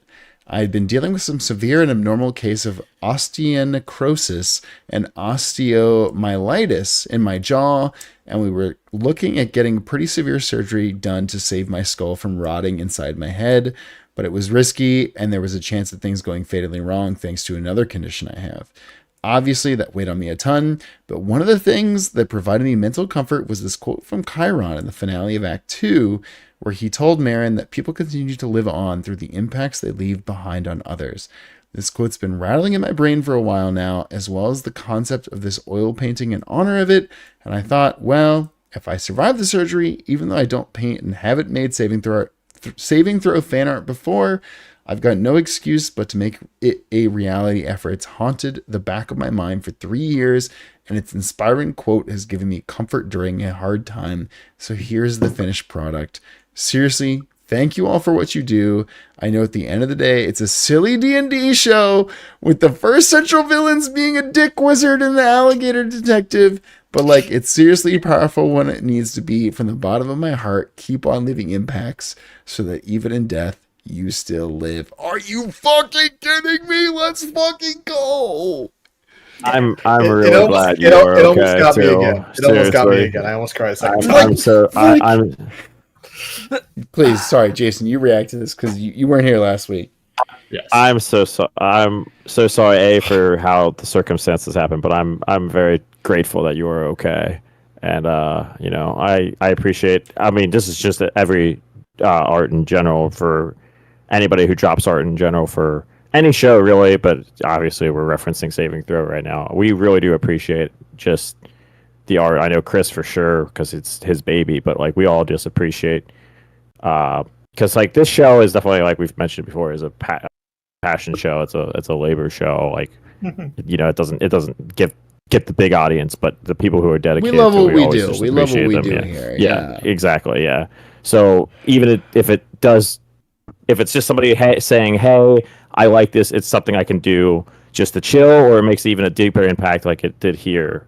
It's just phenomenal that it's reached people, and I'm so happy that A, you're okay, and B, that everybody finds their own way to appreciate just any amount of comfort they can get from it, because we love doing it. So we appreciate it. We appreciate you all, and like I said, thank you so much for the art, and thank you so much for just being there. And also, I'm really glad that you're okay, and I'm sorry that it happened in the first place. So yeah. We said it last time, but like, Jesus God, like, what an incredibly emotional story. Like the fact that you are effectively immortalized in the story as the fucking bar we went into. In that arc, like, God, and holy shit, the fact that anything we've done has made us any sort of difference to anybody, like Hedges Corn in the chat says recovery has gone well since, by the way, going back to work and stuff soon. That's that's incredible. Like, yeah. God, I'm gonna undercut the severity with, once again, new mouth just dropped. Yeah. Incredible. Thank you, Hedges Corner. Thank you so much, Hedges. Like, thank you so much. Genuinely, so happy to hear you're doing well, and goddamn, recovery's gone well since. Going back to work soon. Yeah. Hell yeah. I'm super glad. Thanatos with, oh no, I have to go right after the devastatingly beautiful message. Art. I've seen art using this reference image in so many 3-character ships, so I've decided to make Cade, Marin, and TL version. Let's go. I have no idea what this is referencing, but I want this in my home. I believe, if I'm not wrong, this is the bullying PSA that was very Yuri. That's hilarious. Holy shit. I gotta Google that now. What an incredible thing for Elise to say. I googled bullying PSA thruple. I got nothing. This is gorgeous. That's so good. Thanatos pushing the Cade agenda, as they to are see wont it. to We do. love to see it. 2 and 3 are some little meme draw-overs or doodles along with text I thought fit them. I stole the Herzog joke from Waddle Dee. Baron saying, "Fuck, that is my circus," and those are my monkeys. Vic and I quote that frequently because it's That's such so a good good. bit. That's so good. Oh shit. Fucking win with Doze. I'll read it. Fuck it. She felt her siblings' arms around her. A fight, was it, or brotherly embrace? Either way, it suffocated. That's really good. We have Chiron with the. I couldn't get a good crack there. Didn't get my medical license revoked for nothing. Hey. He is Chiron Hemlock FMD. He has a fantasy medical doctorate. You can't take that away from him. Herzog trying to find Trotem with his magic seeing eyes. Just woke up, can't see anything. It's that meme of the guy waking up and it's like the blinding light hitting him. Yeah. Looks up at the stars. My friends, how are you? Oh, Les. Oh no! That's good. No, my heart. It's good. She didn't die. It's okay. Oh no, the Chiron looked at the amulet. There's the locket, I should say. Yeah. And The another locket's so universe. And then That opinion. is true. In 1 year or so. Who knows? Fuck. Yeah, a little less than that probably. Yeah, maybe. We had an editorial. I'm not an admirer. My dad doesn't like me. That's true. I love that. It'll all make sense eventually. Just don't worry about it. Oh shit! Wait, now I'm concerned. There's lore. We have what I assume is That's Kate and Marin. Marin talking Yeah. about DL at a distance. Anyway, why is archery so fucking sexy? Shoulders and absolute physical control. Next question. Wow, that's Is it? so I should get back true. into archery then. That's so true. I gotta go back to Ladies archery. love her. Jesus Christ, Thanatos. Fuck. Baking my dead husband into a cookie. What is this a redraw of? An actual I think person This doing is that. this is a TikTok or something. Yeah. Yeah. Vessler driving Darmeo, which is really funny for some reason. Fuck yeah. Why does the prince call you baby girl? How about we stop talking for a little while? All-time classic meme. Helmetless jumper the- propaganda. Let's go. Oh, We have what looks a Tamagotchi life community Wow. post that says, "Okay, fine, I'm a homosexual from Vessler." And then- why don't people give things yas anymore? Another one of my discords has the yeah as an emoji. That's really so good. So good. Alistair and Chiron. Bro. Read it, idiot. What if you were gently tending to my wounds, bashful, while scolding me for being so reckless, bashful, but you stopped mid-sentence while you were looking up to find me longingly staring at you, bashful. What zen, bro? Bashful. You know the best part about this the Chiron and Alistair like shipping. animosity. No, or shipping in this case, animosity shipping. Uh-huh. Guess who's been way fucking meaner to Alistair like the last 2 or 3 episodes, by the way. It hasn't been Chiron. I'm just putting it out. I know who it's been. Fucking Ash laid into the fucking Oh, dude, Well, dude. he needs it. Ash, He's a Zach type. He needs tough love. yeah, Ash and Alistair are not. We're probably the least close out of anybody in the Yeah, I would. quintet, I think. And that's Which is okay. hilarious. I think It's beautiful. that's a good question for the thing. Who's your Who's the farthest Who are they apart? closest to? Yeah. That's yeah, I your can closest flip and that. farthest? This beautiful we have- win. Yeah, who hasn't made a deal Like, with who some years hasn't old been- deity of questionable moral standings and motives? There was a conversation happening in the D&D the other day. I was like, yeah, I don't really know about RLA. Like, if she's on the level or not. I'm like, no, Now she's not on the level. What have I done to present that she's on the level? She's a bad person. She's a person that made bad choices. But Arlea has talked a lot to win in dreams, and it's been kind of nice. Just because someone talks to you a lot doesn't make them a better person. I disagree with that. No, Trump talks plenty. Yeah, that hasn't affected any of my familial how dare you, relationships. but I don't listen to that.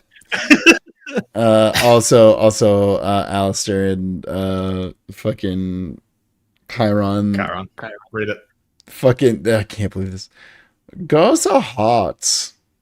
Guys are hot. Why is everyone so hot? It's true. Oh, People fuck, always this is say- from...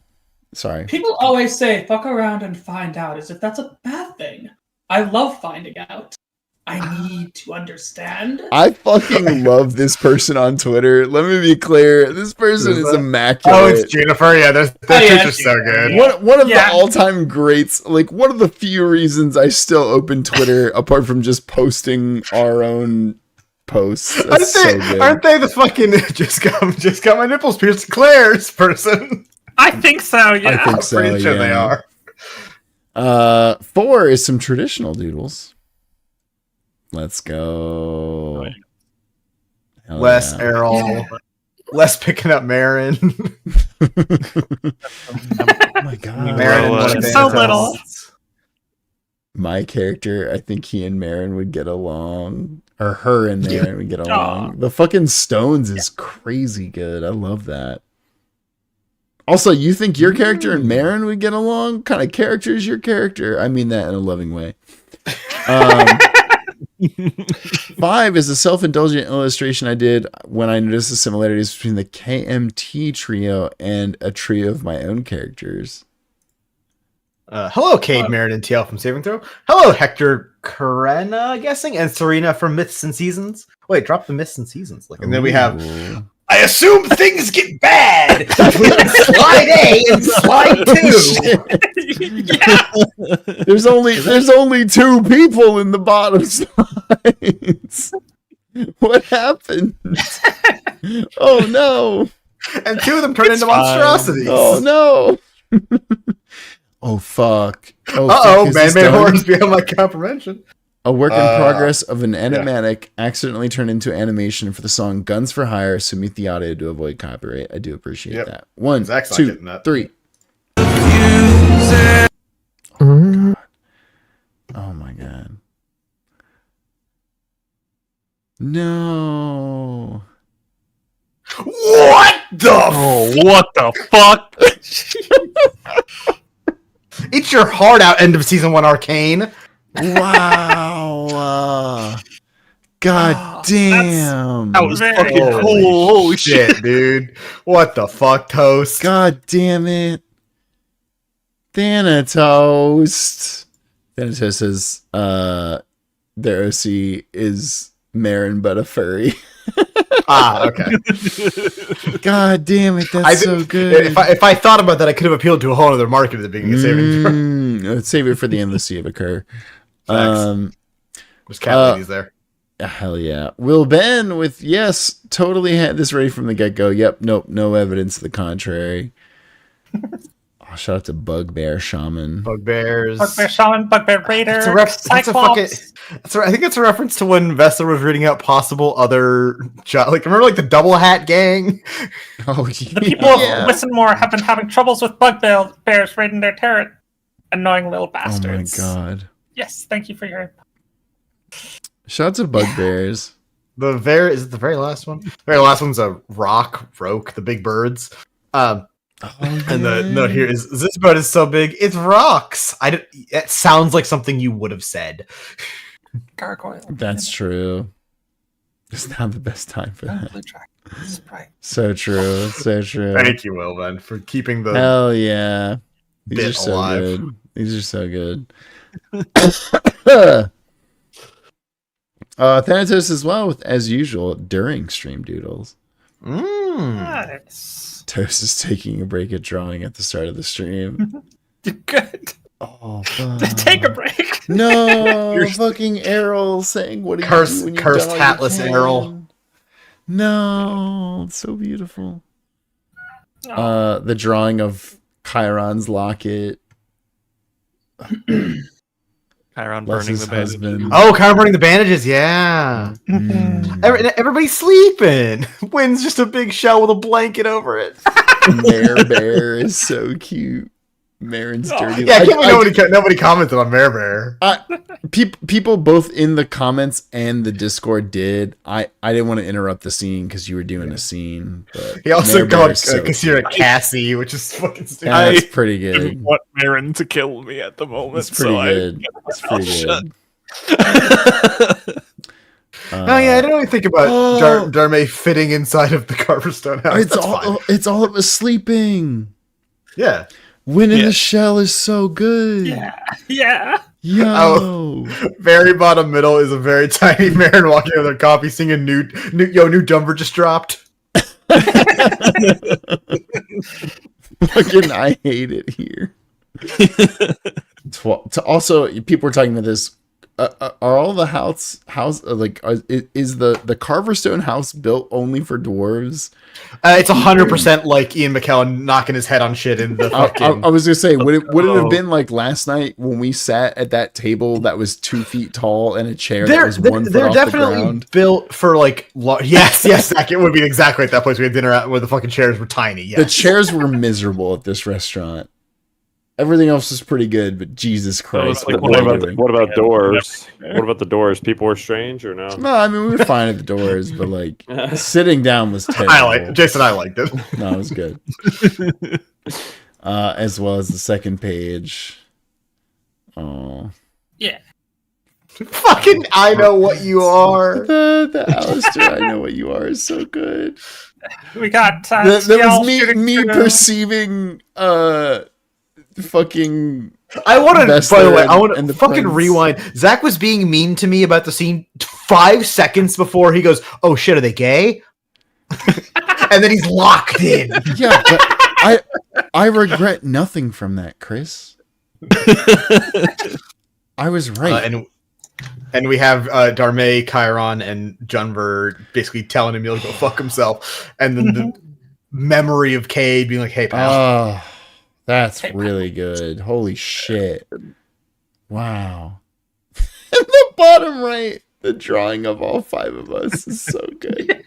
Well, guys, The quickest little This sketch. little guys. Is so good. Hell yeah. Thank you, Toast. Thank you, Thanatos. I And love this Chrono Wizard with don't have too much from the stream, but I've got some sketches based on the last stream, mostly to honor Selfaria and of course to draw my favorite NPC. Let's Rest go. in peace, the real one. Oh, the fucking cats! I forgot about the cats. Yeah. Yeah. shout out to Herzog being assaulted by a field of cats. Never forget. So good. So many cats. Fuck.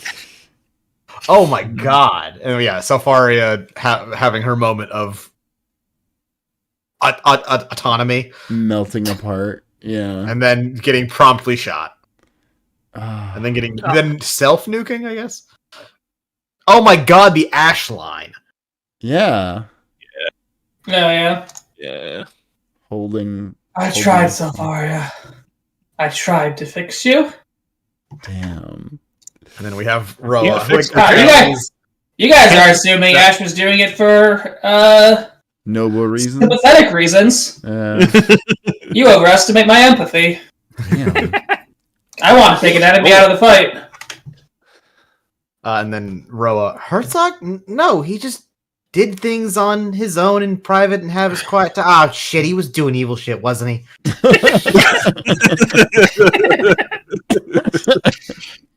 That was Oh, yeah. like such a good moment of levity in a heavy moment. It was. Damn. She's the least serious of that trio, so that's she's a goofy guy. Yeah. You think? Yeah.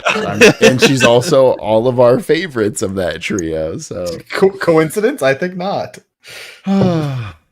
folks. Hey, it's only 12:40 a.m. We're doing good. It's not Hey, even 37 minutes of art. That's more streamlined than we've been in the past, Yeah, absolutely. folks. I guess. Folks, we'll be I back. guess. bar. Literally tomorrow afternoon. Holy shit. with Great, we're playing Lego Voyagers, a co-op Lego game that is cute as fuck. If you liked any of Hazelight's games, that's a Split Fiction, It Takes Two, A Way Yeah. Out. Yeah. it's that but Legos. And I can say that because I played 20 minutes of it today. And it's so true. Holy shit. We're going to have so much fun with this tomorrow. Be excited for that. Also, like- David. It's not just like Lego minifigs. It's like tiny little bricks with eyes. Lego, sorry, David, you don't have to buy it because I think if one of us buys it, It's front pass. link up. Yeah. It's also it's Okay. $25. I don't have to redeem it. It's a great price. Apparently it's like a 3-hour game, so. Yeah. Oh, yeah, we're Exactly. classic. Be excited for that. That's tomorrow. And then Monday will be a Chaos Jeopardy hosted by myself. Do I have a lot of funny things planned? I do. Genuinely. A lot of good things. Is there still a lot of empty spots on my sheet? Yeah, but, I got 2 days. It'll be fine. I'm not going to spoil anything too. Zach and I have been working on something in Yo, let's go. Wait, is that is that in addition to the thing No. you told us about at the beginning of the stream? Yeah. Well, I mean, I don't know Fuck if you yeah, heard let's the go. The other It's thing. so Well, good. it's something stupid. It's stupid. The thing we're doing. Hopefully, it's so sometime we good. can just get a third person. Just get them in there. It's I don't so good. care who it is. Oh, it's going to be so good. Well, folks, we'll see you whenever you see us next time. You're all the best. Have a great night. A ding, ding, ding.